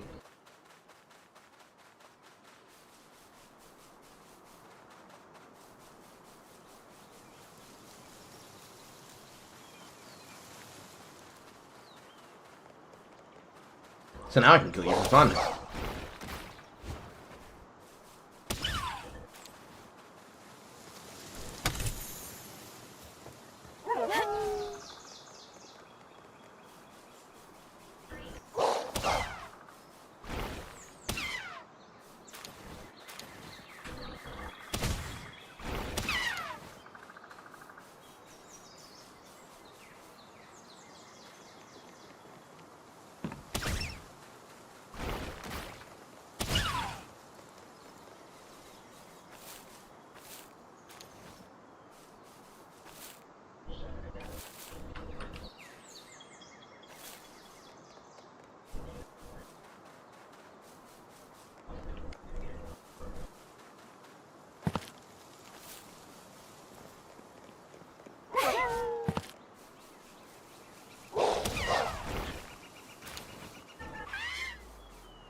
Have we done all of you?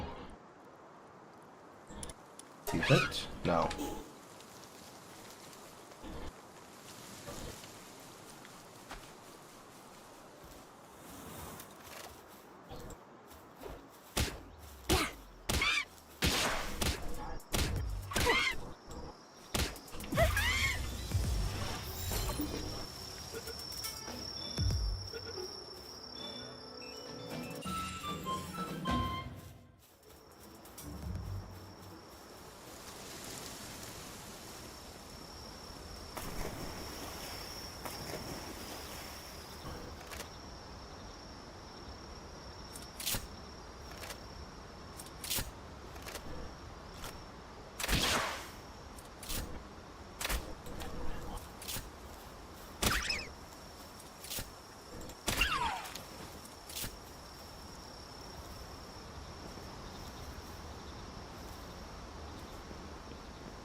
Damn it.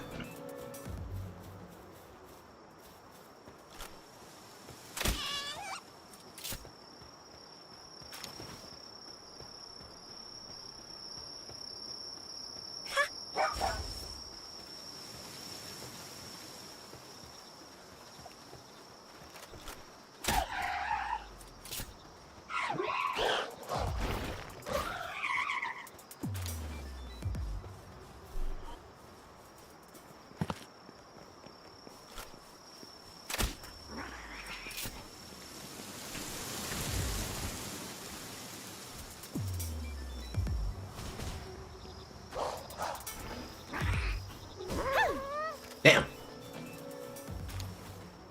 No, he really does look like a tomcat.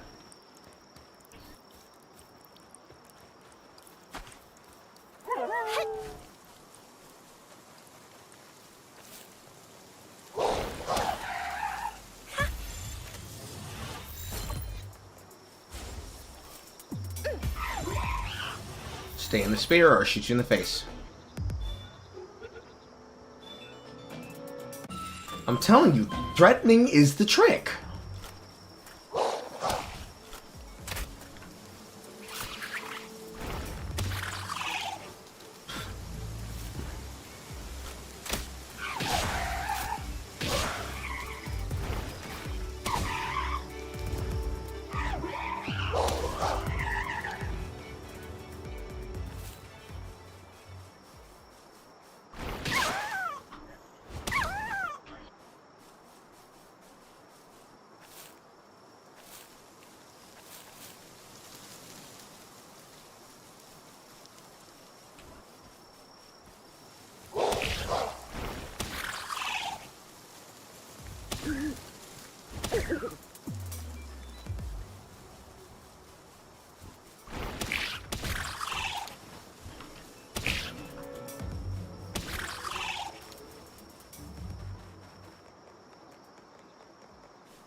I need to dismount.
Precious pelt, fluffy fur collective and pals.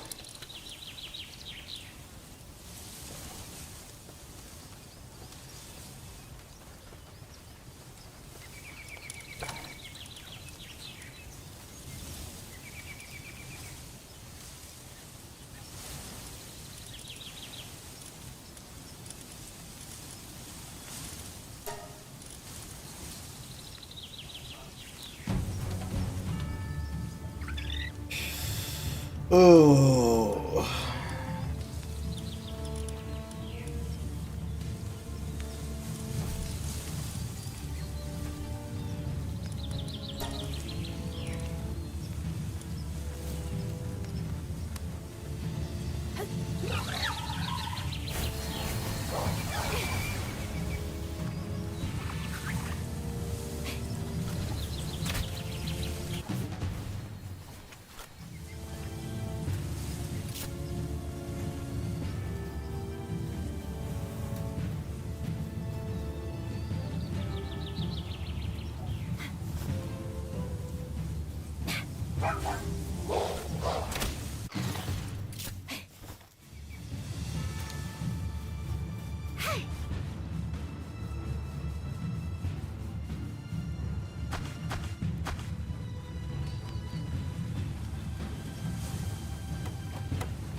They're just stuck on the fucking terrain. Which, while terrifying, is also funny. I can't hit them either.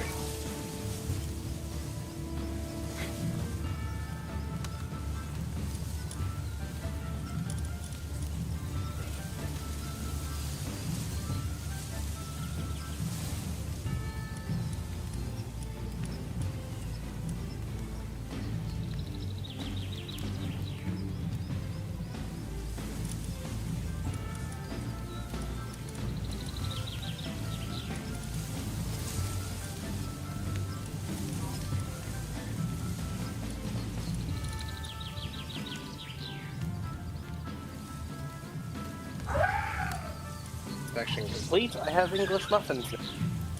Hold on. Yay. Well, I wouldn't say my game bugged, but the enemy got glitched on top of the surrounding structures and now is untargetable, but is continuing the raid music as though they are targetable. Interesting. This is another small bug in the game that they probably should fix. Oh, he is actually hittable. Well, since you're stuck, let me just go ahead and make a spear real quick. Let me take like 5 of them. Let's see if I can capture you. Because, like, this is easily exploitable. If I can be able to replicate this often enough that I can capture things that get stuck like this, I should abuse it. Fuck, he disappeared. If I had spears, I could have taken advantage of it. But you get my point. Mm-hmm.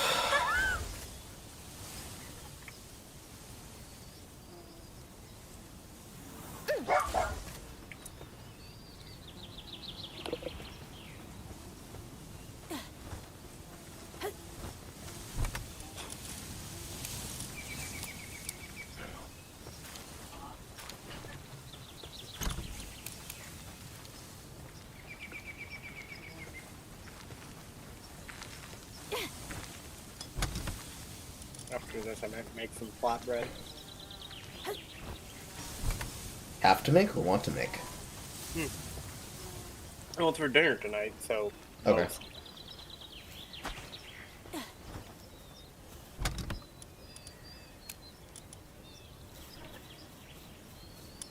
A lot of people think that I do that. It's like, really, Carl, you try to be an actual about it. Tell me what you make. No, that's not why. I catch myself in saying, I have to do this thing. I have to do it, or I want to do it. Like, I have to make content. I need to go live soon. Do you have to, or do you want to? Because you feel you're being lazy if you don't. Siege Wolf, you're in the way. Siege Wolf, you're in the way. I make sure to do that word game with myself to make sure that I'm doing things for the right reasons. I get that.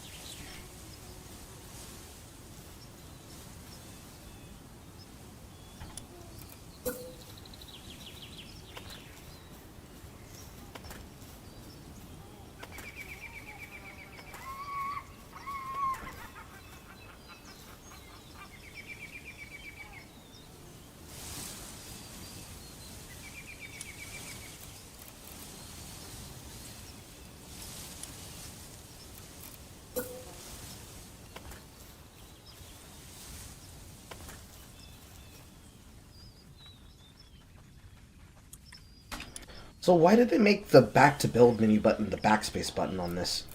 Your hands are on the QWERTY keys and your hands on your mouse. Why isn't a middle click or a right click? Fuck.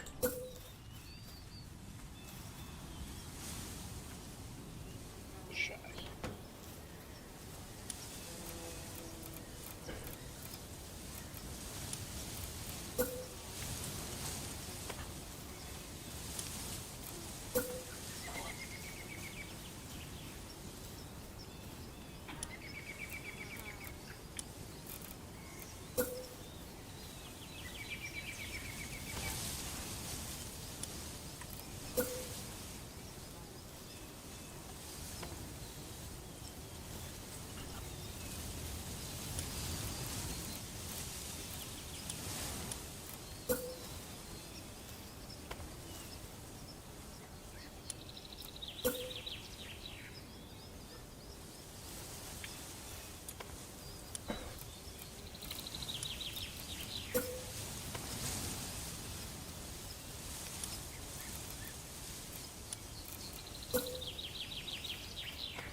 Yeet.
Are you serious? I have to be aligned with the wall. Better question. Can I climb this? I can climb that.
I mean, a dragon indeed.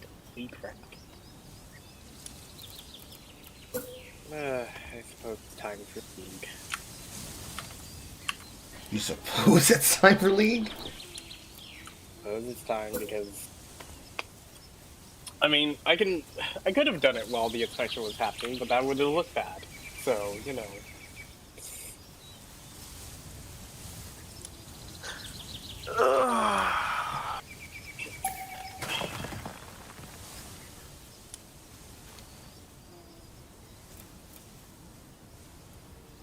I have to build this a little bit outwards.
I'm gonna hear that probably till like 1 o'clock.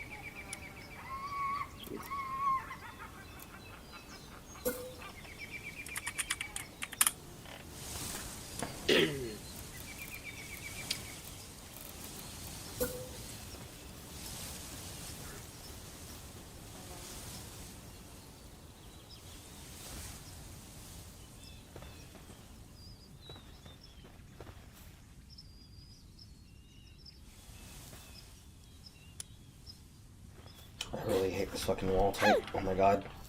I'm trying to get this fucking slanted wall, slanted roof type to stick properly to the wall, but it won't snap.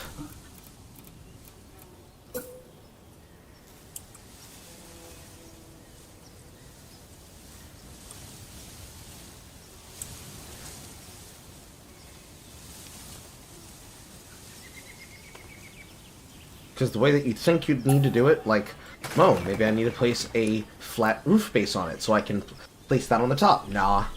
It just decides, no, I'm not in the correct position for you to decide that I'm going to stick correctly, so I'm just going to be a fucking asshole the entire time.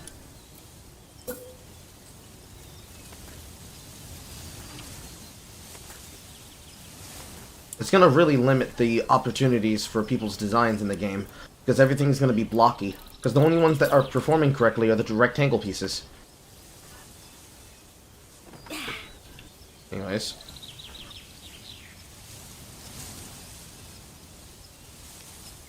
Chaotic neutral, Carl? I mean, I don't know. I wouldn't say I'm the chaotic neutral. I'd say I'm very, very, very, very law neutral, actually. Like, actually, no, it's not. You want to actually know the actual truth, Chad?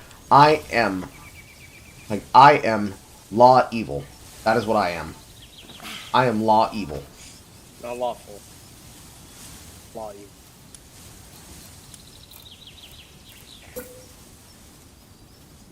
Like, I know what the letter of the law says, but if you piss me off, I'll make the letter of the law say what I want it to say.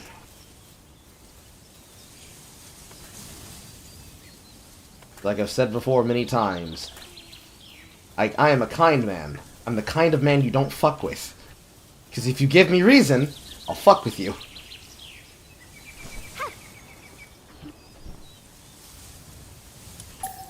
How did that stair get there?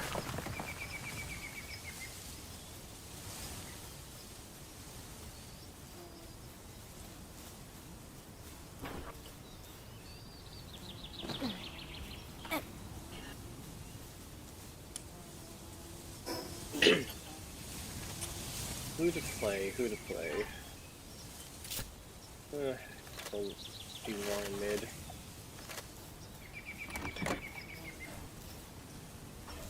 If you learn how to play mid, it'll be a perfect carry role for this season. Yeah. Just who to play as a... who to play mid is the question. Right now, I can't imagine that people aren't finding success with certain picks, but if I had to really say anything, I don't even think Assassins necessarily want to be anywhere nearby mid this season. I think it's a spell slinger season. Yeah, I mean, the assassin items are pretty good, but they're, like, not too... I mean, they're very much so... Some of them are feast or famine. Hey, what's greater than putting Storm Surge on an assassin? Putting Storm Surge on Rise, and then still have all the other Rise items, and then run them down. What's better than having Cassidon in lane with his normal item routine? Sticking Storm Surge on him, and doing 50 billion damage to somebody to the point they explode in the middle of a team fight, and then they die. And then you turn on the support, and then they die too. Like, Ingenious Hunter is getting a lot of fucking mileage in this season, I can tell you that right fucking now. It's like, oh, you're worried about people snowballing because people keep snowballing with these champions? Don't worry, we'll build an item that says you can activate this within 6 seconds, and then we'll put on Ingenious Hunter, and we'll keep activating that item cooldown every 4 seconds. What's better than sapping health from people every 7 seconds, sapping health from them every 4 seconds, and getting back 250 times 5% of the damage dealt? Hi, Scion. It's been a while. I've called you, but she's still like charging. Also, I'm fairly certain, despite what Dax said about, the Suicide Squad game. Okay, my Discord is being stupid right now. Mm-hmm. Despite what Dax said about it, they're pulling a DMC. Oh, no, I saw it. It's cringe. It's cringe. And a bunch of people were saying, well, see, you could still shoot them out. No, that's not the problem. If I put the character in the outfit and the character doesn't say anything in universe about the outfit being lame and gay and fake and cringe, that's not the same as in a scene an iconic outfit piece that has been iconographic to the character in at least 3 different outings, all of which have been live action outings. You effectively say, nah, but then you tell me, but you can put them in it anyways. They're entirely different. It's entirely different. What's that?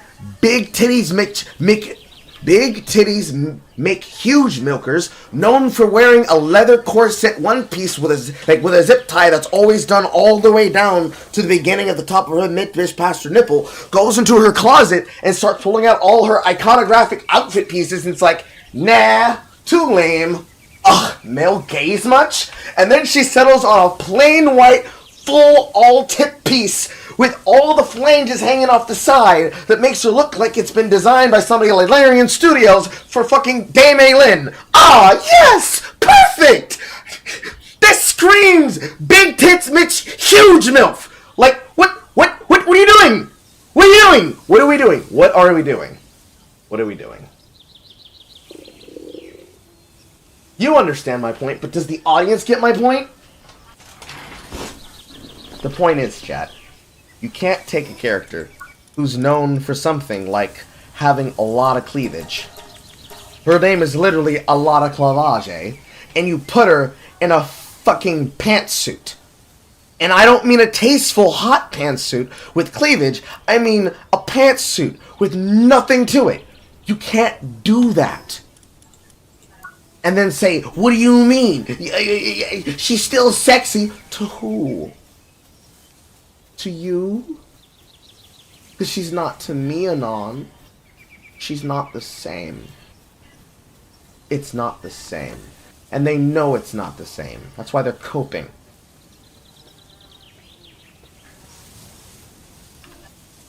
You have to be lying to yourself to believe these things are anywhere close to being the same difference.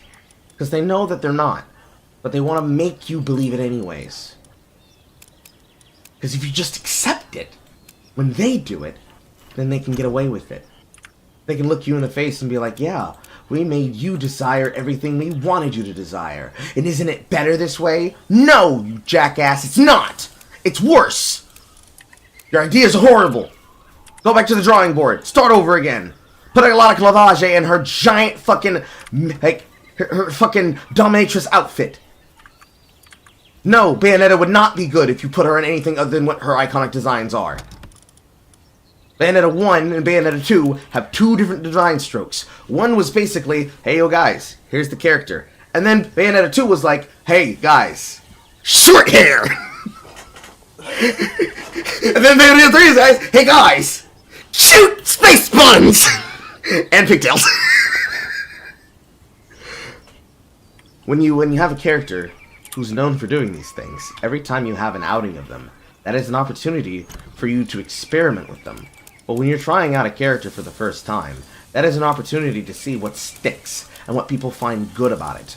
What people found good, in the example of Bayonetta, is, you know what, actually, DMC-inspired design, plus this extra shit, yes please sir, please take my money, drain it directly out of my bank account. I like this. I want more of it.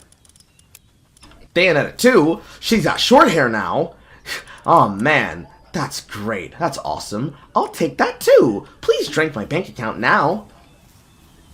What's that? Bayonetta 3? I mean, the story's kind of rough. I don't like the fact she's passing on a torch to her character who basically looks like Safe Horny, like, from Tumblr. But, you know what? Cute space buns, bro.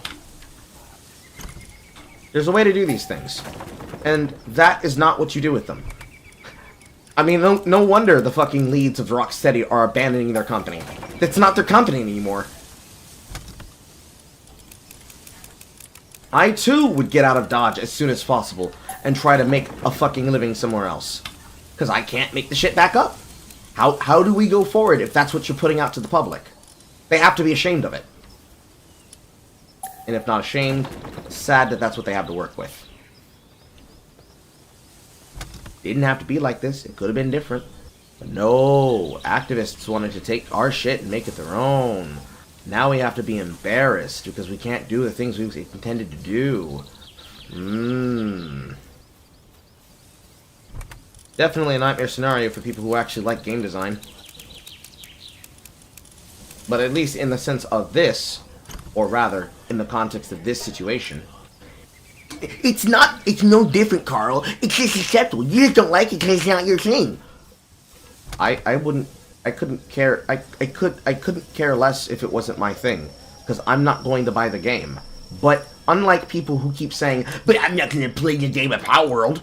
Instead of saying, I'm not going to buy the game, but I'm going to mull endlessly about it, I'm going to pass my judgment on it. And my judgment is, you could not pay me to play that game. Because they clearly do not value the opinion of the people who made that company what it was. Rocksteady ain't Rocksteady no more. Haha, memes, jokes. But Rocksteady ain't Rocksteady no more. They can't do what they seek to do because the people in question at the company have a different differing viewpoint of what they believe brings people in, and what brings customers to the yard is not the dog shit they're trying to put out in front of you. Why don't we have more games like D lowercase MC? It's because that game showed that they had a contempt against the people, and they wanted you to like something because it was done their way. Was it because it was bad and there was nothing to it that had no viability whatsoever? No. There were things that could have worked with it. Things that could have worked fine with it. Did they treat it the way that they should have? No, they didn't. They treated you like you were stupid and expected you to just accept it because they said. But does that mean it couldn't have worked in its own separate universe? You have the original, like DMC universe, and then you have the universe of D lowercase MC? Alternate universe, alternate story? Possibly. You could have done that. That's something they could have actually done. Yeah, the combat mechanics also were pretty decent, too. Like, as much as, like, yes, color-coded weapons go deal, like, additional stuff to certain enemies, it's like, yeah, that's kind of neat. It's like, yeah, you have to switch weapons on the fly to address and adapt. That's actually cool. In fact, Devil May Cry is the normal Is the original. are all Yeah, the it's always been that way. It's always been that way. All they did is they color-coded it for you. Some white paint and some yellow paint on your climbable, sir? Yes, because they realized, hey, maybe the newer generation kind of needs this. Because, you know, can't really do anything about that. Also, I accidentally got Smite in this. That sucks. Okay.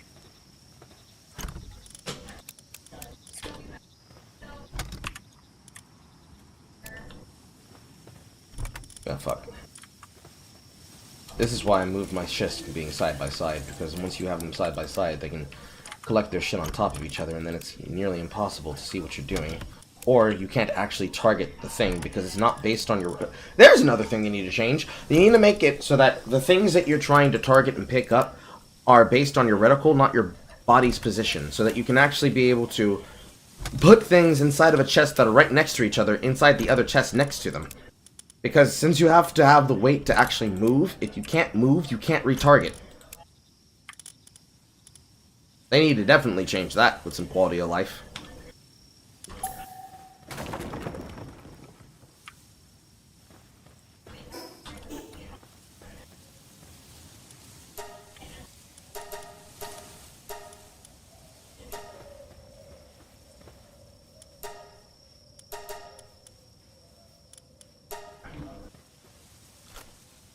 You came into the wrong neighborhood, Socrates.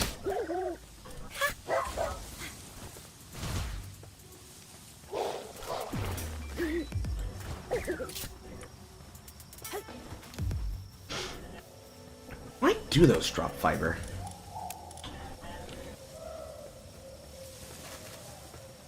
Also, what was that technology type for the wall mount?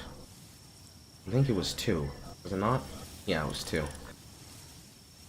Okay, stun baton clearly is in high quality workbench. Want that. Metal armor. High quality workbench. Heavy, good defense. I believe you. Metal helm. High quality workbench as well. Water fountain. Improve the watering efficiency of pals. The only things that I need watering in the base is the fucking plants, and they're doing more than fine. They don't need that increase right now. I can't do breeding farm because I don't have wheat to make cake. I'm more or less skipping straight past the resistant tiers. There's cold and fire resistant versions of the basic armor, and I've only needed to use the base level, never any of the incentivized ones, so I feel like they're a little bit of a noob trap, but I suppose they probably have their uses. Let me get the wall torch, though. Because I definitely want basic lighting now.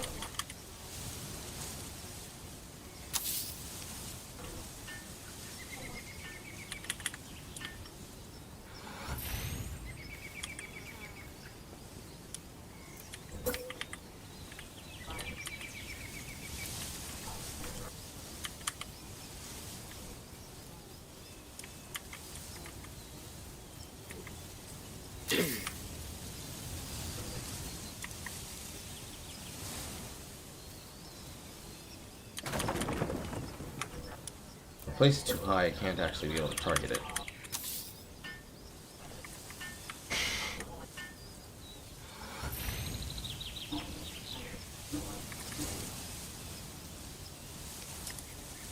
Did she just full on back?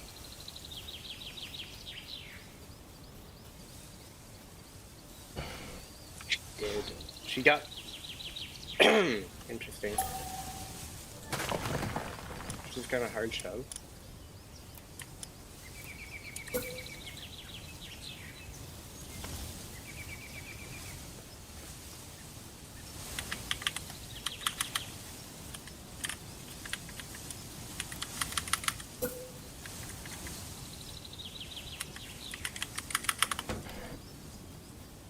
Okay.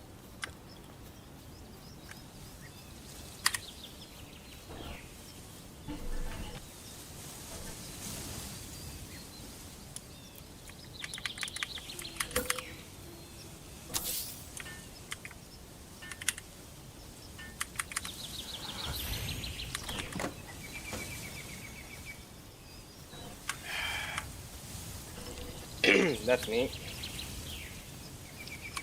What is our who's our jungler? Diana? Diana, why are you AFK? Because all Dianas are AFK. God damn it. Well, glad that we have this. To know that we have. It's always great to have the AFK player. Yep. Why win for free when you can win and earn it in a 4v5? A Huey, Huey, Huey, Huey, Huey, Huey, Huey, Huey.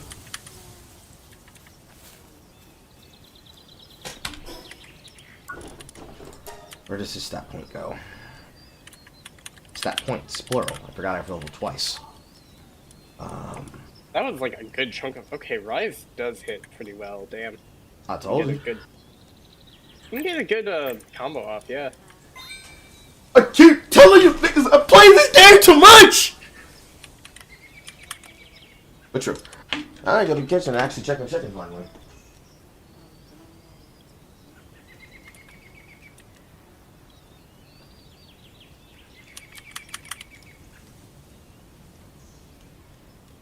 Yeah, nice try to level 6 timer me.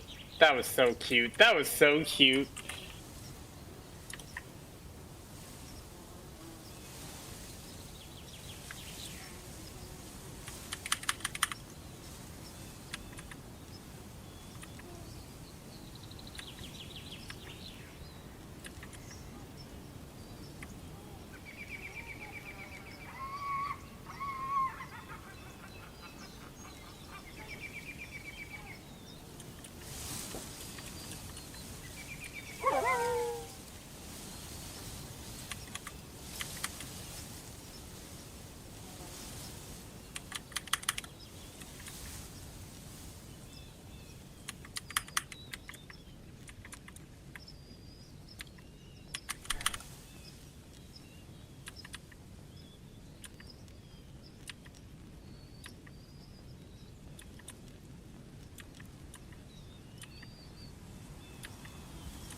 Yeah. Yep. I had a knew what stupid this moment Lily just maid now. was gonna do. I was minutes ago. I was reaching inside of the not microwave, inside of the oven to try to put water into the pan, and I kept doing that little micro correction you always do when you get heat on your hand, and I'm like, why did I just pull out the pan? You're learning the tech. They will be home in an hour, chat. An hour, chat. An hour, chat.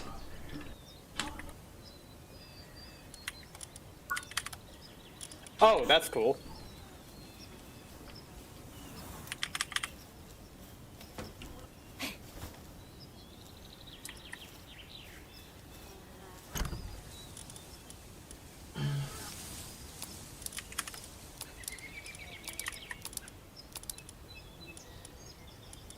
Okay, you're just gonna be completely ignorant to this. Tell them to let it happen. Yeah. All Yes. right, Samira, you're so doubtfully ignorant that you are. No wonder you're losing your lane. Good God. That's crazy. Also, you know what I just realized looking at the picture of the ancient civilization park? It's a spark plug. And yeah, this is a lost game. Rip. But it's a spark plug. Is this a civilization that adapted from the modern world because they just discovered pals like in the future or something? That'd be neat. That'd be cool. Because it's weird, because it's like, it's an ancient spark plug, but we have guns. In fact, guns are normalized around here. Granted, your first use of tech is actually crossbows and shit, so I guess they had to rediscover technology? Question mark? Yeah, this is already a lost game, I can already tell. So maybe Trendermere might be able to. It depends. If the Trendomere split pushes correctly, he should, even though he doesn't have access to the Broken Hole Breaker. Anything's possible. God damn, his grin is so fucking scary. Who's? The Black Marketeer. He's always grinning with a pipe in his mouth. And his eyes are yellow. There's no irises. It's just a yellow grin. It's unsettling.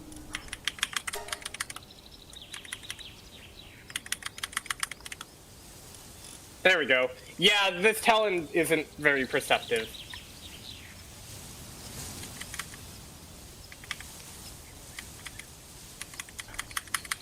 Yep. I need to organize these. He only accepts these, but I want to sell this to a vendor somewhere. So do I have to go to the town to sell it? Got rift. Don't think we can kill Lilia, but I am able to burst her pretty well.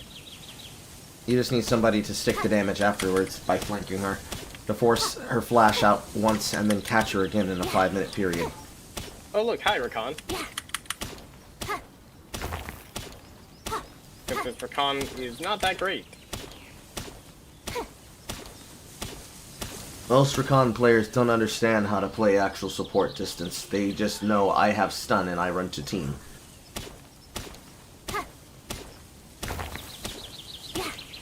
Which is sad, because he's a better character than Xayah is. Yeah.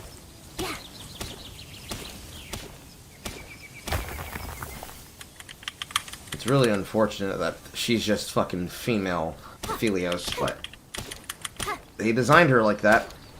But she has something Aphelios doesn't, which is the get out of jail free card button! But only if she uses it correctly and runs Ghost.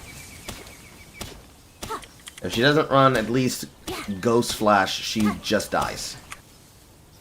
Yeah. That's unfortunate that happened. But oh well.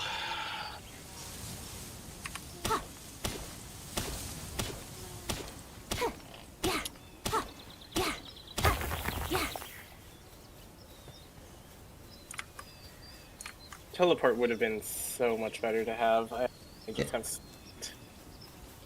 You didn't go teleport mid lane? No, I forgot to grab teleport. Rip. The unfortunate issue with this is now I have to deal with other people in my lane. And Rakan is... Yeah, they're trying to fight the full 5-man as Rakan Trendemir. That's not gonna help. And Samira's dead as hell. Hey, rammers! They're really bad at the game. Hey, rammers! They don't know how to do things. Hey, rammers! Where'd that Daydream go? I'm here, Mr. Daydream. I got a gun for you. I missed. Didn't miss that time. I know that you're trying to flank here, dude. Because I know you're in the jungle. And that's really clever of you. Because you're waiting for this wave to crash.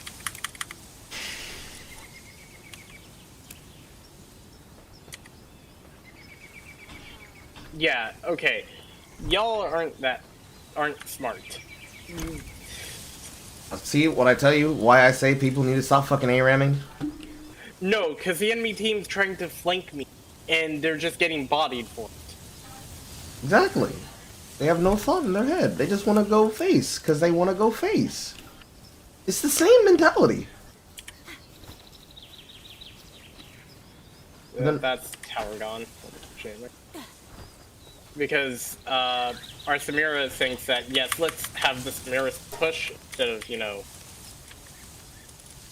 So... we don't have an ADC. She's 0-8. She only has Yomu's.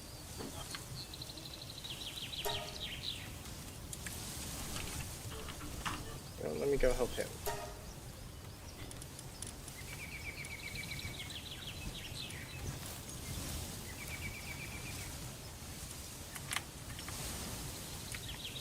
You're fucking kidding me.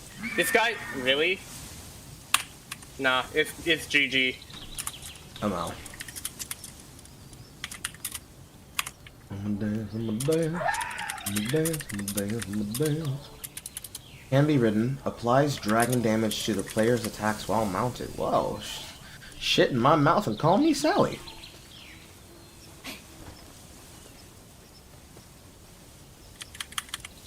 I need cloth.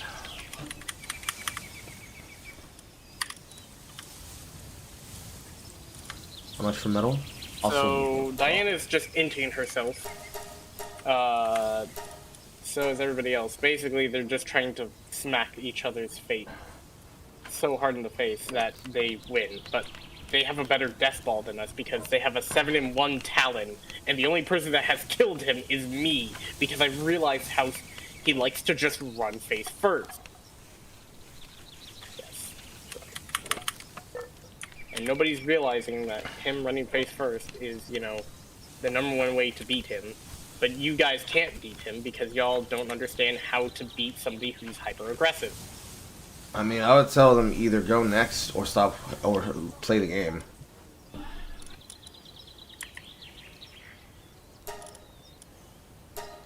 Help me, you. Jesus Christ! Let the salt flow through you, son. No. I'm sorry, but that was ridiculously stupid. I'm seeing this Diana, and she's like, I don't know what to do. He has Herald, and it's like, go in. I literally rise. I will EW him. He will stay there. He can't move, and you just kill him. But I realized I was probably 1 out of 2 people that had actual items, because Diana and everybody else, me and the Trendemir, just had 2 items. We were actively playing the game. And of course,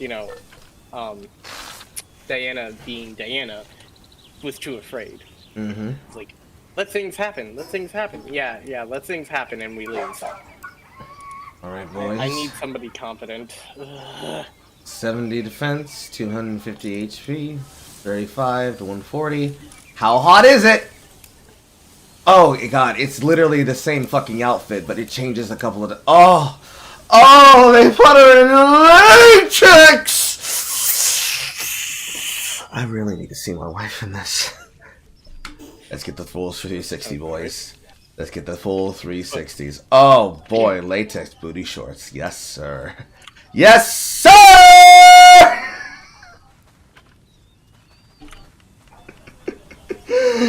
Yes, sir. I love women.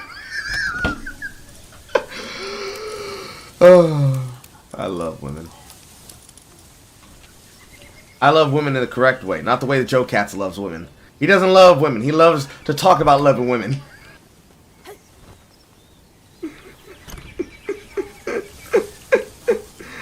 Is he still pretending he's quit the internet?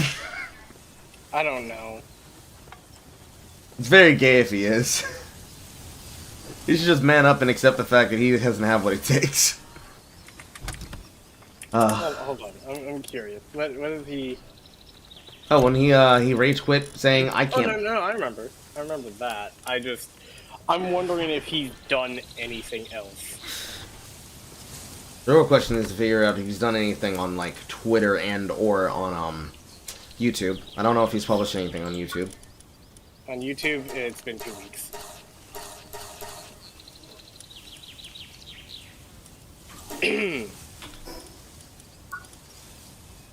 Defense stat goes to 185. Equipment enhancements. 5th from here, not from there. Didn't I unlock the headband, or did I forgo the headband? No, I unlocked the headband. I'm gonna miss the feather in her hair. Oh, man. No, said anything since the 9th? Is he liking anything? Nope, since the 9th. Okay, so I guess he actually did kind of say, I'm done. Only after getting mocked about the fact he hadn't disappeared. Oh, the outfit is designed in such a way that there's like latex lines connected to the shorts that show off the midriff and are circling like a diamond directly around the navel. It's such a good... This is such good costume design. Take notes, TV Skyrim. This is good design. And it's just gonna be a metal banner on her forehead, right?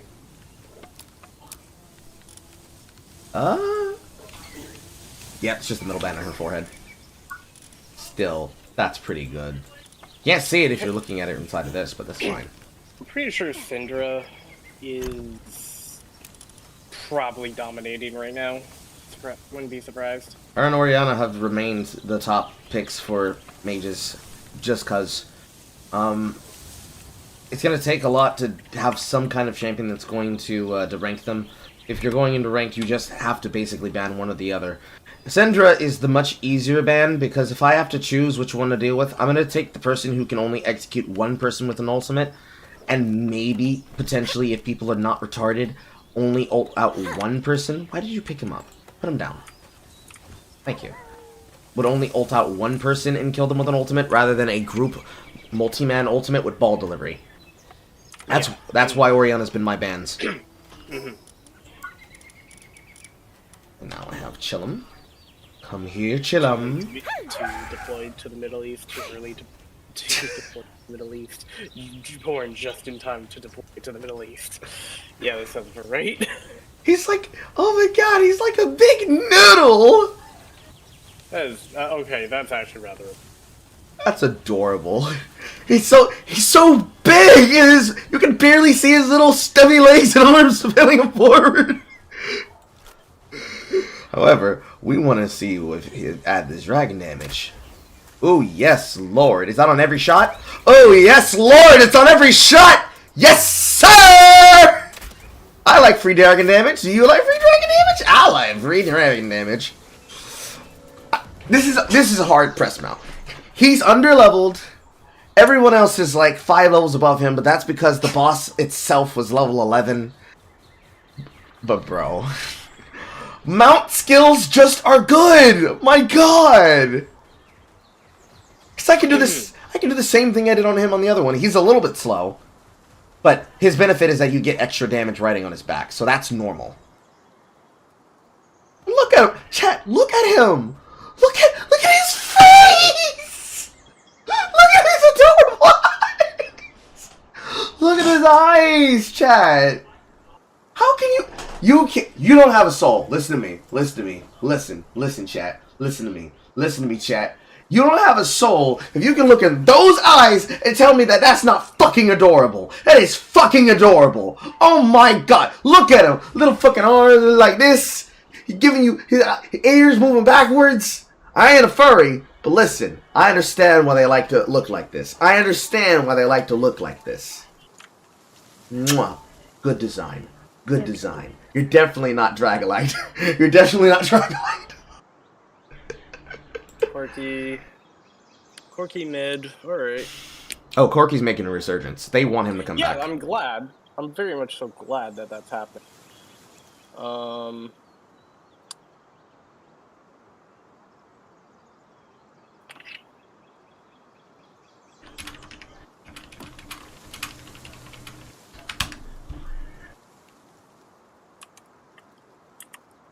My wife is showing me things.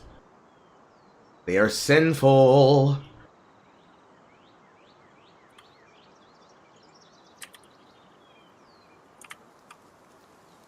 Should I listen to the boss music playlist that I have?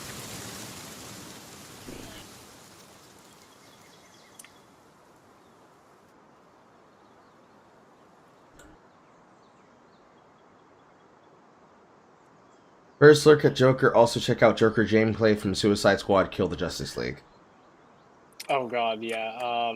Joker looks interesting. I'll say that. The Joker. At least buy me dinner first. So that's not the Joker's voice. Ew. The Joker. At least buy me dinner first. The original It's certainly not his laugh. Arkham Joker has been dead for 5 years, but In this universe, Joker's been dead for 5 years, so that justifies us being lazy as fuck and making something that's clearly not the Joker. We're so bad at doing our job that we have had masterclasses done with multiple variations of performances from that, such as Mark Hamill himself. This is clearly what we want. the Joker. At least buy me dinner first. The original Arkhamverse Joker has been dead for 5 years, but this is a new Elseworlds twist on the villain. A new Elseworld twist on the villain. Yes, make him look like he's the fucking lead of Panic at the Disco and makeup. That's the Joker to you. You fucking losers. Stop it. Alright, so... Stop it. Put it back in the lab. That Corky's was trying to cheese top lane. Unfortunately, I was already in the top side jungle. You absolute idiot. Holy god, you are so... Stop trying to cheese. Stop it. Stop it. Play the actual game, you freaking oblivious monster. They will never play the game. If they can do anything possible, they will try to do everything possible to not play the game. Guaranteed. They will do everything possible to not play the game.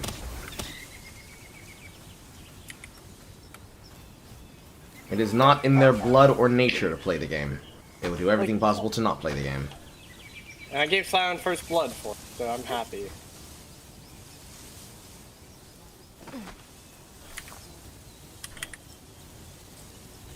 What are you thinking that that's going to solve?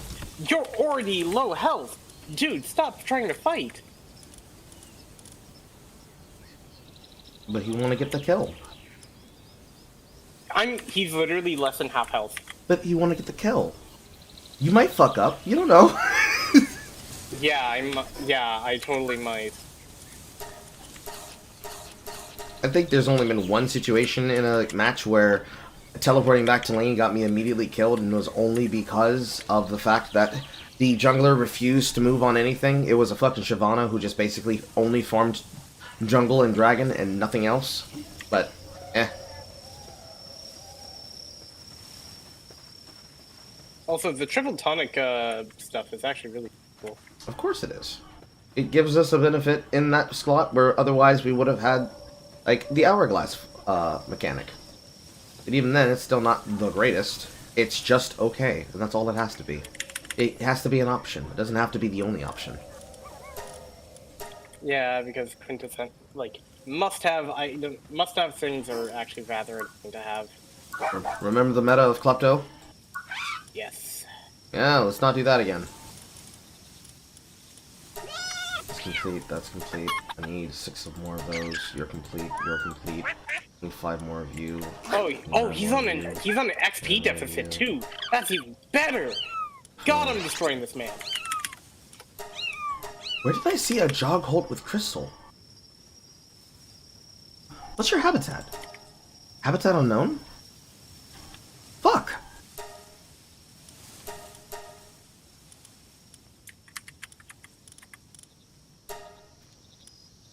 And hi, Kane.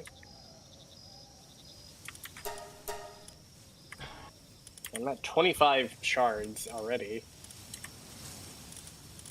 And I'm level 5 now.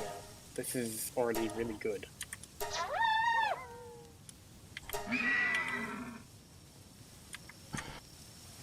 He backed. Wukong is top side.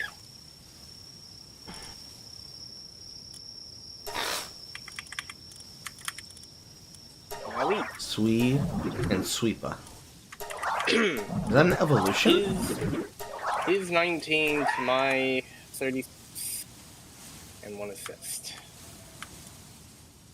He's already behind on the XP deficit really well. Scion really needs to stop dying to Jace. That will get bad. What is this? What is this Corky doing? This Corky is being absolutely mental. Yeah, no. We're not playing that game again. Stop trying to invade, you idiot.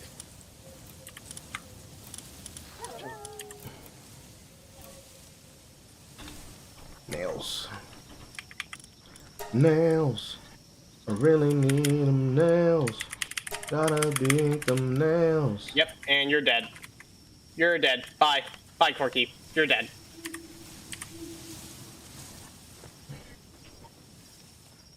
I didn't even use my...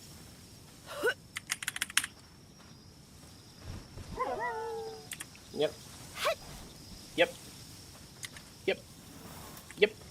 Y'all don't know what to do against me. Oh, he wasted flash, seriously? Oh, is he upset that he doesn't know how to play against Syndra that will punish him for everything he does? Oh, my bad. Should I lower myself? Lower? Yep. Oh, he's taking... Oh, he's actively griefing their jungler. Tringe.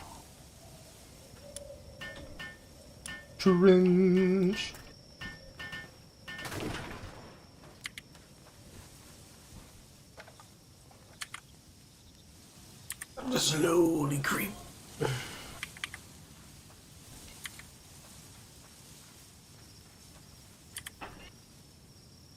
2 more splinters and I'll be good.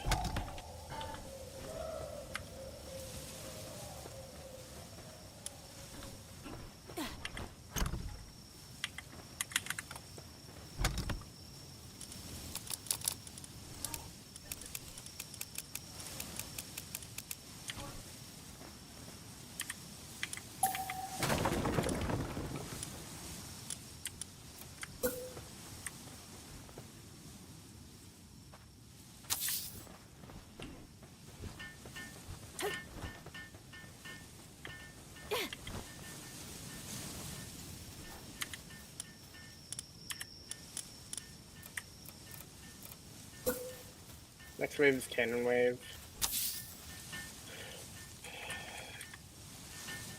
Wait, oh, done.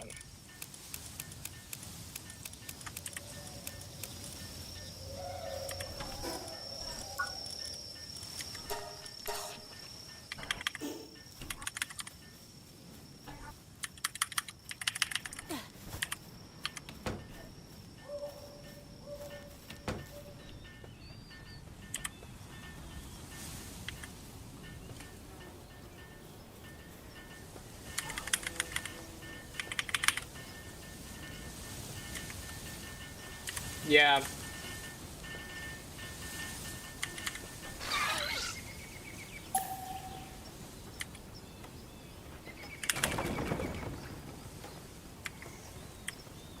And I'm gone. I don't have to fight you anymore. There's such a gold deficit right now that I'm so far ahead, you can't touch me anymore. So adorable.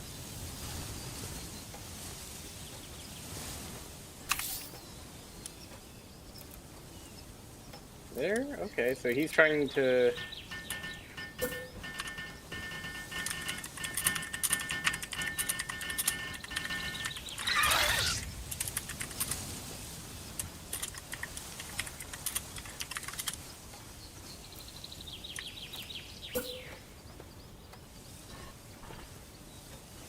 Oops.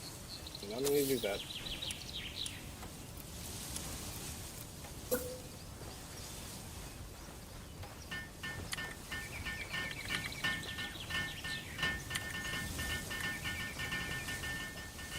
Yeah, but I'll go up here though. That's so sick. Actually, I think I want to push all this backwards towards the wall. Oh, okay. So that is 2 flashes for me because they're desperate. Mm-hmm. God, I love seeing how they actually play. So funny. Feeling fun.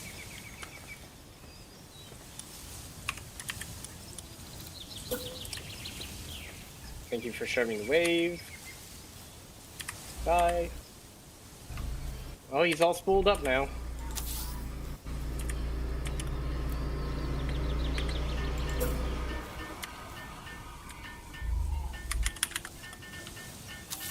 Okay, so now you're just fighting me on off rip. Okay, so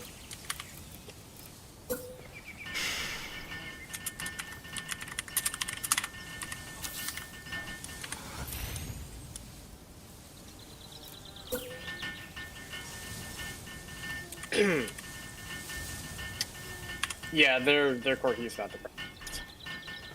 He immediately packaged at me, thinking that would instantly spark a kill. In the middle of the lane? In the middle of the lane. He immediately saw me and just was like, instantly kill. You didn't come up from an angle to try and cut a line between you and the tower? Just... Nope. You can't see it, but I'm cartoonishly shake. What the fuck? And I instantly yelled at him and saying, "Nice one. That was so smart of you." What do you say back? Nah, he didn't say anything. Unfortunate. A lot of people are here. Oh, that's fun. Yeah. But the Wukong is basically trying to hold mid for him, which that's not technically working. Let him lose! I'm begging you, motherfuckers, let him lose!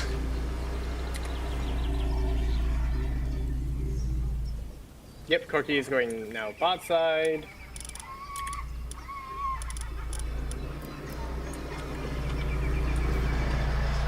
So that means that bot lane is going to probably come mid. Yep, here they come. On schedule. Here they come to get dicked on again. Here they go, getting put into the AAAs, fucking them up like I did again. Yep. I'm at 60. It is not even 15 minutes in the game. I'm already at 64 stacks. Base. Ooh. Ooh, that's not good.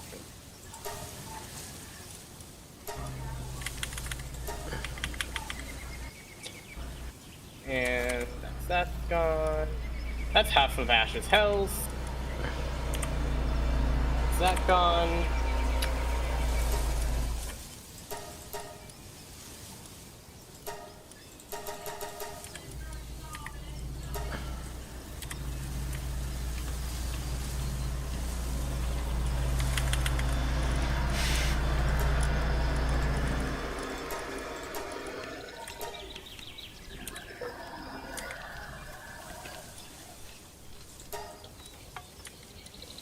Okay, now you just gave him a kill. Not need to do that.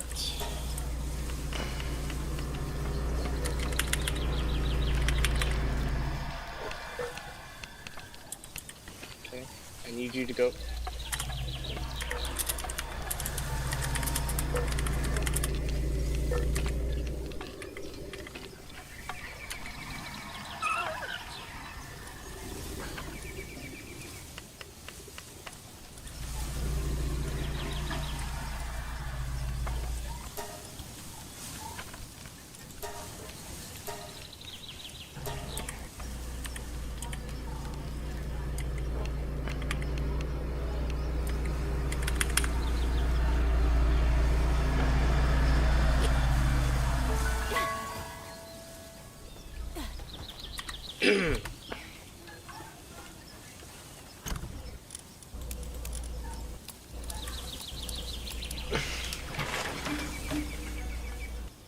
What?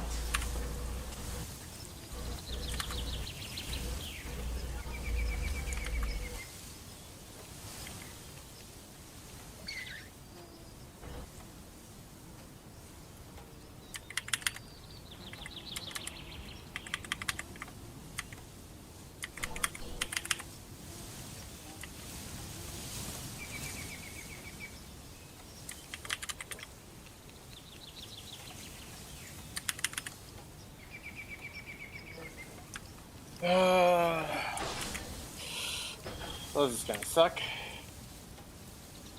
At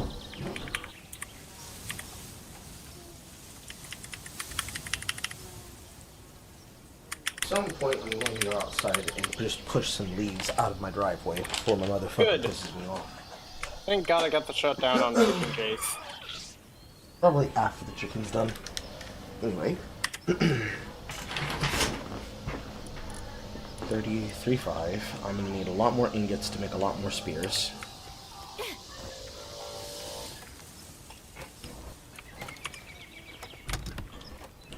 Stone is not an issue. Wood is not an issue. Now I just have to kill Wukong. And Wukong's jump outside.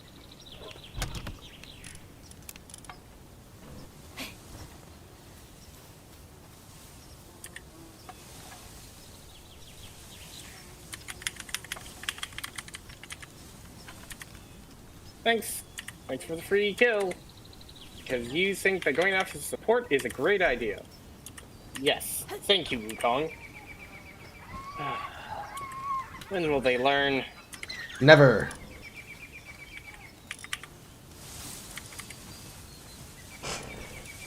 They will be a free kill always.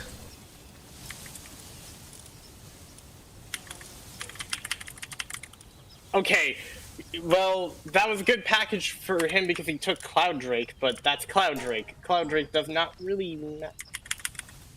In this season, Cloud Drake can matter for people who have the ability haste to support it, because they now have items that actually support their ability to do ability haste shit. Yeah, but we completely just destroyed their entire team, so we're all just gonna go push. And I just got free double buff from it. So I'm not really complaining. True. It won't matter if they don't actually have the ability to do anything with it. Yep, and that's why I said, like, okay, you stole it. Let's continue on. Let's keep playing. You're still at a deficit.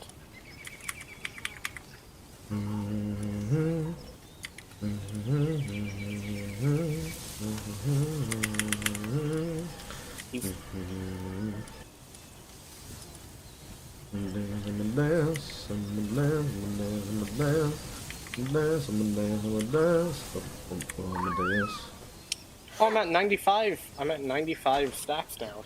Good.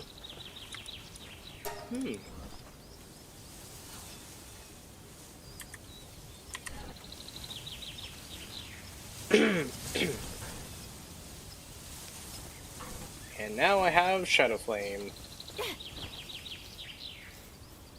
Let me get the Storm Surge as well, just to make it just that much more painful.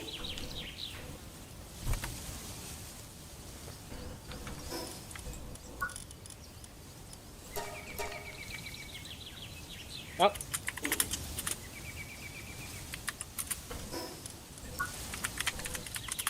Over 200, close to 351. Yep, they surrendered. Hooray. They surrendered, yep. Ah, thank God. That must have been painful for them.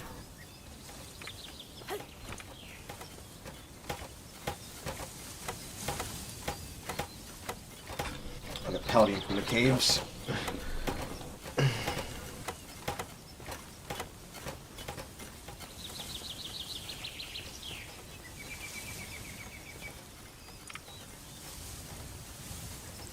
I still want to try Way mid, but at the same time...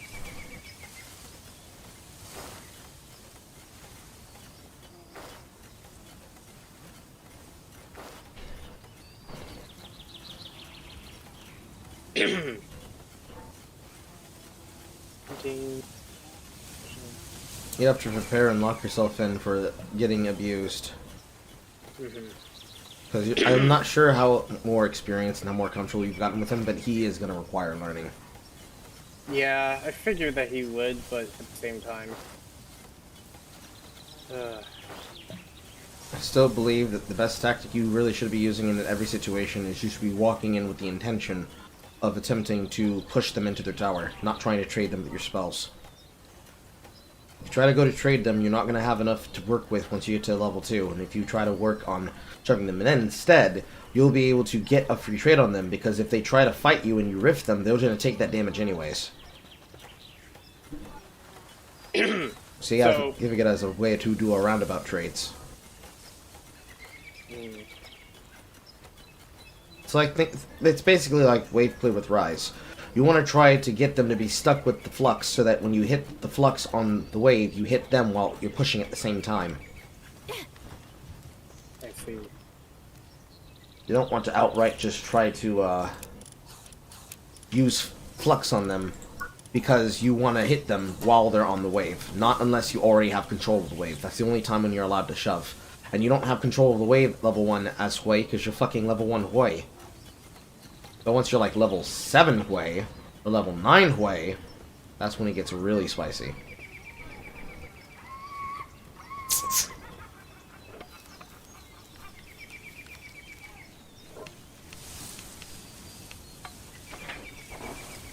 You at least want to make them have to invest for trying to poke you.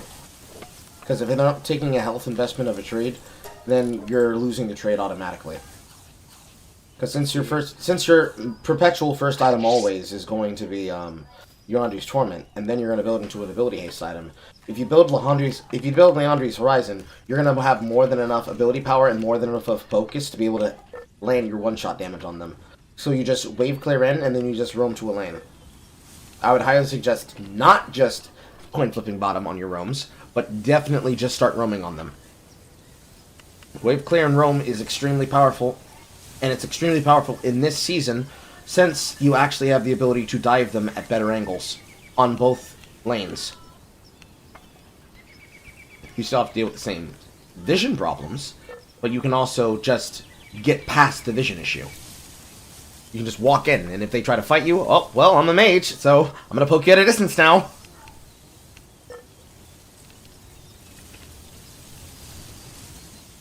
It's very simple, it's very conservative.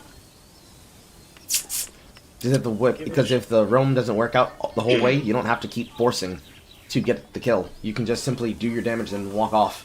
If they try to follow you and your jungler's nearby, that's an automatic kill for you. Then you can turn on whatever objective you want. And since since that's a champion that incentivizes at doing multi-tier damage with Rift or having whatever damage they need, securing rubs with that is going to be very powerful.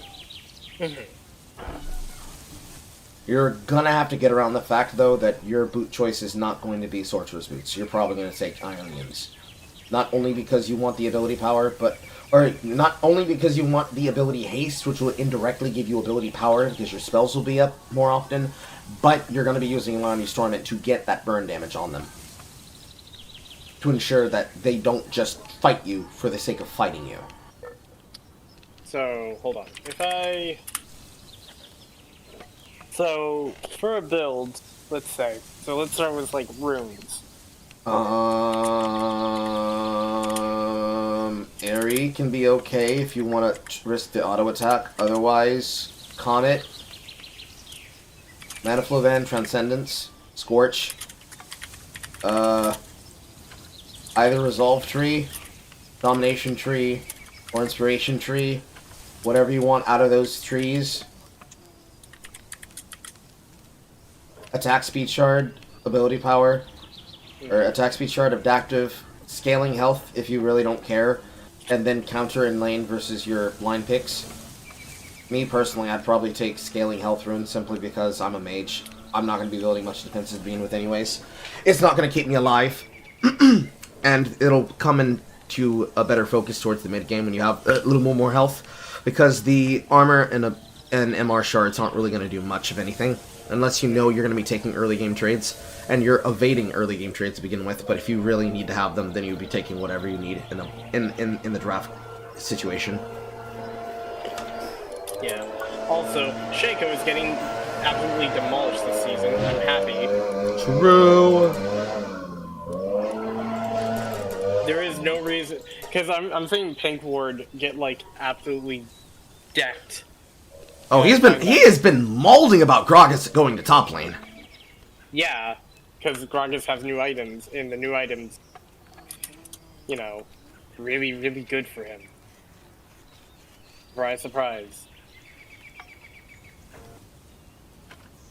It is hilarious seeing clips of him just mauled about, this champion just does everything and then just wins. Oh, you mean like a champion that has true Femiflage and just shows up everywhere and shows up behind you and ignites you and you die? And there's no counterplay because you can't get away from him? You mean it's like that? That's crazy, bro. That's crazy. You mean there's a top lane champion that can poke you at a distance and just hold you into the tower and you can't do anything about it? Bomba. Bomba. I do enjoy seeing him get a taste of it. And that was both with and without Everfrost. Yes. Thank God. I understand that, like, Shaco, like, I don't mind, like, Shaco's, like, having, like, fun times and all that, but at the same time... They're too oppressive. Seriously? Champions are too oppressive. There are way too many champions in the game that are too oppressive that need to be fucking curb stomped into the ground. Either by better champions or by better players playing champions that can counter them that never get enough playtime because everybody's spamming the same bullshit. It has to happen. It has to happen. It's unfortunate for him that he has to be the play example of it, but it has to happen. They need to get dicked. They need to get dicked. They need to get dicked so that they learn. Someone has to remind them that they're human. They're not gods. Yep. Because I'm seeing him lose to Fioras, I'm seeing him get caught out, like, extremely. Like, he's playing like it's Season 13 where he can get away with a lot of stuff, but the map's changed. He can't do that stuff.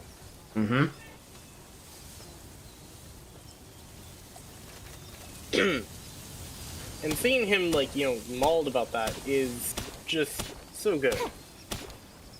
But I guess that's toxic. Oh, pardon me. It's like listening to Season 10 Hashinshin before he was revealed to be fucking grooming people on the side. Complain about top lane champions being broken. And then turning off or switching his scene to fucking Universal Alice Europa 4. Like, no, bro. It's a little bit more than just that. It's that you're too aggressive, and you have to stop. I mean, I've been trying Nasus out in my recent testing sessions. There is no more satisfying feeling than watching a Riven slowly get chipped out by Spirit Fire, and think, wait, he's gonna walk up and he's gonna be able to get killed, right? No, I'm gonna ghost away from you and your jungler. Stop ganking my lane. And then at some point he just gives up and they just FF quit because no one can stop me. Yeah. What do we? Also, was that grooming actually confirmed? Yes. I see. I mean, it's no cookie law situation, but no, that was confirmed. Look at him. You think he's talking to normal women? No. Absolutely not. And he looks like he's Superman. He looks like he would be not necessarily the son of John Kent, but specifically of like Superman's son. He has the little fucking hair twizzle and everything. How do you look like that, but then sound like that and not pull? Granted, he doesn't sound horrible, but his voice doesn't match his face. Mm-hmm. Also, another thing that I found as a glaring issue is that, you know Ninja, right? Yeah. From my server. He actually looked up to Hashinshin because he saw, like, yeah, it makes sense. Like, I understand that, like, this stuff, it makes sense. And it's like, well, and then the whole stuff, and I just was like, he's not very good to use that for the litmus test of, like, who, like, he can understand some mechanics. He's just way too damn aggressive. And aggression often gets smacked in the face when you see somebody that can see that aggression and manipulate it. It's like I say multiple times to Dax, and he still doesn't listen to it. You don't have to go ham 100% of the time. And also, it's unfortunate that he looks up to him as an idol, but remember, you should be picking their brains for their builds. You shouldn't be picking their brains because they're your favorite content creator. Even if you like them as content creators, remember they're still human. Yeah. I mean, he doesn't talk about him much anymore because Hashinshin left the scene because everybody remembers him now as the guy who tried to group people. I've seen him make return streams, but I've also not seen him in any clips. And I imagine if you're primarily a Twitch streamer who plays the game, your entire lifeblood depends on those clips.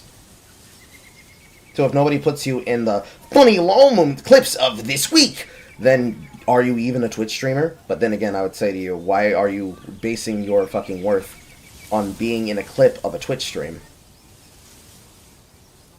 Yeah.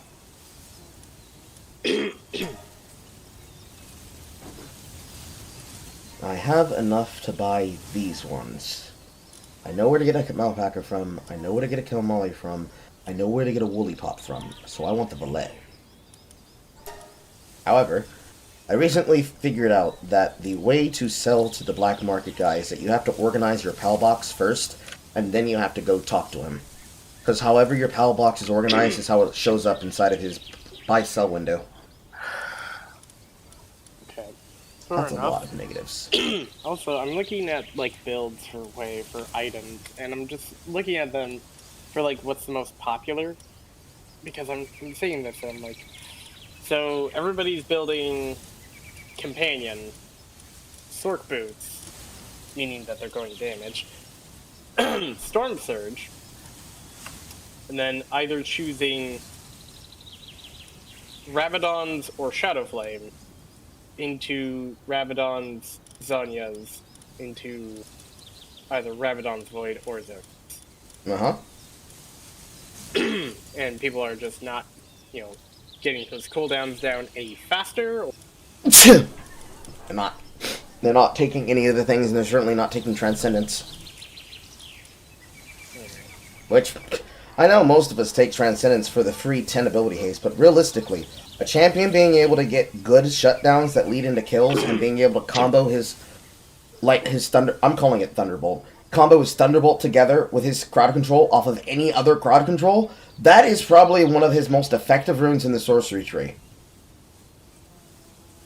Like, Arcane, I tried Phase Rush on him, it doesn't work that well because...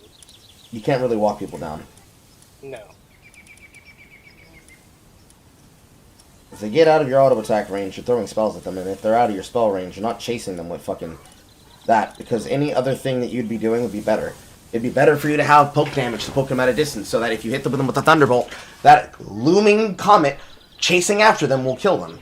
It's better for you to have fucking Electrocute, or to have fucking Dark Harvest, so that same effect. If you hit them with that, and you get the effect, and you harvest the soul off them, or you get the fucking combo, and you hit them with the hit, and that does the damage to them, you can kill them the same way that you would try to in the same openings as Vex, which is why Vex usually tends to take Electrocute. If she's not taking sorcery because she values to having the mana in lane and the regeneration in lane for her health, for her mana pool, because you can forego a mana mythic on her. You don't have to build Archangels, but if you choose to, you'll have that additional shield on top of your normal shield. But if you choose to forego the mana mythic, you will need to have the mana. That's why I also suggested of those three that you would use the domination tree. I would say if you want to go for just straight up, I combo you, I get damage, electrocute, and then sorcery off tree. If you want to instead ensure that you can spell sling and spell sling often because you need the cooldown, definitely sorcery first, and then any of those other three, with domination, specifically in games where you have easy setup. If you have easy setup, then the true damage, crowd control one, and maybe Ingenious Hunter. Because I was thinking, Sorcery Resolve. Because... In a sustain lane.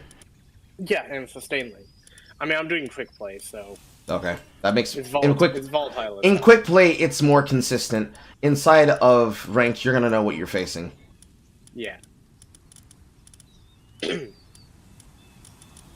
Ooh, I found another artisan. Unfortunately, he's a planter. So it's not good. I'm sad.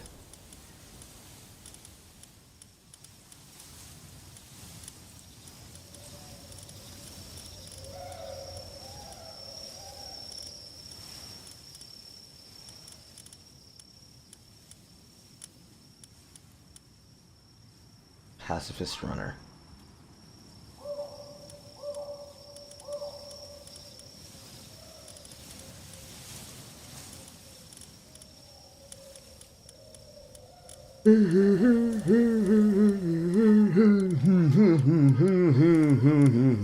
Workaholic. I need to check those mouse. Trying to LSF not to ban his name from the subreddit. Keep clipping things like his view count getting him low. I don't think you're gonna ever escape that, dude. Whose view count? Hassan's. Oh no, he's never gonna escape that. Like he's... Yeah, he got a complaint. He's complaining to the LSF mods on the subreddit because people are clipping his view count getting lower and lower. This is one of those situations where when Carl said LSF is usually monetized by high-tier streamers that have the ability to control it, this is one of those situations where, in the interest of keeping things regular and honest, they absolutely should ignore his request and tell him to get fucked. Oh, you can't click on this and drag it down. You have to scroll the bar naturally. Or maybe he's a lolcow. I mean, he doesn't want to be in the lolcow status that he's finding himself in. To which I say, get fucked, deal with it. He absolutely should be at lolcow status because he is a lolcow. You don't get to say, I'm the most trusted name in news, nobody does better work than I do, and then constantly default behind, I just do coverage of stories. That's not how that works. You don't get to get free clout off that, my friend. I covered wars, you know.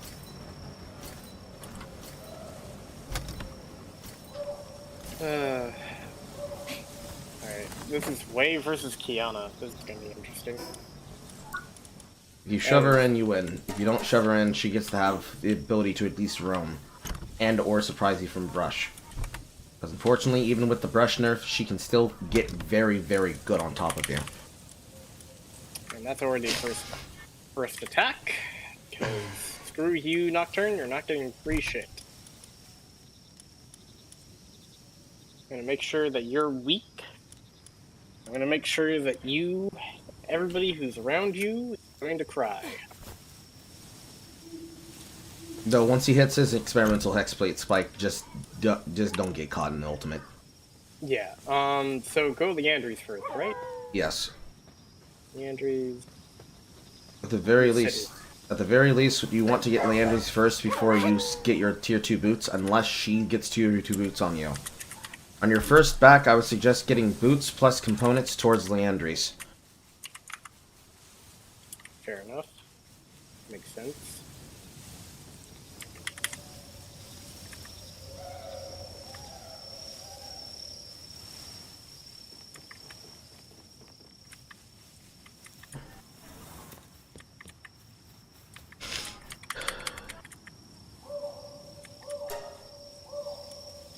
Trade you my money for Mine Foreman Ballet. Finally. Also trade my money... Well, no. This Woolly Pop's really bad. It's a slacker.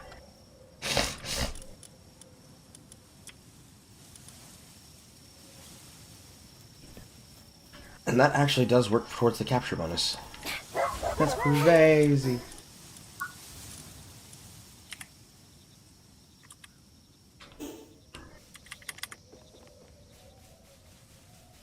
That's a bit. If I trigger the bed cutscene, will he reset his inventory on rest? I can get to my bed in time. Did I even make a bed? I didn't make a bed, chat.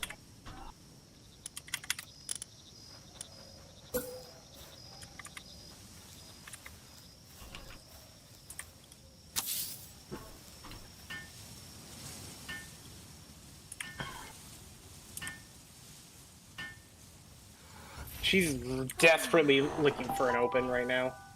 Like every Kiana. Yeah, you're gonna want to start her out. Anytime she tries to go for grass Q, you're going to want to just simply put something in it.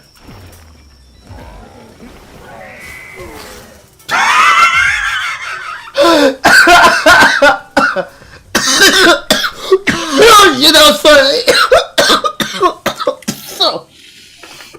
Oh, that was funny. Oh my god.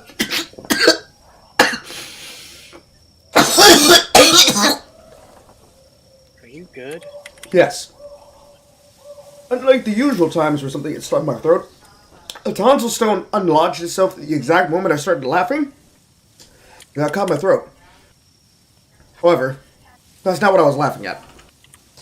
There was an enemy pal in my base. It was there once the night cutscene was done. I guess I didn't turn my alarm bell back to work. Yeah, I didn't.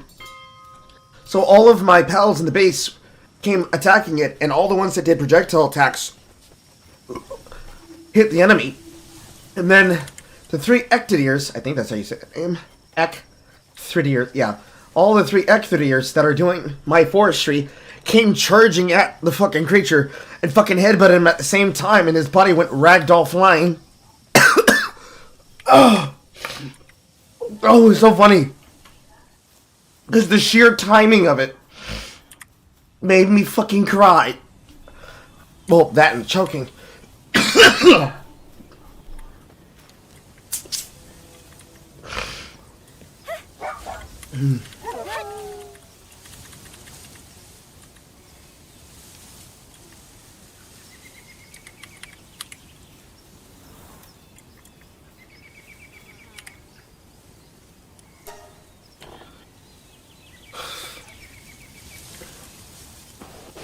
Unfortunately, no. He does not change his inventory upon night reset. I could buy another valet if I wanted to, though. It has apothecary, and planting, and handling, and gathering. Sure, I'll buy one.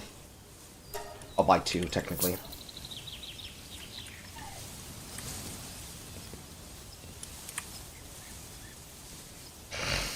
Oh, fuck me. Brother in Christ is going to take a flash. Also, another Rorvik who is not getting to mid lane. How peculiar.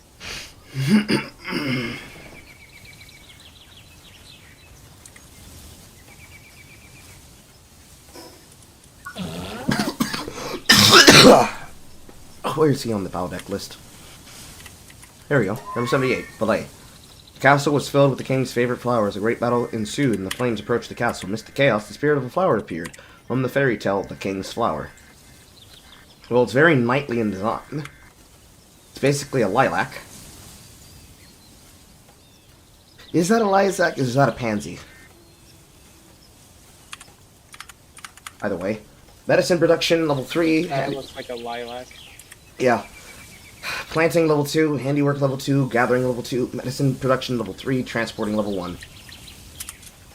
Pretty based.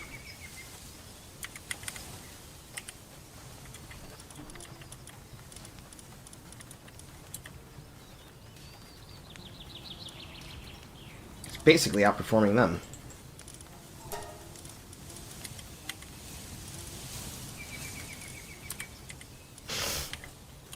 Oh.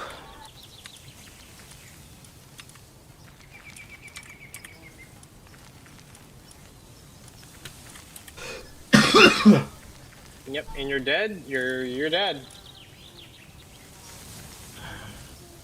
And you're running away from me.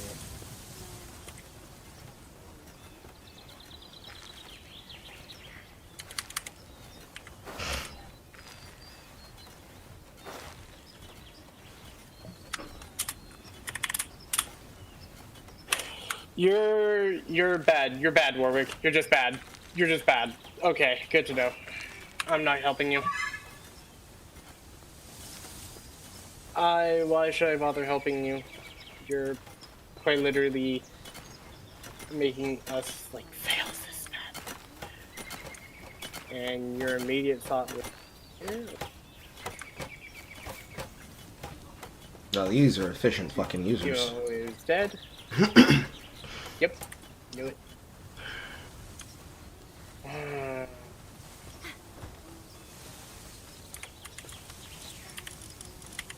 Miners can go back.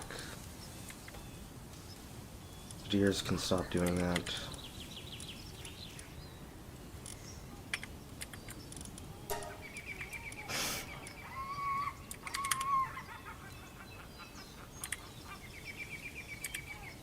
My lift monks can do a little bit of medicine shit, but they can't do it at the level I want them to. Wow, she can dodge out of that. That's annoying. Oh well.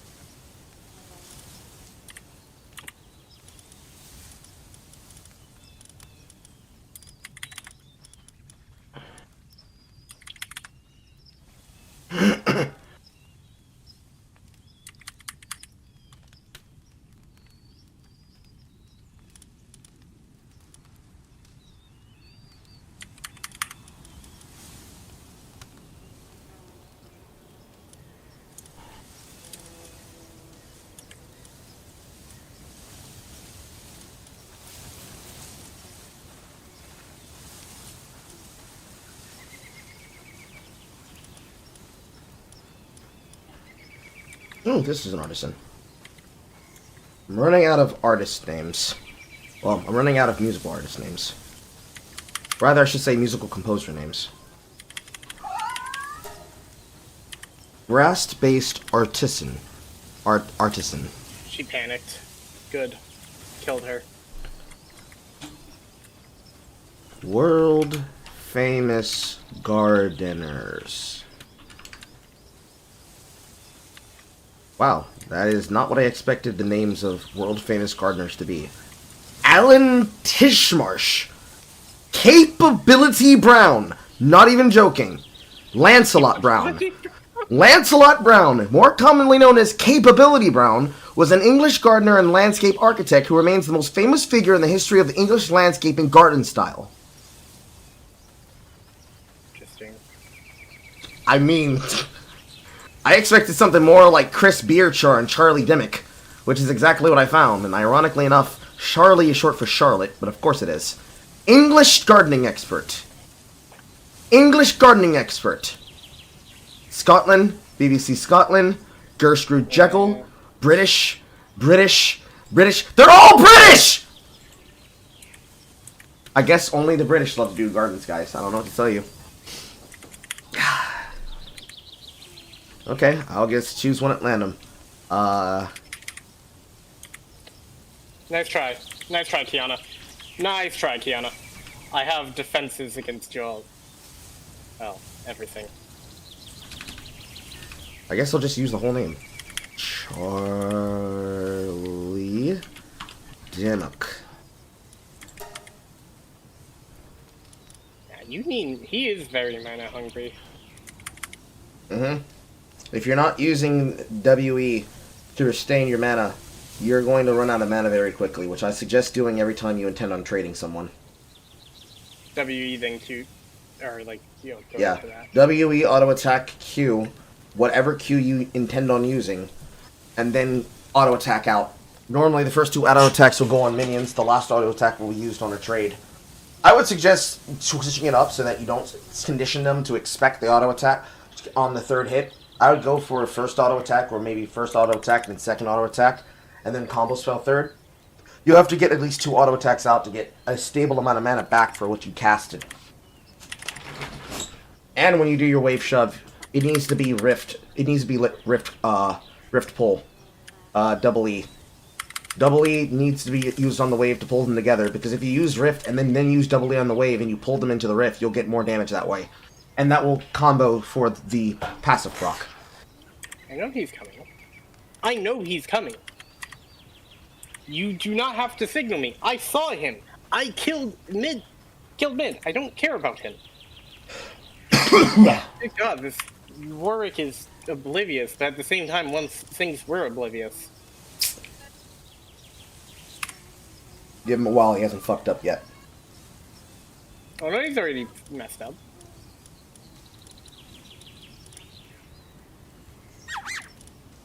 Increase the player attack. Luckily enough, this Sure. Kiana is kind of proving to me that she doesn't understand the situation yet, but thinks that because I'm a mage, she should automatically win. Mm-hmm.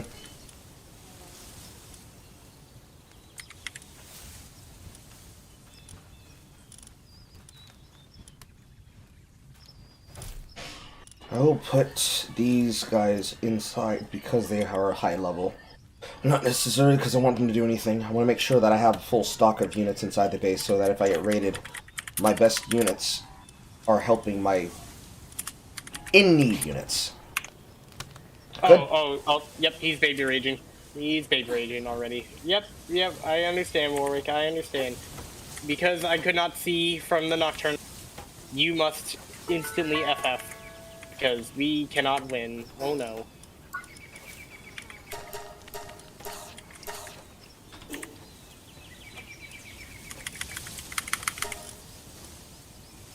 Yep, and that's half your health gone, Kiana. Nice try trying to freaking wrath Q into me. I need to make nails. Also need to make this goddamn thing. Which one is it? Arkin's workbench. Yeah, I need nails. Oh, I need nails.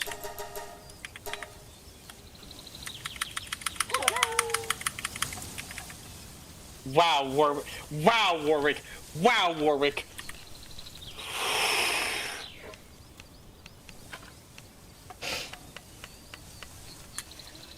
There are just some people, you look at them and you think, how the fuck did you ever get placed here? How did you learn playing this game? And then you see them play over a match and you're like, oh man, I know your entire history. and his immediate thought was, hey, let's start dragon while there's an entire team, like, literally coming towards us. Only the best brain cells, chat. Only the best. Nevertheless. I want these ones on this side.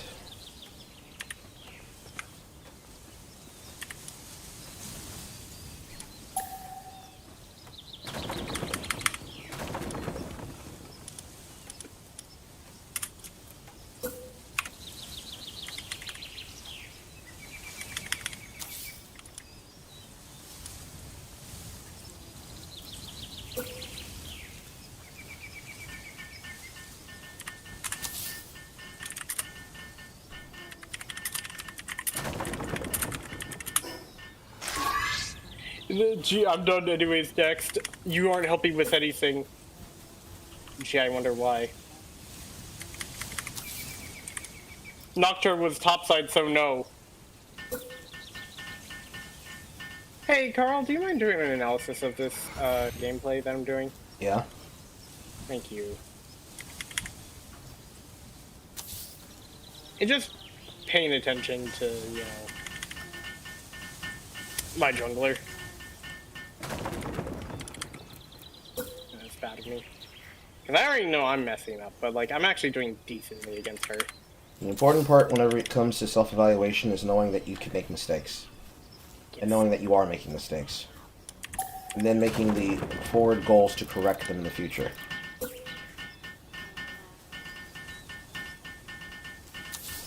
Why are all of these flipped backwards?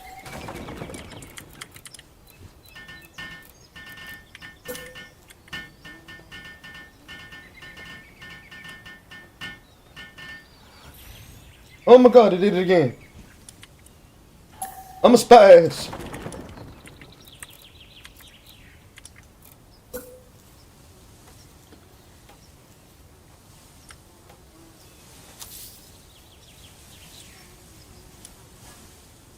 This one's flipped backwards again too.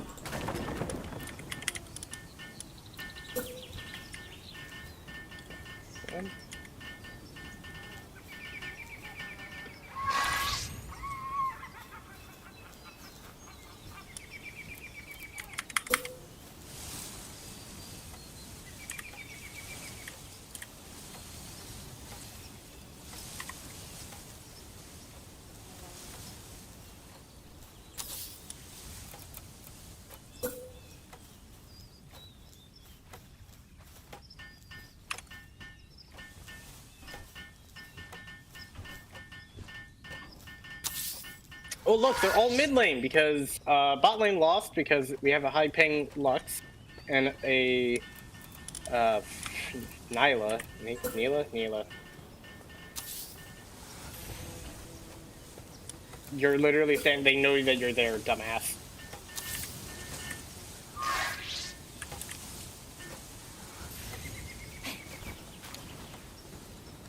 Yes, go in first. I'm not going in first. Okay, this is good.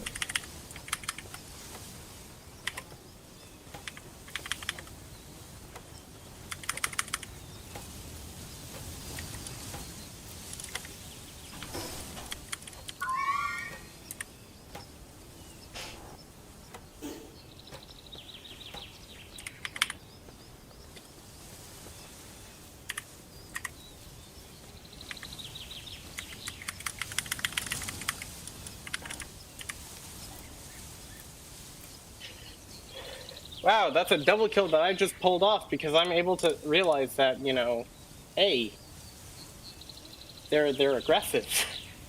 Yeah. Freaking, I already hate this. This work's now being super whiny.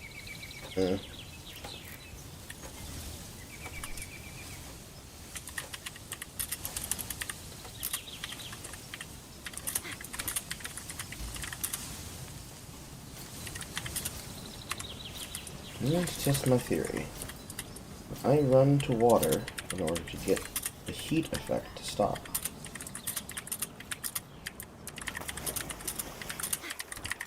Yes.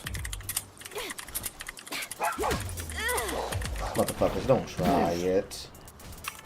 You guys are level 3 and level 5. You're dying. All you did was give me free ammunition.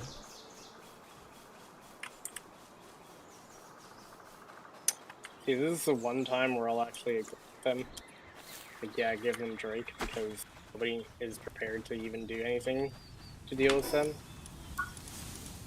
Mm-hmm. Neela is saying, haha, no, let's, do something. Mm. Warwick, you are not winning against that teamo. Holy God. Champion based with auto attacks. You're gonna try to attack champion who can disable auto attacks. You think you can take him? I don't know, but good luck, bro.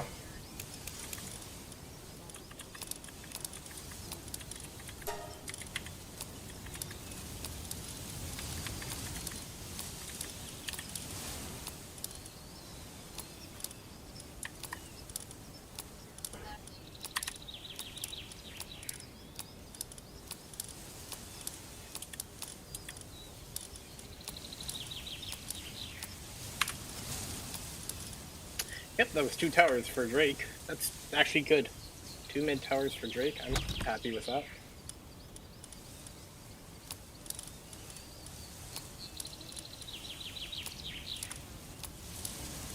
Sad fact about these schematics is that these schematics are now devalued because they're for something that I don't even use. Unfortunate.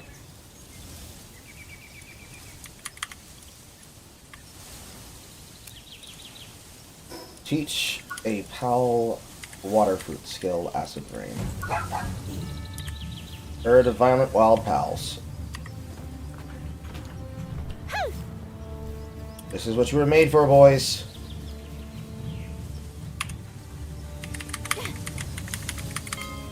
I'm dead. Oh well. Well, he's low, so do what you can, Warwick. Oh wait, no, you're doing blue buff.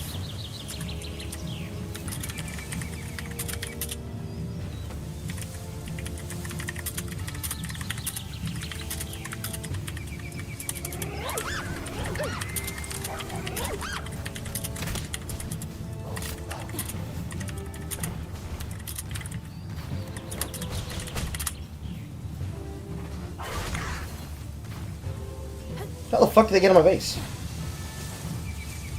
Rather in my structure.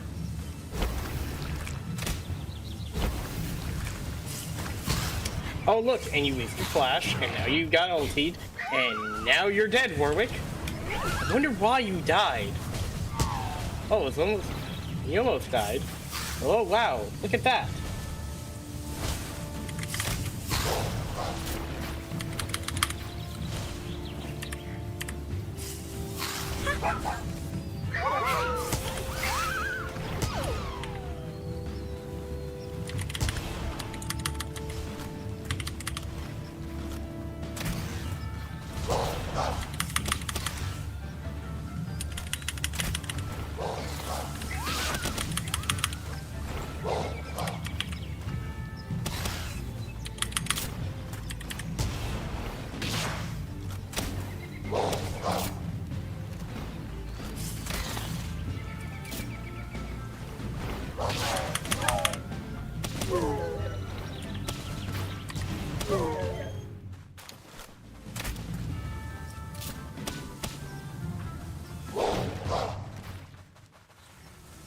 A lot of my fucking guys got incapacitated there. But I lived, and that's the important part.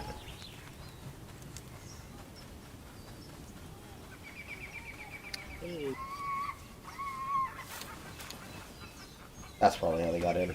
I left the door open.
I like this teammate's name. His name is Nutshot GG. Based.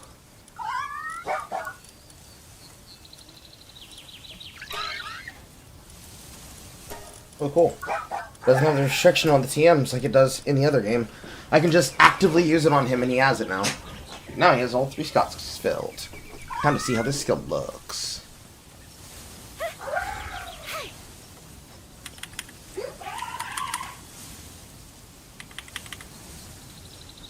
Dead. I see. Okay. Neela has not been in a single team fight, and it is showing. Hmm.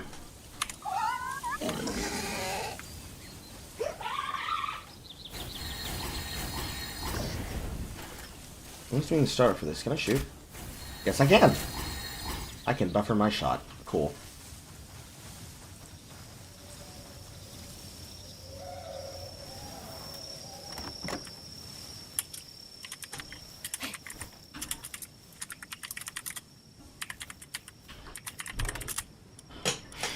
Right, and then the other skill. Bubble Blast. Yes, so give him a water skill for Bubble Blast.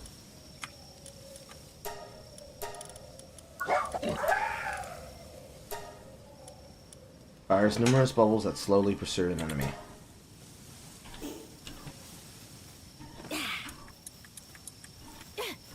Look where they are.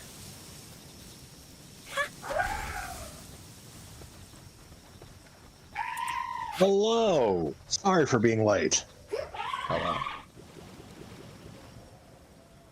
The lesser more my fault.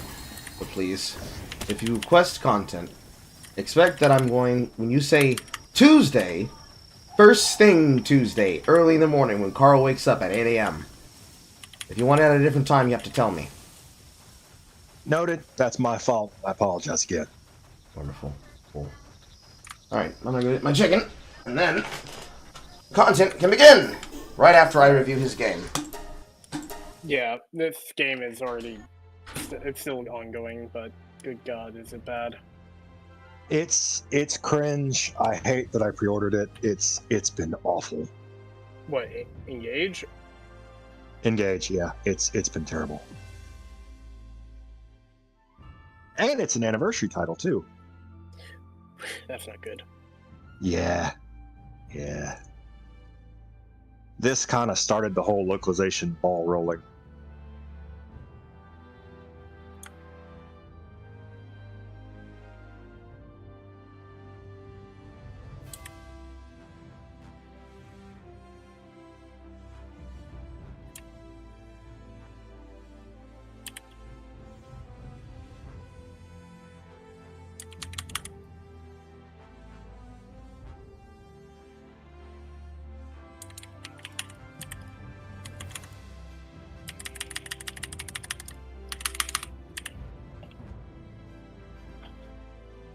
Good.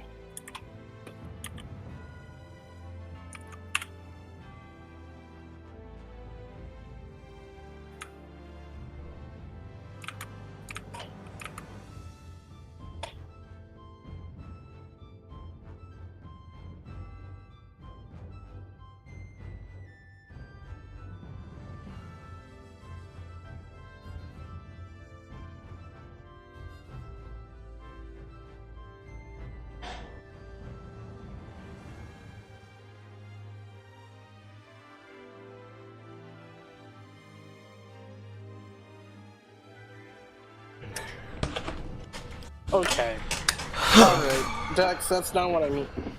Hold on. Hold on. Dax is... Okay, I don't think Dax understood what I was trying to mean by what that said. Okay, then.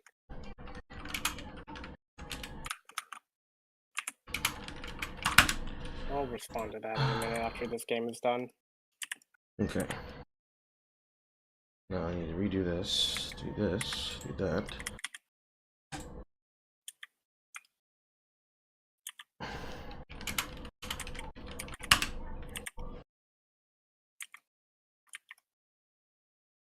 Window with the things. Window dedicated to the things.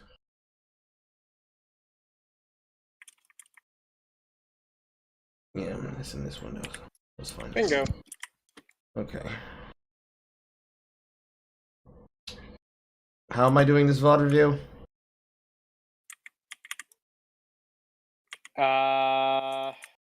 You can. I'm still in the game right now, but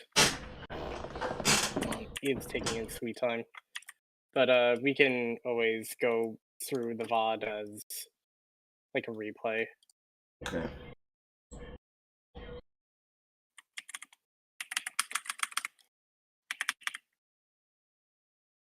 It would be right when I restart the stream that I have fucking lag, wouldn't it? No, that's wonderful. That's cool. Groovy.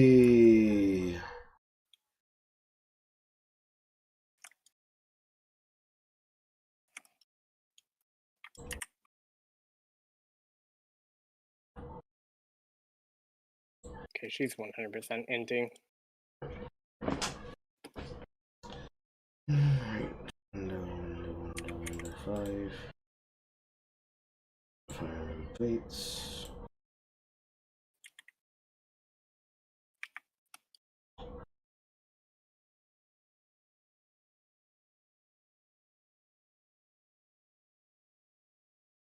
So your solution, Rick, would be to go solo. Okay. Because reasons.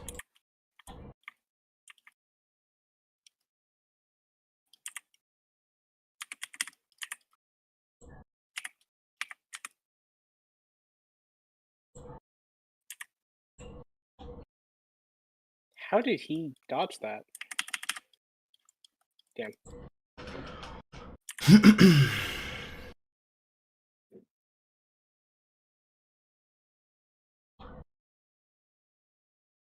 Checking the comparison between these. Make sure this file is correct. Yes, this is exactly the file as you sent it to me. Am I supposed to be starting from the top? Where am I starting from? Are they in order? Wait, what? You. Tanker. Oh. Is this list As in far order? as I know, yeah. That's all for Fates, not Engage. That's my bad. So.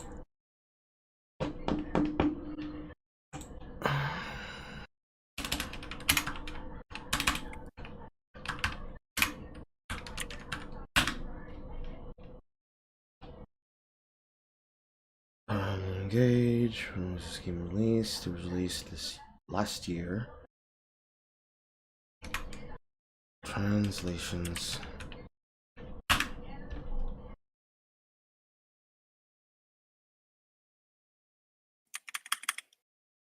Posting Japanese S-rank translations. Thoughts on translation change. Western localization of Fire Emblem Engage. Removes blank from bounding into comics. Removes gendered language. Censors romantic confessions. You actually have pictures of it. Thank you.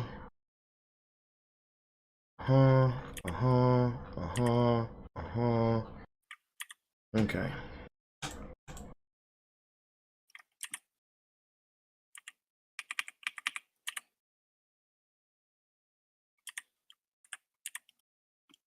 This fucking GameFAQs thread is unusable. Fair enough. I'm looking up things on the side here alongside your thing. Not anything here. Because you said you wanted Engage. This is Fates. I can do both. It's just the way that some of these people wrote content for Fire Emblem Engage is completely unusable to the point that I can't keep track of it. Which means the audience can't keep track of it. Yeah, it's a clusterfuck. Let's see here. A thread from Reset Era. Fire Emblem's Engage leak thread. This is content from the game, not content about translations. What's in 7? People whining about the age?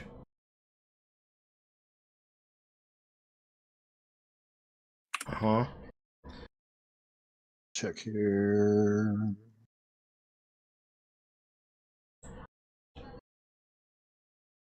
Game translation. Butchered by localizers. Thanks, Vardark. It's in your video. Hate sex appeal. Every few weeks we hear more. Don't want to hear you right now, girl. But I appreciate your work. Where is this coming from? Where is this thread coming from? Is this your own presentation? Fire Emblem Engage localizers don't speak Japanese, hate sex appeal.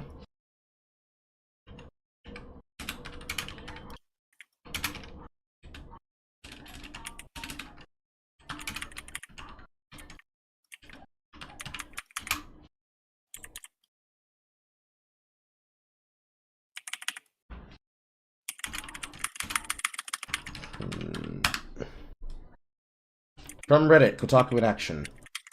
Senkaku Complex, thank you. Why don't people show the fucking... Stop stealing work from other people's sites and give the fucking sources. That's very annoying. Who else did you steal from? Just Shinkaku? It's literally only there because it's not here on the other screen? That's embarrassing. Bar, stop that. Holy fucking shit.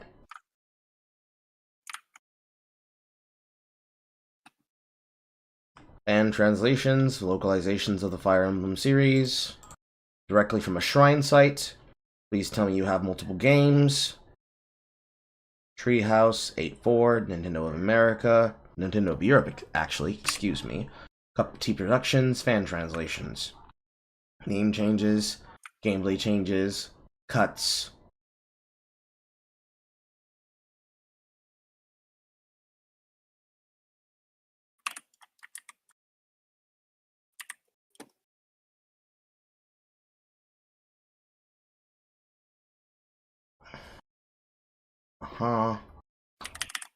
Awakening. Other shit. Shit that has to do with Tharja, but of course that's obvious because Tharja's hips are too fucking radical. Yeah, they are. God forbid somebody see an ass.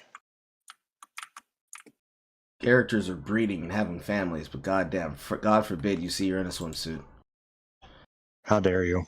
But you know, that's only allowed within the sanctity of marriage. You have to get married and have at least 4 kids before you're allowed to be seen in a swimsuit. I sometimes wonder if we stumbled backwards into the 90s, but worse. No, we didn't accidentally stumble. They want it that way. I hate it. I've been very tired of this shit for years. Alright, stop lagging. Wonderful. Cool. Okay. Are you out of your game yet, or are you still on the pain train? Still on pain train. Still on pain train. No, oh my god, the Lux is at least like being based as hell. She's committing.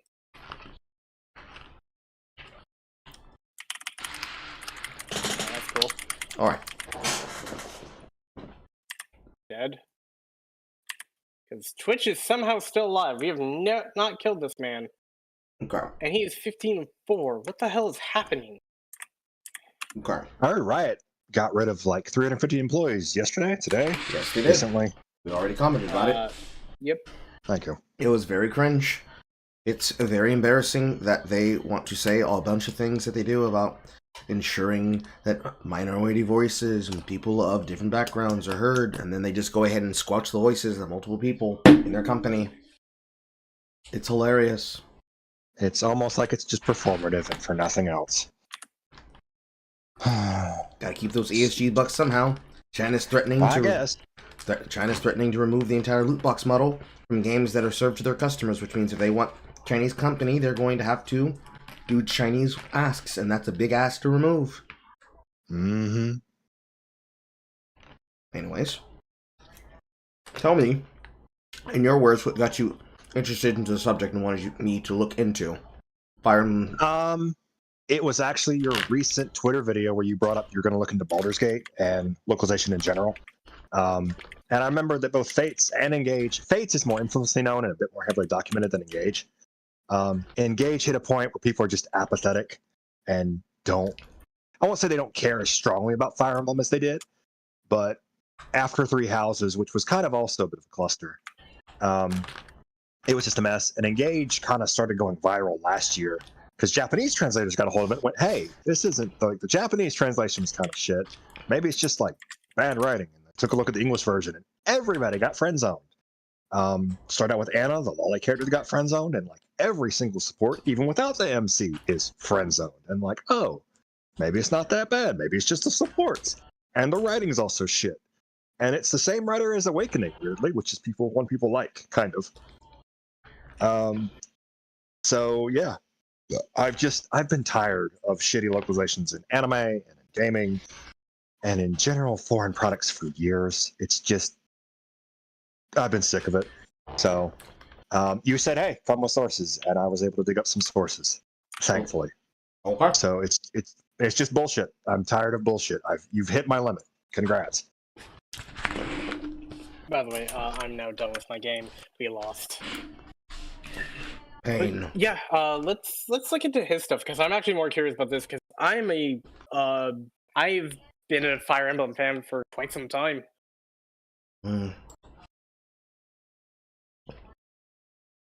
So let us see the evidence. As I did dig, I found out Treehouse is just really shit at everything they touch. Because I used to think Awakening was great, and they went, "Oh yeah, by the way, Awakening had some voice lines for the main character, and those were all cut for NA." And I'm like, "Oh, never knew that." So, Gonna be claustrophobic for me because on my side of the screen, it's saying that I just started a new stream so that I wanted everything to be in one place. But on the other side, it's saying that this stream is still ongoing from the one that I just cut, which is interesting. But that'll be confusing to people on the rewatch. Anyways, looking at a comment real quick. Palworld was one of those really addictive survival games. Even better, it's being touted as #1 played Steam game for the last couple of days, and that's because people are hearing about it. Developers totally went to Epic Games and asked them for more servers because the developer didn't realize what a gold mine just belly flopped into the survival genre. They made a more adult theme, cover like couple of characters, resort, blah blah blah blah blah. Deeply hope Nintendo and Game Freak don't start shit with lawsuits because this game has so much depth and the inspiration it takes liberties from. They don't really have a lawsuit to go off of because they don't own animals. Even all the bugs and crashes, the game has pushed the envelope to what it means a good game can accomplish with the right output from developers creatively. Every time a game crashes, it just started back up because crash only sets me back a few minutes to seconds. Not to mention the raid system on your bases gets more and more intense as you go along. You can even break the laws of the game world and capture people. Okay, that answers that question from somebody. Slavery on humans, which causes new raids to start up with new groups of activists that are against the captures of pals. Corruption of some pals are so grimdark that I can't stop wanting to explore and catch everything. Not to mention the capture comes with new technology unlocks. This game takes what Art wanted to do and actually succeeds. I'm praying hope this game makes it full release because I want to support the people who made this amazing game. Blah. Interesting. Okay. Starting from the top of your list with what you have. We have links from Serene's Force. Localization comparison thread. Update. Here's a list of what I looked up so far for majors. Please note to anyone who hasn't played the game or cares about the story, spoilers are inevitable to destroy the thread. Let's see here. First click. Uzuna and Izumo's portrayals. Major changes. Purely informational. Blah, blah, blah, blah, blah. Please get to the point that is important. Thank you. First instance is right after he's recruited from a cell. I'm saved. You guys are my lifesavers. Thank you so much. Let's have a feast as a sign of appreciation. He speaks with the intricacies of a lot of tildes, informational speech. Now look at the text below, which is the North American translation. Oh, this saves me. No better idea. An all-night party where John eat bonbons. Izana in the house. Yep, there's some shit. I've already seen the shit. Summarizes the Japanese text in the first bits, and then all the other bullshit with being in the house, maybe to display the intricacies without extending words. Carl? Yes? Pardon me for interrupting. Are you streaming the evidence at all? Yeah. I'm not seeing it. Right now. I'm looking at it on the screen. I do not see it. Oh, there you go. That's odd. Are you on a Something delay? weird. Yeah, I was... No, hold on. It should be fine now, I can see it. Okay. Basically summarize Japanese text in the first bits. This calls for a feast, and sensitivities. It comes with his character and country. Come more of a grand joke than anything to be taken seriously. When asked about his cadners, if he witnessed the battle between Ashido and Nor, this is how he replies in Japanese. There is a battle. It's pretty freaky. Blah blah blah blah blah blah blah blah. Eccentricities, and then yep, I see the problem. Yeah. Yeah, this is pretty much what I believe her name was Allison Rapp was made noticeable for doing in Fire Emblem. She, subliminally got fired after this came to light and was let go. So The spirit of Rapp is still in the building. hasn't ever left. Sucks. Oh, right. It's pretty much something that's been discovered in a lot of games. Localization's looking pretty bad, Next one, he's on a death quotes. Rather saddening, finding his Persina's death, leaves the rest of the army and their player. Sent them there and got him killed. Moving out from when you know you're going to die is a sacrifice. Then look at the English. Keep the party going forever. But instead of leaving each of the group, he continues the trend of being a detached party monger. He even has a detached giggle at the end. Because, of course, you'd be laughing at your death. That'd be hilarious. Hilarious. Same thing with, I'm assuming this in the epilogue and the quotes. The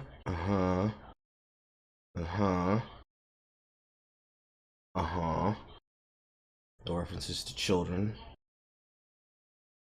Cursed soul with no remarks or loneliness, reference to a fallen dragon.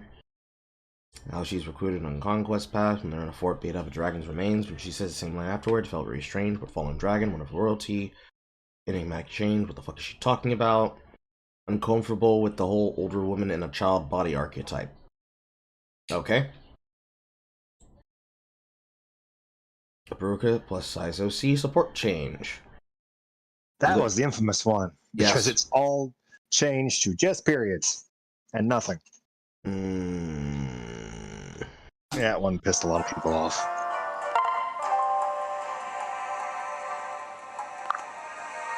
What's supposed to be the joke here, guys? That they're ninjas? Or ninja-looking characters, so they don't say anything to each other?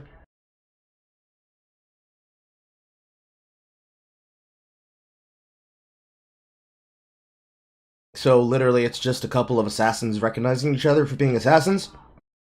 Yeah, and the Japanese one, they actually kind of go into that and go into some depth and talk about it, and they just were like, nah, that's too many words to do for English. We'll just have them be quiet. Because I guess one of the older Fire Emblem games did that, because that was a limitation of them. Ay, ay, ay. Old game does not mean that's the acceptable standard. The fuck?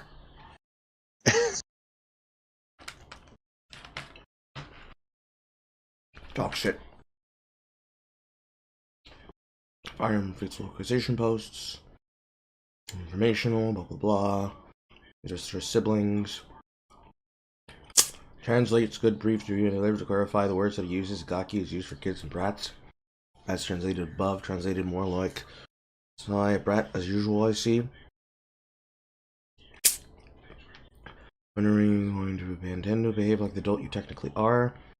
Running joke of Elise's age that she technically is, like changed in order to age her character slightly to make some less interactive disturbing for people. It's a game in the fucking modern-ish Knights and Revelry era. People are gonna be young and get married off young. Oh my god, shut up! Medium. Recruitment. Focus on a specific part alone. Good to have context. Vilma scolding his son. Disobeying his orders, but he does so anyways. Covering minor differences. Major change in the events that follow.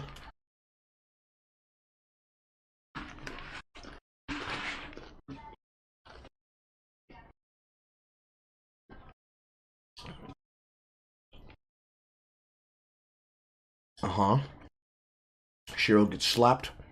Told that he's of royal blood.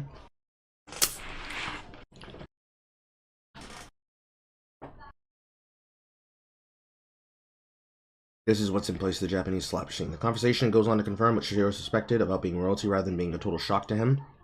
So the character doesn't know, and then in English he does know.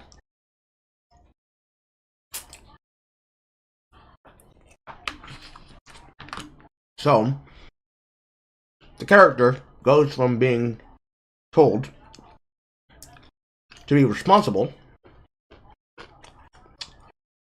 to using it as a moment to backslam his dad with rude comments saying, "You didn't raise me up." Yeah, that's ass, bro. That's ass. That is ass. That is ass. At least age change, technical age. Didn't I just click on this? Yes, I did. Yes. Iora death quote. Death quote in English. Please don't cry. Japanese, do not mourn. I will always be watching over you as one of the many stars in the sky. Don't mourn, I will become a star, and from that sky I'll always be watching. Wow. Taking an even more emotional scene away from them because you guys can't help yourselves. Horrible. Horrible. I don't think... I'm not saying that I'm not interested in them, but I want to see the biggest changes that are the most obvious on the face of them. I'm not going to click on the mediums and minors. However, if anybody's interested in this particular document script here, I will post the link of it in chat and you can all look through it yourself. Yes, Allison Rat. Allison Rat. Not at all of Jewish origins.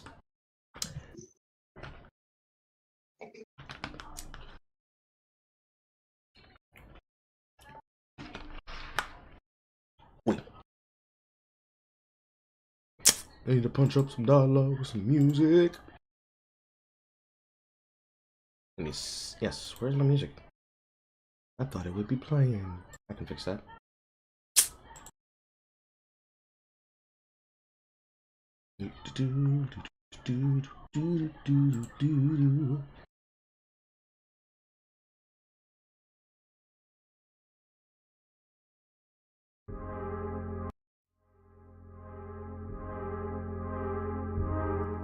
There we go. Some stoic ambience for your ass. Alright, moving forward. TCRF.net, Fire Emblem Fates. Cutting Room Floor, Fire Emblem Fates, Regional Differences. Alright. Yes, pictures! Yes! Yes! Beautiful. Alright. Notable facet of Fates is the numerous changes made when localizing the game. Where's my phone? Made when localizing the game, ranging from minor changes to an entire minigame getting axed. Because of course that makes sense. That's horrible. General differences. Avatar has 5 voice banks in which each gender in the Japanese version, but only 3 for the international releases. Fire Emblem versions of Fates are the Avatar story and support dialogue changes based on the voice type the player chooses, with each voice being assigned a different way of speaking, formal, informal, etc. These options were removed in all international releases of the game, possibly to cut down the amount of text that was going to be translated. Lame. Each avatar getting a different response for every support involving the avatar, with the mute avatar option being particularly labor-intensive, with the entire game script being rewritten, not just the avatar's lines. Unlike in Awakening, there is no mute option for this game's avatar. Hot Springs Camera. The option to manipulate the camera while using the Hot Springs was removed from international releases. Yeah. This also means most of the geometry of the Hot Springs goes unseen in international releases. Mess Hall. Whenever a character clicks at the Mess Hall voice clip, that player captioned in the Japanese version. Tropical suit for swimsuit wear. Men. When for women. Dark rose for men. Dark rose for women. Bold suit. Seashell. Seashell. So we have the normal for male. Normal for female. Oh lord, how dare she have a fucking bra made of leaves. Oh no! Shield your eyes, everyone! Boobs! Man, dark robe, basically chest with fucking tight-fitting pants. Same thing with women. How dare you? It's barely holding her breasts in place. Ooh, 3DS game. Woo! Basically a fucking Speedo. This one is more conservative than the last one that was just there. By this standard, you guys should be looking at that one as being more bold. This was basically holding her titties on like this. This one is like a normal fucking swimsuit at the gym. But ooh, bodies, ooh! Seashell suit, which just looks like she sells around the fucking normal boxers. And this is, of course, what I expected, which is the frilly skirt combo with she shell bra. Okay. Woo! Titties! Whatever. Swimsuits that were made unavailable in the international version of the games without resorting to hacking. The only remainable swimsuit accessories remaining in the national license is the bath towel. Accessory names and descriptions listed below. Flower swimsuit, +2 damage dealt while in other castles, +2 dealt while in other castles. Made from sea cells, +2 in other castles. Toga of love while in other castles, blah blah blah. Kanon's Paralog. During Kanon's Paralog, the portrait expression of Kana transforms into a dragon was changed into the worried expression in the international releases.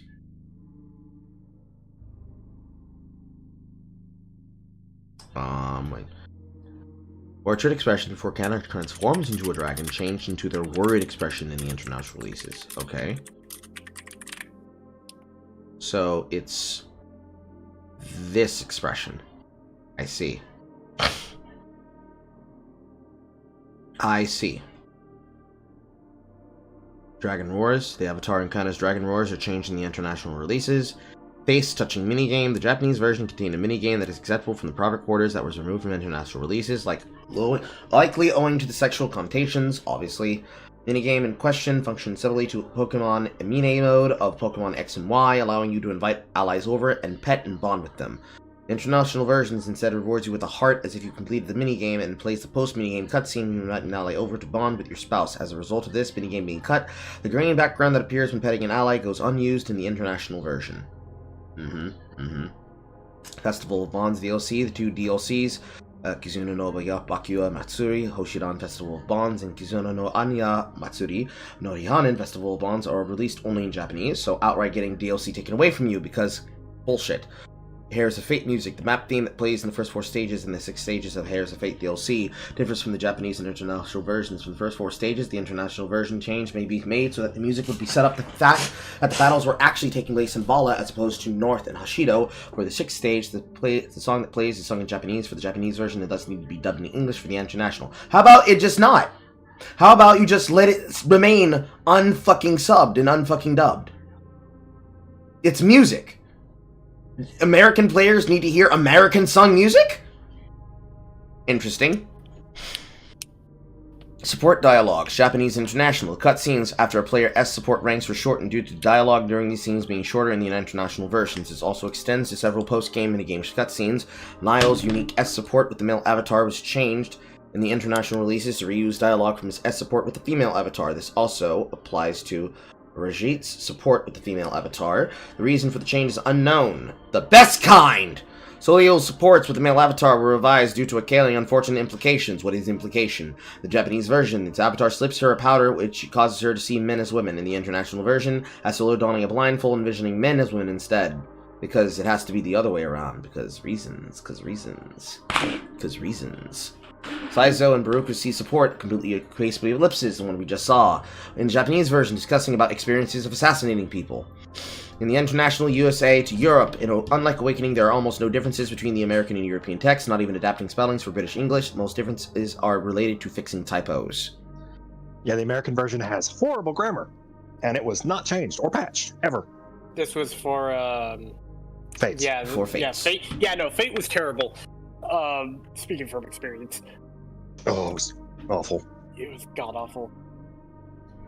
I am thirsty and I didn't buy drinks, so I'm gonna have to deliver drinks unless I can ask my wife to come to my place. And then, of course, it gave me the finger pit bug. I love not being able to log into my bank to look at my bank account notes. That's so great. Why do I use the service? Oh.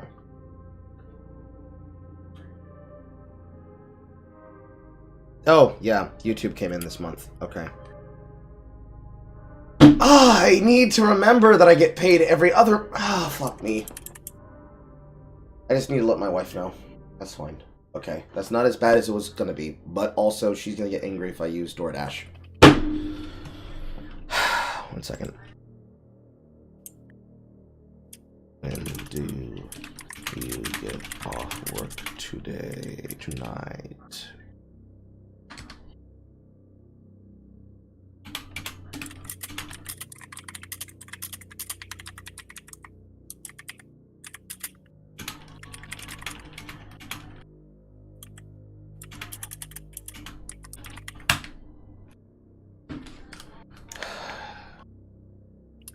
This just means that when we go shopping, I can buy more Kool-Aid. And I will force myself to drink water from the tap. Again!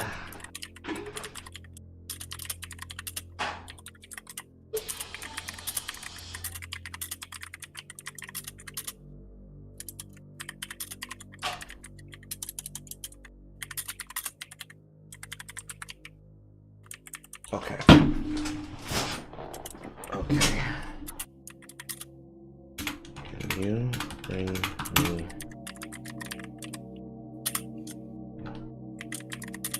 Kool-Aid and 3 bags of sugar?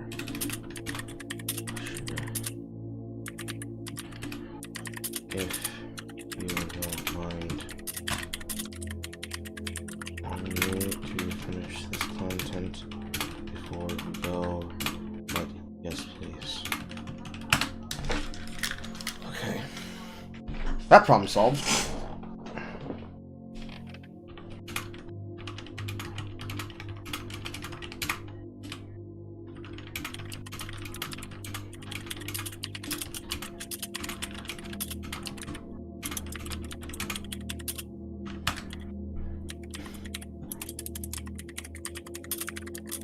Alright. Solve that problem.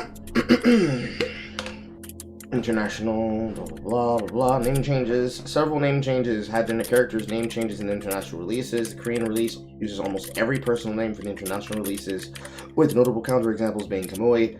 The place names are from Japanese, likely because the English voice clips used in the Korean release, despite the base text of the Korean game is in Japanese. So Kamui becomes Korin, Joker becomes Jacob, Aqua becomes Azura, Suzukaze becomes Kaze, Kazahana becomes Hana, Tsukiyomi becomes Hayato. What? Tsukiyomi becomes Hayato? Yeah. Oh yeah. Oh, they did a like Persona 1, but worse. Impressive. Carl was the mighty. What the fuck? Yugiri becomes Reina, Nishiki becomes Kaiden, Crimson becomes... Okay, Scarlet and Crimson are kind of like in the same fucking vein. That's a little bit... We'll say. March becomes Xander, Harold becomes Arthur, Zero becomes Niles, Benoit becomes Benny! That one hurts me personally. That hurts me personally. Y'all niggas can't say Benoit? Benoit! Benoit! It's 2 syllables! Benoit! Say it with me! Benoit! Benny! Benoit. Like, I feel like localizers don't either localizers are so ineptly, like, just lazy, or, you know... Bad. Yeah. There is still an interview from around Fates coming out where one of the Treehouse people said, I only do the English to Spanish translations. Why should I need to know Japanese? And that's just stuck in my brain because I didn't think anybody could be that stupid and have a job, but here we are. Oh, there's a page about it inside the fucking shrine that I clicked on. There's also a big thing about localizers. See, with localizers, the issue is that a lot of the localizers who are still in the industry of that are typically the really bad ones. So much to the point that, because the good localizers actually move on to go do more lucrative business. Because there's a lucrative business avenue in just translation from, writing, of political litigation. Like, that's where the real money is for, like, translators. So when you have people leave this and they're not passionate or they're just completely stupid, you know, you're screwed. Because now you have stuff like this, where the name changes are so god-awful because... Oh, God. Hayato Tsukiyomi. Because I remember who Hayato is from. Luna is Selena. Lazward, that's Laszlo. And Flannel as Keaton. That's first generation. Oh, yeah. David's. Second generation. Deer to Dwyer. Midoriko to Midori. Shinonome to Shiro. Kisaragi to Karagi. Batoi to Kaeldori. Gray, Asugi, Sila, Rajat, Kinu, Selkie, Folio, Forest, Lutz, Percy. I'm super confused there. What the fuck is the point between Lux and Percy? I have no idea. I really don't. And Eponine to Nina. Harmony to Llewellyn, William to Lloyd, Draglee with an elites over the letter, to Candace, Dragee to Candace. Oh, Candace is the, Candace, the dragon? Yeah, actually, yeah. Yeah. Wow, that's a downgrade. Wondered why she had such a weird name. Now that's. Hold on, let me try and find Candace. Knock to Nicole, Banba to Tarba, Vashahara to Zara, and Macbeth to Iago. It looks like you just started fucking around at the end there and just chose something from random. Oh no, Candace is the, oh, I found who Candace is. Candace is, the fat lady. Oh. Oh. I'm thinking of Lilith, that's my bad. Song names. Some of the song names in the record halls have been extremely retranslated between USA and Europe, like in Europe. This matters less, but it doesn't mean that it doesn't matter at all. Like, there's not a real difference between Dusk Falls and Dusk Comes, because they at least follow suit logistically. Dusk Falls fire. Dusk comes fire. Same thing with Land Flow and Fallen Lands. Wild Outlaw, Untamed Bandit, Endless Nightmare, Boundless Terrors, excuse me, with an S. Tailstar. See, now, when you look at the one in Europe, Ashen Starlight, SinglePlayerCarl, Herald of the Stars, versus Pale Star, SinglePlayerCarl, Herald of the Stars. Which one sounds more imposing? I'm gonna go with the second one. Well, the first one, Ashen Starlight. That sounds a bit more ferocious, imposing, terrifying. What does Ashen Starlight even sound like? It better sound good. Because I come from an era where when I gave a song a hard-ass fucking name, the track was supposed to match it. Because usually the battle themes were numbered. Yes, indeed, I am thinking of Legends of Dragoon. It's got a fucking soundtrack that holds up to this day. Oh, it's this song. Oh my god. Tanker. Yeah. Hold on, we're gonna put this in our podcast chat. This is the song. It's the one, Nor. What was the other places? Not Nor, it was, Hoshido. Hoshido. It was the Hoshido, overworld music. Oh, good lord. Yeah, listen, take a listen. Wait, what? Whoa. That was supposed to be called Ashen Starlight. Where are you posting this? Non-podcast chat.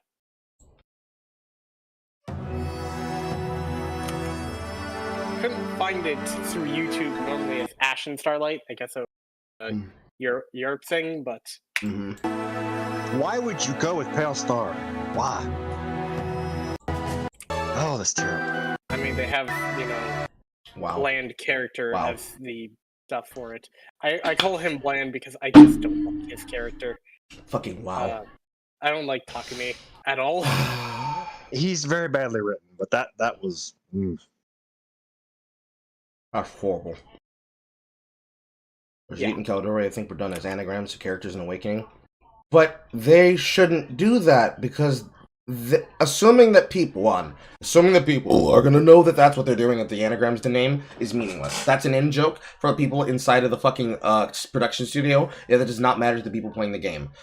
For them, the first fucking names they come across is going to be the names that they stick with the rest of the fucking game. You want those names to be impressive. You want those names to last and stick in their mind. Especially if this is a series where if you fuck up, that character is dead for the rest of your save file. It should be a lasting impression. You don't want them to die. That's your first problem. You're gonna tell me that somebody's gonna care about keeping somebody's name, whose name fucking Dwyer alive? Name fucking Benny alive? What if they're a good character in the late game? Doesn't fucking matter. The point matters. What sounds more iconic? Prince Marth or Prince Doug? Marth every time. Also, goddamn, Dwyer looks depressing. It's like Prince Elwith or Prince Seamus. Although that one's a little bit more iconic. So let me dim it down. Prince Shane.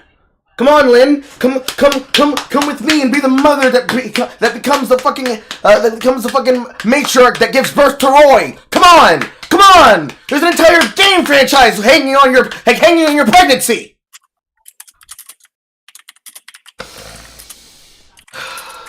These names matter for a reason. You can't just change them because you feel like it. You only get one impression. Korean version. The Korean release contained Birthright and Conquest in one cartridge. This is different from Special Edition in that Revelation is needed to be purchased separately. Systematically based on international versions, this features removed in the international releases, like the face-tapping game, are not available, and the English voice clips that are used. Despite that, the Korean translation is based mostly on Japanese text, while some have corresponding voice clips that are translated from English. Okay? Not looking good. Not looking good. This is a YouTube video. Fire Emblem Fates if English and Japanese comparisons. Oh boy, now we get to hear some voice translation comparisons.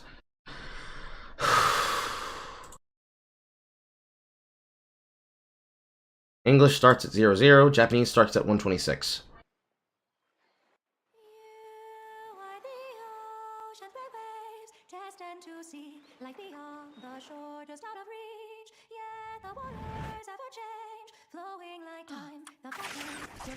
You are my child now. Now, once and for all, no more games. To the death. Yeah, that's the Fire Emblem dialogue I remember. Wrong child. Sorry. Surrender! Now pay for your betrayal. Don't look at me. Please. There is only one punishment. The sentence is death. Try to be at peace.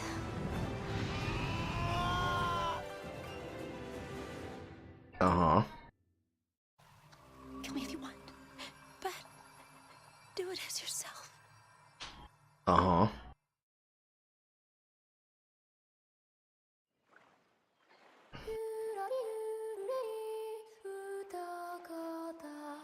So, I can already tell you right now, translating the fucking voice lines for the fucking song was a fucking mistake.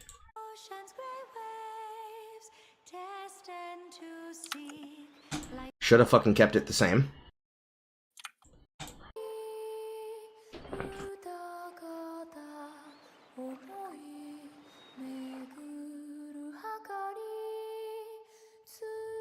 Why was it called If in Japanese? The entire crux of all three routes hinged on like one moment where your character picks one side, the other, or none at all. Not sure why they went with if in Japanese though. I still never figured that one out. If it's based on choices, then it's Fire Emblem if you didn't make a choice, if you did make a choice. Pretty much. Which I imagine that's why they named it Fates.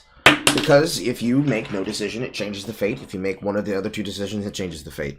Because it's using one side, the other, and none at all, meaning there's three choices. Because it keeps making mention of tag names of things like Conquest and whatnot. Well, I have to imagine those are the different paths. Yes, they basically pulled a Pokemon in the sense that you had one version for the people from Awakening, you had one version which was Conquest for your hardcore Fire Emblem, and then you had its DLC, Revelation.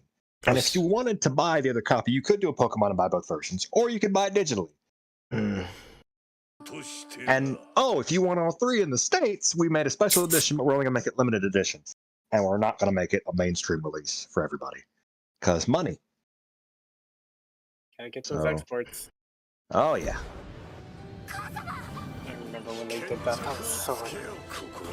Everybody went, oh, they pulled a Pokemon. That's dumb. It could have worked, but the issue that comes with that is that you actually have to know you're passing.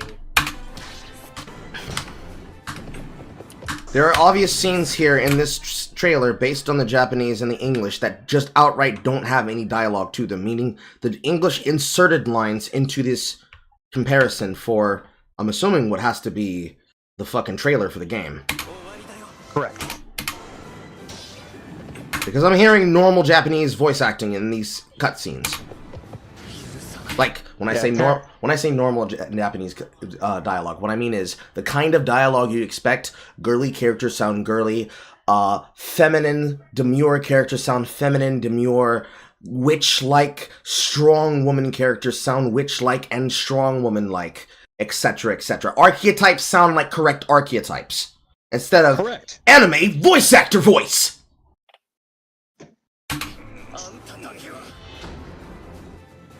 There's more emotion, there's more weight.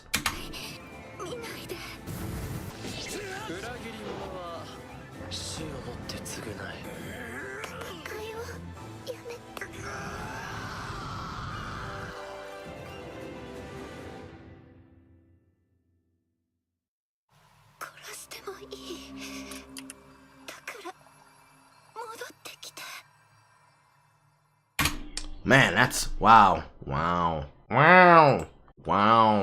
Ass. Forbes. This actually got an article written in Forbes. Oh, the article doesn't work!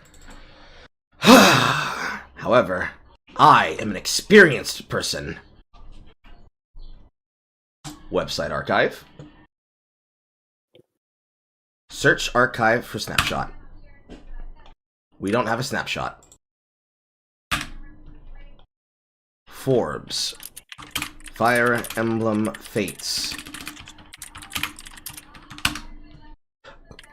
Fire Emblem Fates and the Curse of Curious Localization. It pulls the link, but the page is gone. And of course, there is no copy of it. That's wonderful. Is there any other articles? Okay, so whoever wrote these articles, which attributes it to Ollie Barter and Eric Kane, had their articles from this period completely erased off Forbes. And the review of it as well. Which I find surprising, because Forbes is not the kind of website you expect to be interested in this kind of bullshit. Okay? That's horrible. You guys need to learn how to fucking archive. Thank you. But then again, this is 2016. You guys didn't know about this yet. And I say you guys as into people who actually pay attention to things and archive shit correctly. Seren's Forest. Fire Emblem Fates localization woes. The past few weeks have been rough for fans of the upcoming Fire Emblem Fates trio, Birthright, Conquest, and Revelation. Bring the music back, please. In Revelation, controversy was written in regard to translation and localizations regarding three characters in particular. Rajat and Niles able to get out of the fray with more than complaints of the localized names over Shara and Zero, but Soleil was not so lucky. The short version is that it supports regarding Soleil and male Corrin were modified to remove part of it that stated Corrin secretly slipped a magic powder into Soleil's tea to help her get over the feel of being around cute girls.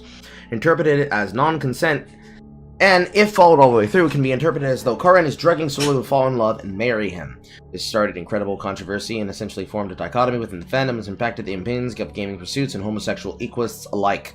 But you guys' opinions are fucking retarded and dumb, and you should be embarrassed that you think that this is something you should care about. It's a Japanese name from a Japanese region. If you have such problems with icky content, don't play the fucking game. Or close your eyes. Or mash the A button, like you motherfuckers do. I recommend readers check out this article by Syrian's Forest translator Karakon that portrayals analysis into the topic. Further controversy seems to be arising from the recent article posted by Kotaku, because of course it was. Kotaku article in question, was it also deleted? No. The other ways Nintendo is changing the English version of Fire Emblem Fates update, written by... Of course it was written by Nathan Grayson! I'm so tired of saying this fucking loser's name.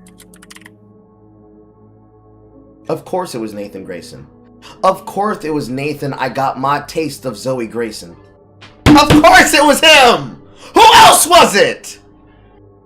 It couldn't have been Peter Jackson. Written by Nathan Grayson, stating that after an interview with Nintendo representatives, there is a confirmation that the skinship feature will be removed in its entirety. What is the skinship feature? Oh, it explains it here. Skinship in Fire Emblem Fates is a supporting boosting mechanic that allows you to use your touchscreen to caress your army members from the neckline up-down with intent to boost support ranks and acquire otherwise hard-to-get items. So that the mini game that it was cut from. I see. It's all coming together now. While the exclamation icon still remains on the My House within your castle is questionable, as though this has been removed in its entirety and replaced with something else, or altered in a way in which its title is simply unique from the previous one. This confirmation came to Nathan Grayson of Kotaku, but was not posted, so it leaves it up to interpretation. I myself have sought out contact with several Western voice actors in hopes to confirm or deny this. On a lighter note, some translation confirmations are well confirmed. Release of videos by Game Explained, Pro Jared, and Polygon, covering 10 of Conquest and 13 of Birthright. Links above to check them out. We have some out-of-the-blue confirmations, such as the name changes, as well as some out-of-the-park translations. I agree! Very out-of-the-park translation. Class and skill names changed, as well as notable difference, such as Pegasus Warrior versus Sky Knight, Yoko versus Kitsune, Confined Defense versus Natural Cover, Eastern Heart versus Camaraderie. Furthermore, some terminology has been confirmed, such as the official name of reclassing item, recognized as the Parallel Seal, or perhaps the Marriage Seal, now known as the Heart Seal, and magical turrets referred to as Fire Orbs. That matters less. Lastly, wireless multiplayer, both local and online, has been confirmed. Other ways Nintendo's is changing from the English version of Fire Emblem Fates update. Despite being another sequel in a long-time Nintendo series, Fire Emblem Fates is quirky. The Japanese version sparked controversy amongst English-speaking fans when it launched last year, making significant changes. As I reported last week, Nintendo was removing a scene that has been regarded as homophobic from upcoming English versions of the turn-based tactical role-playing game, involving your main character spiking the drink of another character who is physically attracted to other women with magical powder, result being that she sees men as women, ultimately falling for the male player character. Given the historical context of things like gay conversion therapy, get the fuck out of here! Get the fuck out of here! Magical powder that changes their view is not the same as gay conversion therapy. In order for it to be considered like gay conversion therapy, they need to be getting electroshocks or physical pain reinforcement so that they start finding attraction to the other gender. Grayson, shut the fuck up. Grayson, shut the fuck up. Oh my god, shut the fuck up. Given the historical context, it's a plotline with serious potential to reopen some old wounds. From who? With who? Are the gays the one playing Fire Emblem? Probably. Most likely. Also, it's convoluted as the goddamn Da Vinci Code. It's really not. It's not as convoluted as the Da Vinci Code. Or the latest... straightforward, to be honest. Or the latest sequel in Dan Brown's book series, B.O.B. Twitter feed. Who the fuck are you talking about? Of course the feed doesn't work anymore.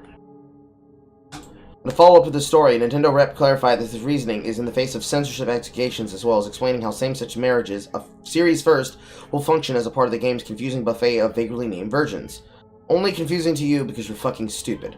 Making changes is not unusual when we localize games, and we have made changes in these games. When we localize, we do so in order to make appropriate for that particular territory. All of our choices were made from that point of view. See reasons why we want them to stop doing that. In the Conquest Edition, a male main character created by the gamer can pair up with another male character, Niles, which ultimately leads to marriage. Similarly, in Birthright, a female character created by the gamer can pair up and eventually marry another female character, Rajat. Like married couples of the opposite gender, these same-sex couples enjoy the stat boosts that come with marriage, which means that when they are paired up in battle, they are stronger when they are apart or paired up with another character. That's just normal stat boost shit. But, because there are people that have opinions that don't matter, they made changes because there are opinions that don't fucking matter. In the third edition of Revelation, which will be released as DLC in the eShop at March 10th, a same-sex marriage is possible regardless of the sex of your main characters, as both Niles and Rajat can be encountered in the edition. Another point of contention in the Japanese version of Fire Emblem Fates is that it allows players to use the touchscreen to stroke the characters, which respond in suggested dialogue. It got excessively, interesting. Please don't write like this as writers, guys. Please don't write like this. Don't write like this. When it involved character players' adoptive siblings who are apparently so romanceable. You can read a few fan translations here if you want. And then, of course, the fucking... this thing. There's some confusion over this point that I've made here, so for the sake of clarification, we included the entire question and answer here. Kotaku, I was told that a feature in which you can use the touchscreen directly is out in the localized version. Yes, that is the case. You might have heard somewhat misinterpreted or exaggerated information about the original game, but even in the original Japanese edition, we have not included any features which are considered inappropriate in Japan. They have clarified to us that a tapping game involved with waking up your spouse is in the game. But you see, that's not the same thing as basically Galgun double piece on your fucking 3DS, which is what people are going to complain about. They're going to complain about something like that. People don't know what I'm talking about. Galgun double piece is one of those fucking on-rails zombie game shooters, but the zombies are actually girls that are trying to make out with you and shit, and towards the end of every single rail section, there's a section where you're basically disarming them with your gun, but obviously read through between the lines and you know what I mean when I say disarming. Because, of course, they're fucking American people, and American people like fucking Nathan Grayson are people you want talking about your game. And then here's probably the thing that came from Fire Emblem Fates that I said was very hard for me to understand. Yeah, this shit. That's what I clicked off of here, and what I clicked off of referring to Engage, because it was autistic and not very easily able to be understood. Know Your Meme. Why is there a section about Fire Emblem Fates localization controversy on Know Your Meme? This is a place to talk about memes, such as the Aaron Moriarty plastic surgery meme. But okay, alright. Okay, no problem. No problem. No problem. Entirely for reasons that have purposes beyond just people being gay.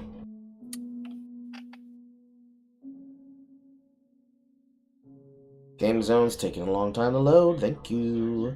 Fire Emblem Fates localization facts. People who hate on Fire Emblem Fates localization. Why do you all type it like that? Who hate on the Fire Emblem Fates localization have a wide variety of reasons to do so. Some are perverted, and it's right to be aware. There's hashtag room for everyone, right? Many, though, feel that the reliance on memes for dialogue or making up dialogue that neither has a basis in the original script nor fits the character or is intended to be portrayed by the original game cheapens the experience. Hard agree. The localization team literally used jokes in place of original character dialogue.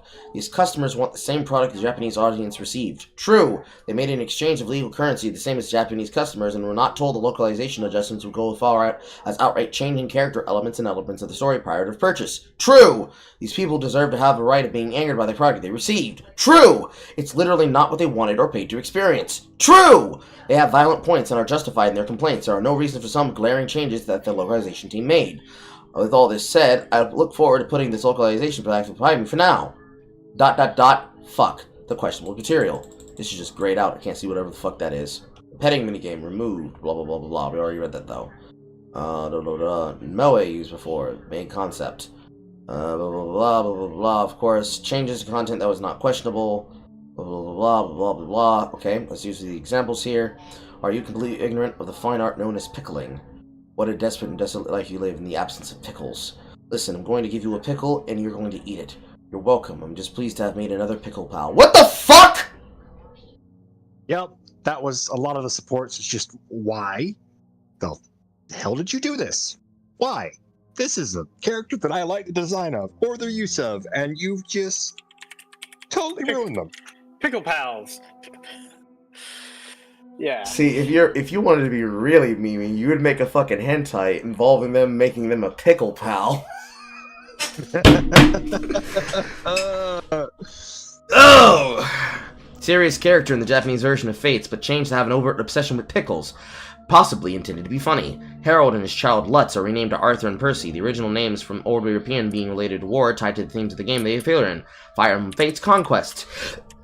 Effie's character changed from a kind-hearted gentle giant to a macho narcissist. She has now his fixation on her muscles. Kana now speaks dragon at times, which is gibberish like rrrr. It's a play on an old meme. The character has been made more far childish in North American and Japanese. Male Kana is also shot down with any character he proposes to in the North American version. Disclaimer, comparisons and retranslation done by someone who barely knows Japanese and knows next to nothing about Fire Emblem Fates. Besides, I heard the world here is very dangerous. Eek, right after I say that, something scary is going to happen. Besides, Daddy says it's super... Besides, Daddy said it's super duperty dangerous in his world. Eep, that stuff over there is just about as double duperty dangerous as it get. I'm having an aneurysm! I'm having an aneurysm! I'm having... oh! There it goes! I'm dying! Here it is! It's it! It's finally coming! Carl. Regrettably for you, it was just a fart. Oh, okay. Sophie was a little clumsy in the Japanese version, but in the American localization plays it up and gives her silly lines that aren't present in the original. Keaton is a werewolf in the Japanese version, but in the NA race, his race is wolfskin. They changed all the werewolves into furries and made them fascinated by their animal traits. Dialogue between Keaton and his daughter was changed significantly. Of course, fan translation. Haw! Dwyer, slappy face! I want to die, I want to die, I want to die, I want to die. List goes on and on. 60% of voice audio files being removed. Actress for Azura recording and telling people that Nintendo's secrecy on the project led to voice actors knowing virtually nothing needed to do their jobs well, being why the voice acting is of such poor quality and why many characters have reactions that don't fit what's actually happening in the game. Coincident? That's crazy. Now that's on the fault of Nintendo themselves if that's something they chose to do. At the very least, they shouldn't reveal things to the character until it comes time for them to actually do the scene and they have a breakdown of someone who understands the dialogue, if not from the translation team on Japanese, translate and convey. Why is it so hard for me? Translate and convey to the voice actors when they're in the booth. Here's the character, here's the scene, this is the emotion of what they felt and the performance and how it's done, and they see the vocal line take that was done by the actor in the other language, and then they try to match something like that in the American language. Or rather, I should say English. Let's be honest, it's the American language!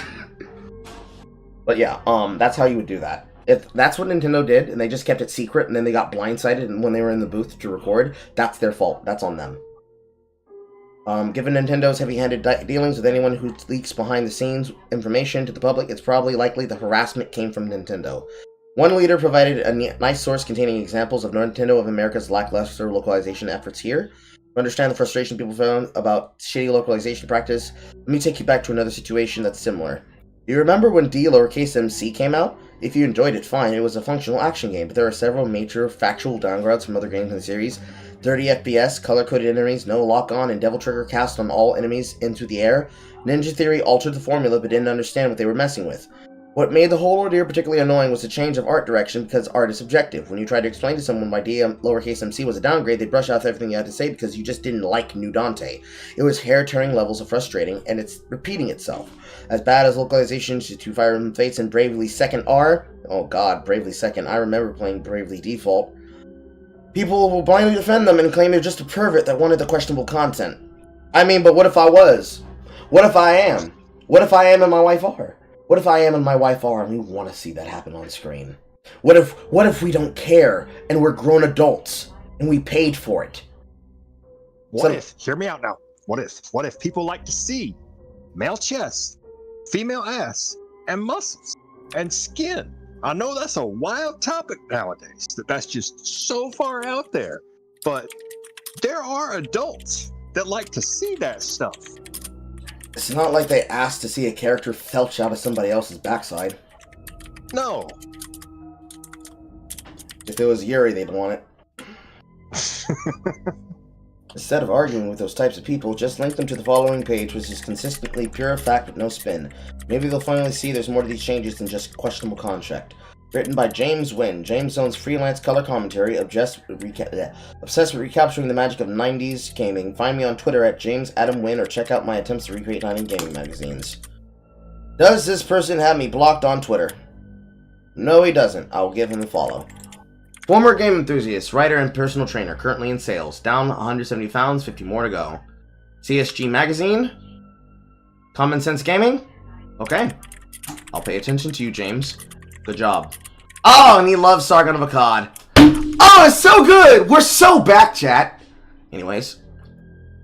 Finally. And then last link here Light for in the Fates. I wouldn't be surprised. Fairgast, 109k subs. Why Fire Emblem Fates was censored 2 years ago. 151k views. I wouldn't be surprised if most people who watch my content, or have at least played Fates when it was released, are familiar with the more controversial aspects of Fire Emblem Fates' development leading to its critically acclaimed release. But a story not often told is simply how Intelligent Systems went from Awakening, Fire Emblem's final swan song, to Fates. In this video, I'll tackle the development history behind many aspects Fire Emblem Fates is widely known for, such as the multiple routes, who were involved, its music, new gameplay features, the plot, and even how it was changed outside of Japan. While yes, I'll cover the localization changes, there's lots of interesting stuff, at least to me, that revolves around not the typical skinship/treehouse complaints that sometimes revolve around discourse with this game. I also will be talking about a lot of developers in this video, so just bear with me when I pronounce these names. I'll do my best, but I'm not promising anything great, so please don't can me on the pronunciation of these names. Multiple routes. Since Awakening had been received with critical acclaim and thus would no longer be the series of swan song as once thought, Intelligent Systems began looking for ideas to base their next game on one in particular stuff, and its genesis came from the very first game in the franchise, the aspect of multiple routes. In the first Fire Emblem game, depending on which village you went to, you could only choose either Aaron or Samson. But no matter which character you chose, the story didn't change. When I said, I wish it would change something, my senior told me, we can't due to limited memory capacity. I remembered how futile it seemed back then, and I said, Maeda-san, wouldn't you want to play a game where you could see what would happen if you chose the other side? I want to try this. And then I thought, if we packaged them separately, people could have the fun of choosing which one they wanted. A few days later, Maeda came by and said, I agree we should make 2 games, but I also think you could choose not to ally with either. This way, the idea of choosing between 2 different kingdoms, and thus 2 opposite sides of a war, was born, while also deciding early to include a third path where the player could choose neither side. The route split also influenced many aspects of the game. For one, it's the reason Fates is named the way it is, due to how much Korn's main choice impacts everything. Second, it pushed the desire to make each side distinct from one another, with Hoshido being heavily influenced by Japanese culture, and Nor being more Western style, but with a twist of the grimmer atmosphere. And third, it allowed Intelligent Systems to focus on both veterans and newcomers in the series, which is very noticeable when you compare Birthright's grinding opportunities and simpler map objectives with Conquest's more restrictive, traditional, and challenging experience. Overall, work started on Fates' concept right after Awakening's Japanese release, April 2012, and it would have nearly every aspect of its framework set in stone just 7 months later. Staff and roles. Compared to Awakening, those involved with Fates were composed of both old and new talent. If we get into specifics, Kohei Maeda and Genki Yokota reprised their roles as directors. The producers this time were Hitoshi Yamagami, like with Awakening, and Masahiro Higuchi. Yusuke Kozaki and Toshiyuki Sakahara returned as artists. Only Nami Komuro remained in the writing staff from the previous game, and she would work alongside Yukinori Kitajima, Shin Kibayashi, and others. The soundtrack involved the returning of Hiroki Morishita and Rei Kondo, plus newcomers like Takeru Kanazaki, Yasuhisa Baba from the WarioWare series, and Masato Koda from Monster Hunter. Lastly, Studio Anima once again animated the game's cutscene, while Spooky Graphic handled their storyboarding. As for how the work was handled, Higuchi commented one team worked on Fates' core engine while different ones focused on the level design. To economize work, some content, mostly a few maps, would be reused in all 3 paths, but given their own twist. The game's main musical leitmotif comes from one song in particular, If One's Thoughts, known as Lost in Thoughts Alone Internationally. It was written by Hiroki Morishita, and its lyrics were written by Maeda, with some variations of the song being used for each of Fates' routes. The singer Renka, who would later become a pop singer and songwriter, was chosen to sing it and to be Azura's singing voice in the game, with the song serving as her debut to the music industry. For the English dub, meanwhile, Raina Strober would take this role, while also doing Azura's normal and singing voices. New features. Fates' development implemented many new features that contain an interesting story or purpose behind it. Number 1, My Castle. My Castle was implemented with the intention of giving players activities unrelated to the main campaign, where they could interact with others, chat with some of the game's characters, and even have battles. Per Higuchi, My Castle ended up having so many features that the staff at Intelligent Systems ended up considering its own game. When asked by Iwata about why the feature was pushed despite giving more workload to the team, Kohei Maeda replied it was to ensure players would get familiar and endeared with Fates' cast. The feature was also Which is probably important because this is a Fire Emblem game where if you don't care about the people you're with, why the fuck are you fighting with them? initially conceived to work exclusively with 3DS's Street Pass feature as a means to connect with other players, though due to Kibayashi's request, the option to visit others via internet connection was added later. Personal skills and Dragon Veins. The idea of having units with unique personal skills, as well as the mere concept of Dragon Veins, was initially conceived during Awakening's development, but it never ended up being implemented. Since the idea was present from the very beginning with Fates, though, the feature did make their way into the game. Phoenix Mode. Just like casual mode in Awakening, Phoenix Mode, a feature exclusive to normal mode that instantly revives fallen allies the next turn after being defeated, was added to help newcomers finish the game, without having to require developing one new difficulty setting below normal. Guidance-styled weapons. Weapon durability and weight being removed, similar to Fire Emblem Gaiden and later on its remake, came as a result of thinking how to make newcomers enjoy the game without stressing them out with saving important weapons for later maps, which could lead them to never using them anyway. To make up for removal of weight, each weapon type was balanced in such a way so they all have respective pros and cons. Skinship. Finally, skinship was initially conceived as a side effect of implementing live 2D technology into the game when characters would hold conversations with one another, which at the time was quite novel. Right after Higuchi had approved its implementation, he warned Intelligent Systems to not do anything weird. Given there were worries live 2D's impact would be lessened due to overexposure, Maeda suggested it could be used to replace the confession scenes from the very end of Korn's S-rank supports. While the proposal was accepted, Maeda also thought the tech would be wasted if used only for that instance. So he thought that allowing players to tap the character's 2D models every now and then could give it more use, thinking people would like doing it. At that point, the feature would be used once per chapter. Nintendo requested to tone down the skinship by the time it was shown to them. Reportedly, the version they saw allowed one to touch the characters literally anywhere, which was too much. And the icon shown during it, being a hand, didn't help either. As a result, the areas that could be touched were limited to the face, and the quote-unquote rubbing icon was changed to a pen. This incidentally led to a bit of a rivalry between debugging teams at Intelligent Systems, known by the fanbase as Team A, found the whole feature unpleasant and were the ones responsible for restricting it, while the other, Team B, wanted more or less the complete opposite. In the end, Team A ended up having more of a last word on the matter. Maeda also took Higuchi's dissatisfaction with Live 2D's implementation into account, given everything that happened, so he considers that the team overall ended up reaching a common ground. The story. Those familiar with Fates' story, either directly or by word of mouth, might be surprised to hear that IS was very serious about the reception Awakening's plot got for being lacking and predictable, and very much intended to correct their mistakes with Fates. However, it was deemed nearly impossible they would be able to write 3 stories in-house, given everything they had given themselves to do. So they began looking for someone whom they could outsource the stories concept to, hopefully with prior experience writing scripts for stories. The person they went with was Shin Kibayashi, believing he was the main man for the job. We got the hint that the story has to be simple and easy to understand from a lot of people who will be playing the game, and that's sort of the idea that comes from the fact that he has been involved in a lot of stories. stories, or manga, which is typically read by a lot of people, Maeda says. So, to address the big crowd, it's sort of the idea that Mr. Kibayashi brought to us, and that has influenced us in working on the story for this game. Shin Kibayashi is a manga story writer, novelist, and screenwriter. He's a former editor for Kodansha, the weekly shonen magazine, and has written multiple scripts for novels, manga, and TV shows under multiple pseudonyms. With the help of Kozaki, Maeda and Higuchi managed to set up a meeting with him in a restaurant, in it they talked about the project and provided him 2 copies of Awakening to familiarize himself with the franchise, which he later played alongside his daughter. IS initially asked Kibayashi to write only 10 pages for each of the 3 routes. With Birthright only, he used those to write only the introduction, before getting carried away and ending up writing a 500-page document. IS was shocked by the sheer... I mean, you asked a writer to write. He went into the kitchen and he started fucking cooking. What you mean? Of course. And good on him! Otherwise, you probably wouldn't have gotten the games that you got. volume of the material and asked him to do the same for Conquest and Revelation. In the end, Kibayashi admits that he wrote what might as well have been turned into 2 whole books. Now it needs to be cleared up, the extent of his involvement with the game's story given the misinformation surrounding it, because, spoiler alert, the reception Fates' plot got was quite controversial, at least outside of Japan. Around Fates' Japanese launch, Kibayashi commented the following on his Twitter: Fire Emblem Fates is now ranked #1 bestseller on Amazon.co.jp. However, there may be a slight misunderstanding. Though I wrote about 500 pages between all 3 versions, it was just a draft, since the final scenario was the result of being passed through various staff members. I just want to let it be known that they too had a role in this. Kibayashi was How humble. Even though there was even my background, bitch, I just wrote a draft. They all worked on this. How Japanese of him. Well done. Now what did the Americans fucking do? commissioned to write the story's concept, which was later taken, tweaked, and implemented into the games by different writers as the evidence suggests. Fates' staff credits list Shin Kibayashi as the creator of the original story. Afterwards, Nami Komuro is listed in charge of Birthright and Conquest scenarios. Revelations, meanwhile, was handled by Yukinori Kijijima, per his own admission on Twitter. He also, along with his staff at Synthes, a company dedicated to writing scripts, also wrote the support conversations. And for the scenario of the whole game, Kohei Maeda, Masayuki Horikawa, Sakoto Kurihara, and Naoya Inui are credited. This begs the question, how much of what's seen in the game was written by Kibayashi? While it's highly unlikely the full script will ever see the light of day, the 25th anniversary book and the Iwata Asks interview do provide a few answers. For starters, Hinoka did not exist in the original draft. The story only considered 4 siblings from Nor and 3 from Hoshido. Most of these siblings' personalities and roles were Kibayashi's work. Camilla and Sakura's personalities were also initially different, as Camilla's way of talking would make a 180-degree change when she snaps, and Sakura used to be closer to Elise in personality. Kibayashi was the one who came up with the general story. Why is her outfit like that? What the fuck? You're wearing breastplate armor with actual boob plate coverage, if that's not just very shiny skinned dresses underneath your armor breastplate.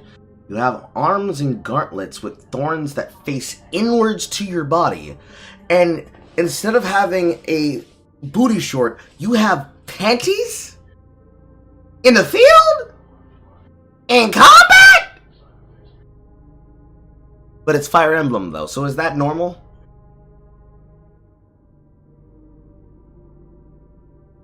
I'm gonna give it a pass.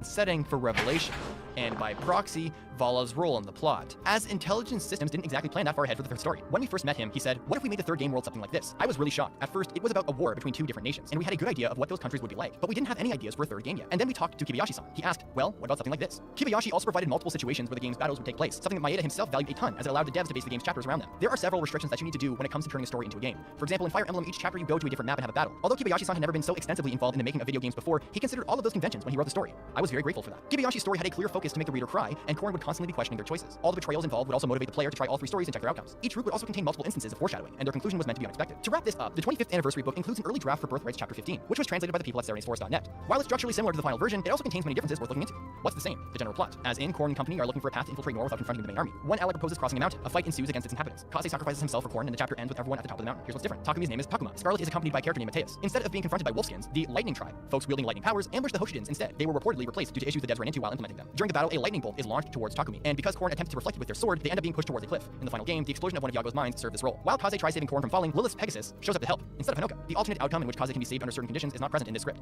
Localization changes. Finally, it would be unfair to talk about Fates' development process without addressing the elephant in the room that are the changes it received outside of Japan. Soleil and male Corrin's support. Back when the game had just been released and the non-Japanese fandom were translating pieces of it, this support chain made quite a bit of noise on the internet. In fact, it became so infamous, Nintendo themselves went out of their way to announce that it would be altered. So what happened exactly? For those unfamiliar, Soleil is Laszlo/Inigo's daughter in Fates. She has a thing for flirting with other women, yet she can only S-rank male characters, which is her quirk, I guess. During male Corrin and Soleil's Japanese support chain, Soleil tells Corrin she's worried her weakness for cute women makes her faint. Corrin tries helping her overcome this by sneaking some magic powder in one of her drinks without her consent, which makes Soleil see people as their opposite gender. Soleil is clearly taken aback by this, which leads to this exchange. Huh? So I can see you as a girl? Yes. After what you said, I wanted to resolve your concerns, so I thought it over a little, and it led me to a conclusion. Seeing me as a girl, you can use me to overcome your issues. From now on, I'll get closer to you until you can tolerate being around me without fainting. To summarize what comes next, Corrin and Soleil experiment with the powder's effects to overcome her issue, but failing completely. Soleil appreciates Corrin's gesture, and the A support ends with them both as friends. Besides Corrin's questionable choice, there isn't much wrong with the conversation at first, but this is where the S support comes in, as it justifies the character's marrying by having Soleil mention she fell for Corrin from the moment she saw him as a girl. Start from the B support with the S support, remove the context of the conversation, and suddenly, it can appear to some that Corrin had cured Soleil by having her fall for him. The controversy really came from it, and this is an important detail, a sarcastic tweet that was taken out of context by journalists who proceeded to misunderstand the translation. According to the article covering this controversy on Cantopia, the site which is where a lot of the translations are sourced from. For those wondering how the international version differs, their script keeps the general idea of the support but replaces the magic powder with a blindfold. Plus there is consent this time. Skinship changes. May's 2015 Japanese Nintendo Direct showed the first footage of the skinship feature for the public, and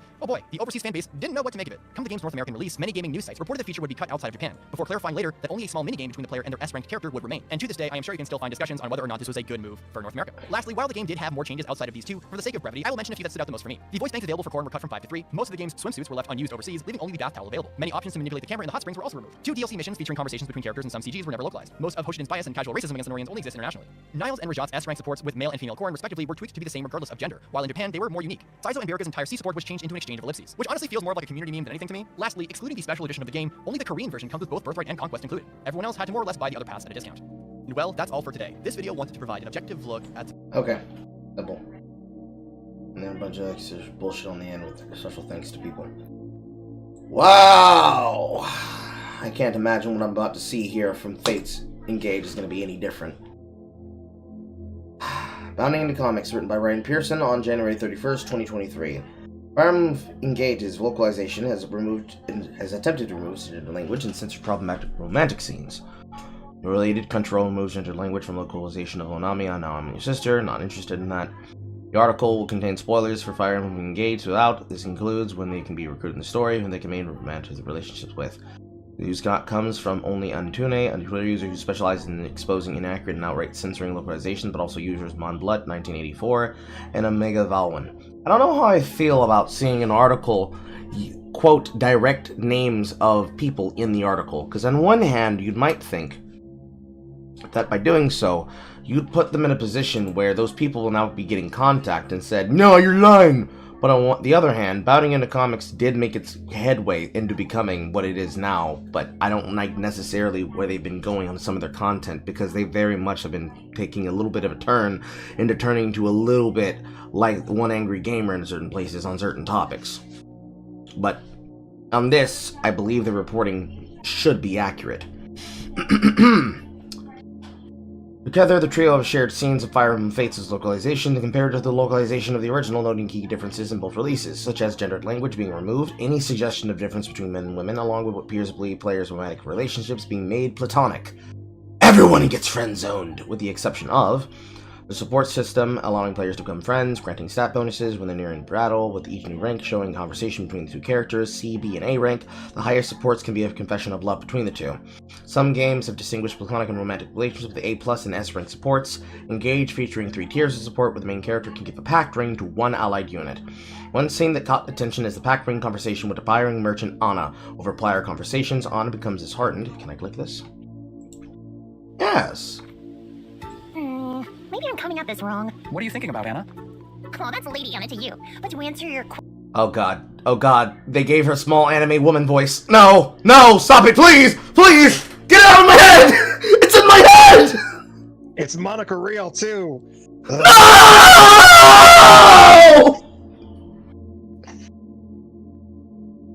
I knew I recognized it. I knew I recognized it. I had to look it up. I'm like, oh no. Oh. Tolerate it for the content, Carl. Tolerate it for the content. question, I'm brainstorming new products. More stuff to sell, huh? Yep. You know what Sweethearts Day is? I think I've heard of it. It's where couples give each other gifts, right? That's the one. Usually people just give each other flowers, but the same old gift every year loses its luster. So I'm out to market something mind-blowing that'll bring the spark back to Why is their hair two tones? Because a VTuber artist designed it, and everybody immediately decided to call it Toothpaste Champ because it looks like a fucking bottle of Crest. Dead ass. Sweethearts Day. Wow, that's a pretty lofty goal. Oh, quit treating me like a kid and help me out here, Divine One. Everybody's like, wow, look, a VTuber designed it. And that leaks came out, and yeah, a VTuber designed it. VTuber artist, sorry. Oh, quit treating me like a kid and help me. But you look like a kid. How old was this character in the game? I want to ballpark around like 8, 9, like kid. Okay. Out here, Divine One. Nothing I've come up with so far has grabbed me, so I could use someone else's input. Let's see here. Something new for Sweetheart's Day. How about necklaces? I see you have your finger on the pulse of the average Sweetheart's Day participant. Necklaces are almost as played out as flowers. They're hardly going to blow anyone's mind. I see. Customers don't want something they can get anywhere. They want something one of a kind. The constant need to come up with goods like that is what makes my line of work so tricky. Got it. I'll keep thinking. We'll come up with something good eventually. Hello, Lady Anna. Did you ever get a good idea for something to sell? No, the idea wells run dry. Oh, Oh god, and she's doing the fucking classic fallbacks. Oh, crying? No, but I am feeling a little down. You know, I tell everyone I'm not just a kid. Stuff like this reminds me that I am. I'm a kid, and that's all there is to it. That's why I can't think of a single new product for Sweetheart's Day. I'm sorry, Lady Anna. Though, I think I know how I can help. Huh? I have a new pitch for something you can sell. I've been thinking about it for a while, actually. Here it is. Handcrafted necklaces. Necklaces again? We've been over this. I know you mentioned that they're a pretty common Sweetheart's Day gift, but handcrafted ones would each have a unique feel to them. That's what you're after, isn't it? I seem to remember glassblowing being a popular handicraft where you're from. Add a string to that, and you've got a necklace. Was it that bad of an idea? No, I like it. This could really sell. Oh, thanks a bunch, Divine One. You really lit a fire under me. Glad I could help, Lady Anna. It's so fucking painful. I'm trying my best to not fucking screech at how bad her voice acting is. How are the necklaces coming along? Hey, Divine One. Happy to report. It's not even saying that the guy that she's acting against, depending on whether or not they actually fucking recorded these lines at the same time, is bad or worse than hers. It's that it's acceptable. It's what I expect from a male avatar character in Fire Emblem. She has no excuse. 25-year veteran, by the way. That I'm about halfway done. Wow, these are turning out really cute. Credit to you for the idea. Seriously, thank you. Sorry I complained to you before. If I can pull this off, there'll be no more complaints from me. That's very grown up of you. Although everyone complains sometimes, even adults. If something's frustrating you, you can always talk to me about it. What? The eyes are two different colors too. What the fuck? Mm-hmm. It's just distracting. Yeah. Sure, it's let him have fucking blue and red as like royal colors or some shit, and let his fucking, I guess, hectochromaria and two-color hairstyle be because they're blessed by the gods or whatever. She called him a divine one. I don't know. I do not play Fire Emblem because I don't have the money to do so. But bro, come the fuck on. Carl, you ain't missing much. It's bad all the way down. I mean, all the way. I was thinking I'd call these necklaces The whole thing. What? I appreciate the thought, but maybe you should name them something that would sell better. Oh, it's so cute that you're shy about it. But You're a child flirting with an adult. Calm down. I'm definitely calling them that now. Come on, why don't you sleep on it? I'm sure you can come up with something punchier. La, I can't hear you. As soon as I finish the rest of these babies up, they'll sell out on day one. Well, I guess I can let the name slide as long as you're enjoying yourself. Fingers crossed that business booms for you, Lady Anna. Okay. Player gives an idea of handcrafted necklaces to feeling overconfident. Sure enough, they sell about the time that she keeps the pack ring. Show her gratitude. Anna saves the best one as a gift for the player. The scene thus differs in Japanese and Western versions, understandably due to Anna's age. iTunes gives snippets of the scene, garnering 4.1 million views on Twitter as the writing. We checked further scenes in Japanese and English for greater context, as well as contacting them for context. Oh good, the threads are still there. Yep. I'm still a child, so I'm not be ready for these sort of things. Even if it's too soon for us to be lovers, we can still be partners, don't you think? With you, I might just be the world's best traveling merchant. If we meet my family someday, let me introduce you as my significant other, okay? Nope, this Partridge ship is our ticket to fame, fortune, and finding my family. I have a mentor over great teamwork, so why shouldn't you? Uh-huh. So, it was done purposefully. So it was done purposefully. They gutted it on purpose and purposefully fucked it that hard. Correct. With every single support. Male protagonist uses Emblem Engage with Emblem Marth. The fuck is an Emblem Marth? It's their way of having an anniversary game, so that way they can include the other games that they don't have on the NA Switch. So it's weird. So the protagonists from the other games just show up as a fucking summon? And a special attack? Pretty much. Summon, special attack, and you get like a magical girl style transformation that gives you the abilities of that summon. Oh, that's so gay.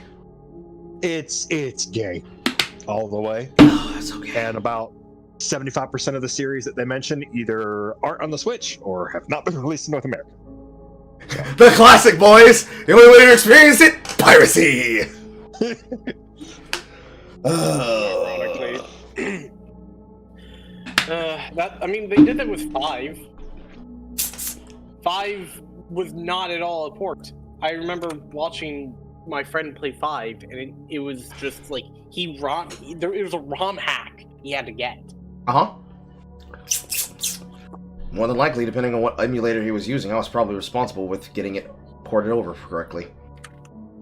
I don't recall which one. I think he native use Dolphin. I don't know.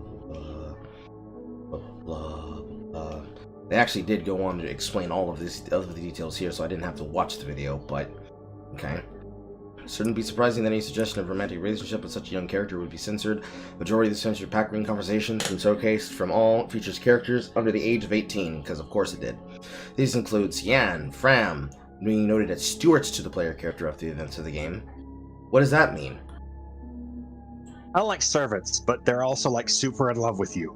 And they're not archetypical, they're extremely tropey. It's like, oh, this girl's the super enthusiastic one. This kid's like the really shy, almost femboy. And then you have the older mentor who's like super posh, and that's literally the entire character. Lord have mercy. Mm-hmm. Mail order servants, but it's gay. Clan, Fram, Celine, Ati, Hortensia, Rosado. Not just physically 18, but a sibling to the protagonist. John, 10. His conversation, he says, "Thank you very much for letting me stay by your side. I will grow up slowly and become a great partner." Sounds like platonic at best, grooming at worst. I mean, is it though?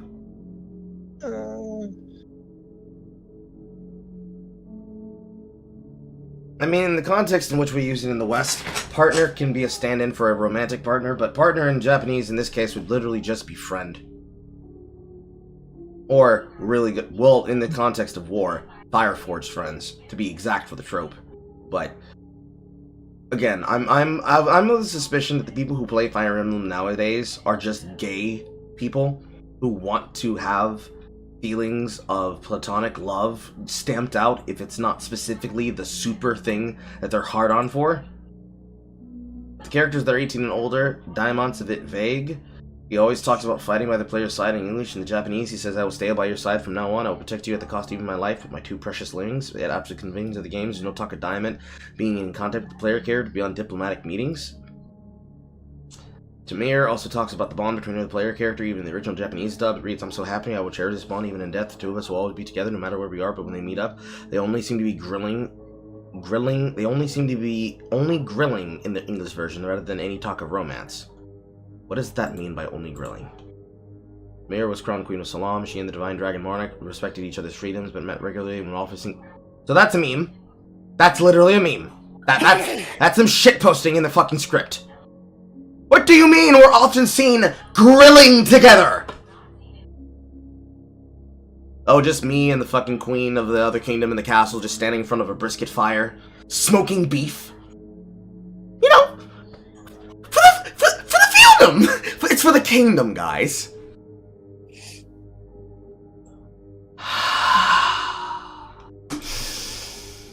While the changes of romantic conversations could be argued, there's also several instances where character or genders are just outright removed. Much like with Animal Crossing New Horizons, but Animal Crossing New Horizons isn't about you being a horn dog trying to dog shit fuck everybody and make them pregnant.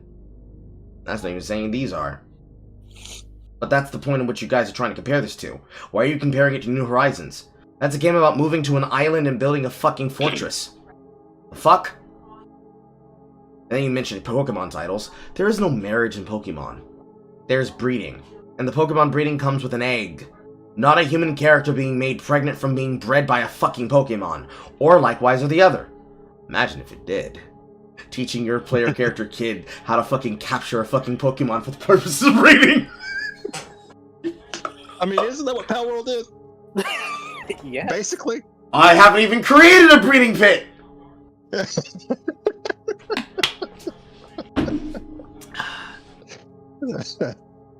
Fire Emblem Engage avoids mentioning gender when it chooses main or female player character. Instead, they choose their form. I mean, if this is supposed to be some kind of divine dragon appearing in a human guise, way to go with being fucking nonchalant, bro. Yeah, let me just show up with 2 fucking hair colors and 2 eye colors. They'll never suspect I'm a dragon. I can only assume that's what that means. Another scene between the player character and Hortensia. Praise for inner beauty is changed to just being a nice person. Because of course it is. English, I'm in awe of what a person you've become so much. In fact, I need to start working on my own kindness just to keep up. Don't be ridiculous. You've been amazing since the day we met. What a lovely smile. So your inner beauty.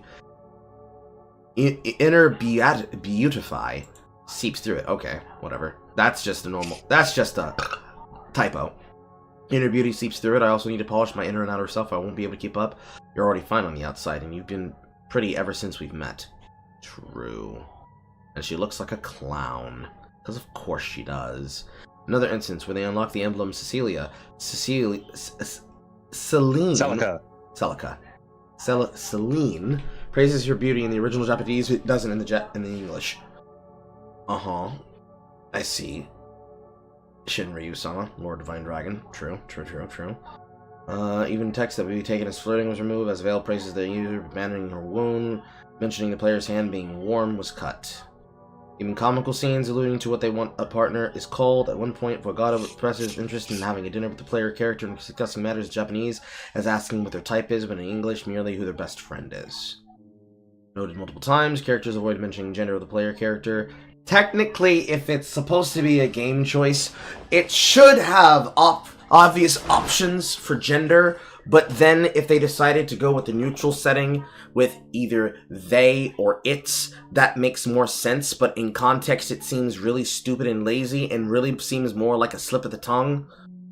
And also a very roundabout way to avoid using gendered language, which is also fucking gay. Blah, blah, blah, makes the male protagonist. Game uses child instead of son on multiple occasions. I mean, that makes sense, though. Allegedly carries over to Japanese for machine translation of the scene, having Lumiere state, "Thank God I miss you so much," yet coding must exist for the Spanish version to have two different dialogue glasses for the scene. Sonic relationship for underage characters also continues in the Spanish version. I see. The voice acting has been spared from scrutiny. While some streams are praised for not taking itself too sexually, streamer Actual Arrow is convinced Fire Emblem Games is just a Nickelodeon sitcom. It fits so well. Anyway, what did you lose, Yunaka? It's a little round ring, kind of shiny with a hole in the middle. Oh, and for some reason. Come again? Yeah.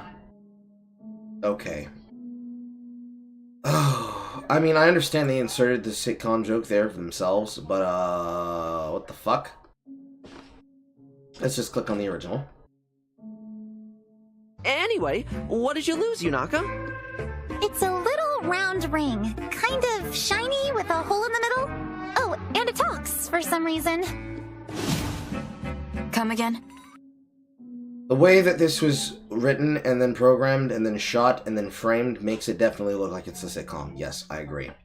Nickelodeon sitcom, but I don't know about that. But this is very fucking goofy. This is very fucking hard to take serious. Localization of the Fire Emblem series coming under scrutiny before, from Operation Rainfall, blah blah blah blah blah blah blah blah blah blah blah blah blah blah blah. Inspiration of torrential downpour movement, begging for Japanese titles to be localized into English. Fire Emblem Awakening had the censored scene of Sim Sweet DLC, and then of course them referencing the ellipses scene, and the face petting minigame, and the blah blah blah, blah blah blah blah blah, and the blah blah blah blah blah blah. Nintendo Treehouse division, which handled Fire Emblem localization, became the symbol of the company's bad localization.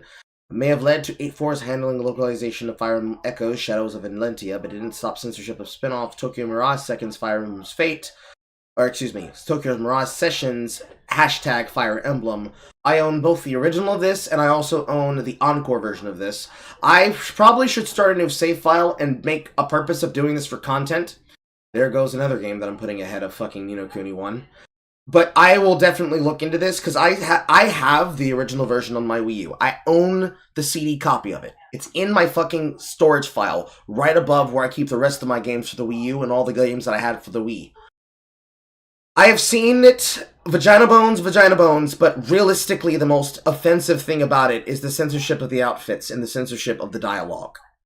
I know that for a fact, because I usually play my games with fucking the original fucking dialogue and with captions. So I'll probably do that on camera sometime after February. maybe March. If I can do it late February, that'd be great. I will not tell you all why until we're in February. Stay tuned, you're gonna love what happens. Anyways, as it may be, Fire Emblem has built on a representation of being censored or localized poorly. Fire Emblem's Three Houses did have one scene updated post-launch to be more accurate to the original Japanese, but the dialogue could be deemed racy or sexist was still censored. 'Cause gay. And then, finally, the thing that I found from Shunkaku, because Vira Dark did not fucking source her sources, Fire Emblem engaged localizers don't speak Japanese. Hate sex appeal here. Music ended.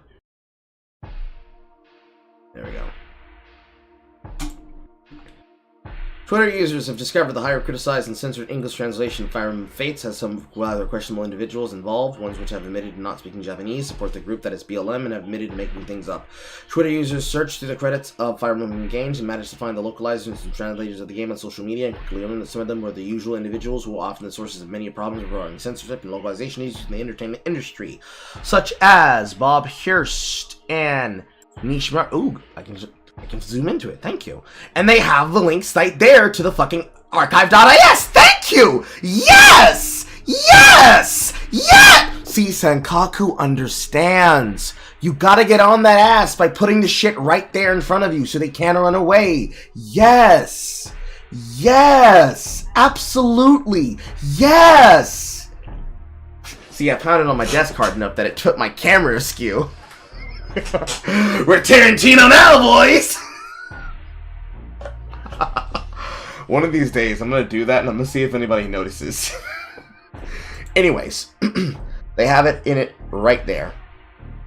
Rob Hirst, Nicholas Margaros, and Warren Ellis.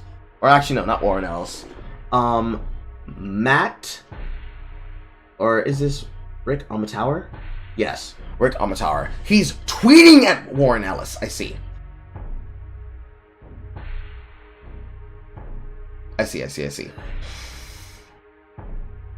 Ah, lovely. Thank you.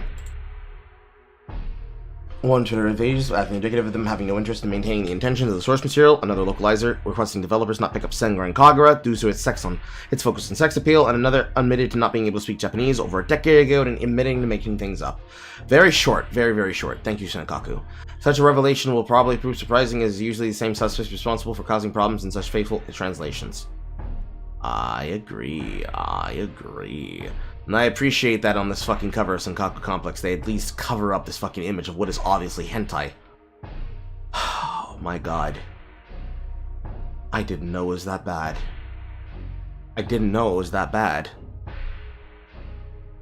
Why do you even play this game then?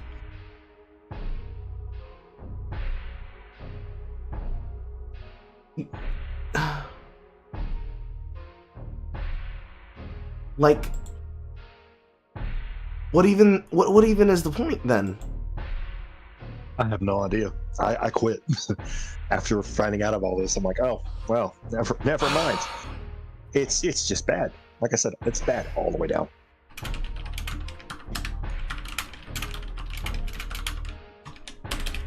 Okay. I don't know if you feel you got your $20 investment out of this, but I am in physical pain for what I just witnessed, and because you made me listen to Monica Rial, I will have to fucking wash my ears out. I am so sorry, sir. You're not sorry, you paid for this! It's fine. Fucking God. Okay. Is there anything else you would like me to cover? Because I didn't see anything else that needs to be gone over on camera. No. Engage was just one of those things where people are like, oh, it's maybe localization, and no, it's the Japanese, and like I said, the best way I can describe it is just bad all the way to the core. Like the whole product. And it's just, wow, this is what Fire Emblem is now. It's just trash. Nice. Feels great. Feels great. Like, shit. There's a hope that in future games, if they make any, they will learn to simply just allow people to have the option to have Japanese or English. Have the choice of Japanese or English translated text, or have the actual English script. But it's very dismal.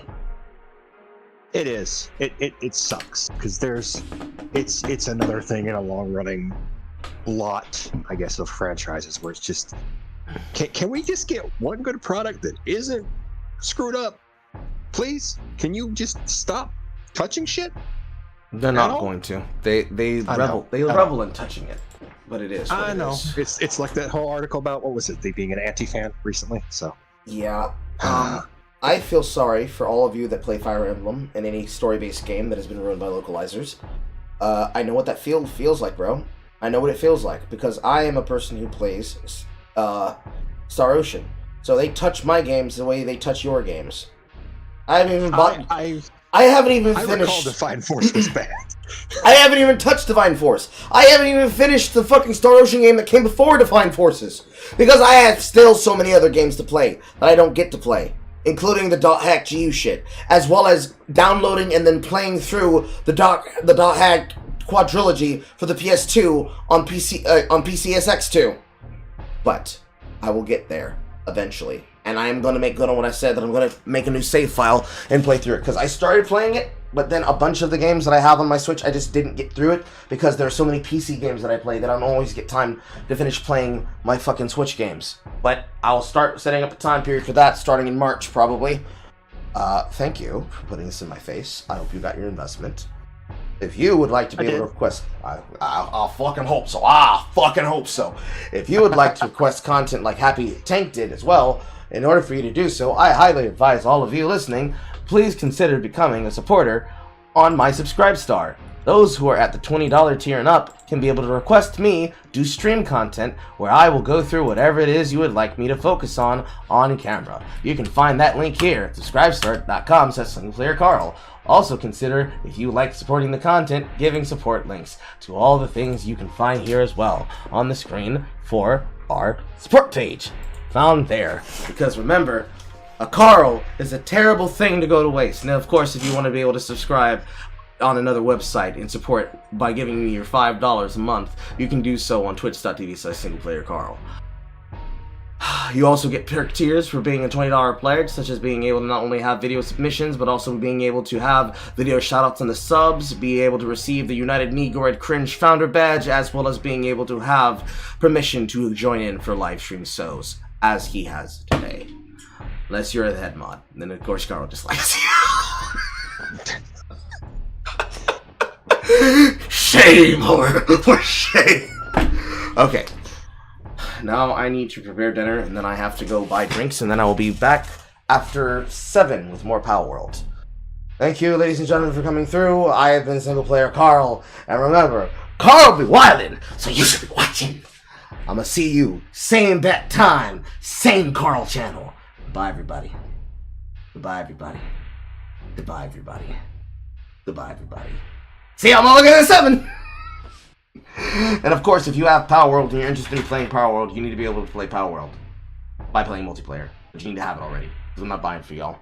I tried doing this with Dirt Star together, and that game's cheap. This game is $30. I don't have it. I'm sorry. Even though I just got payments. I ain't got it. I can't pay it for like 5 people so they can play the game.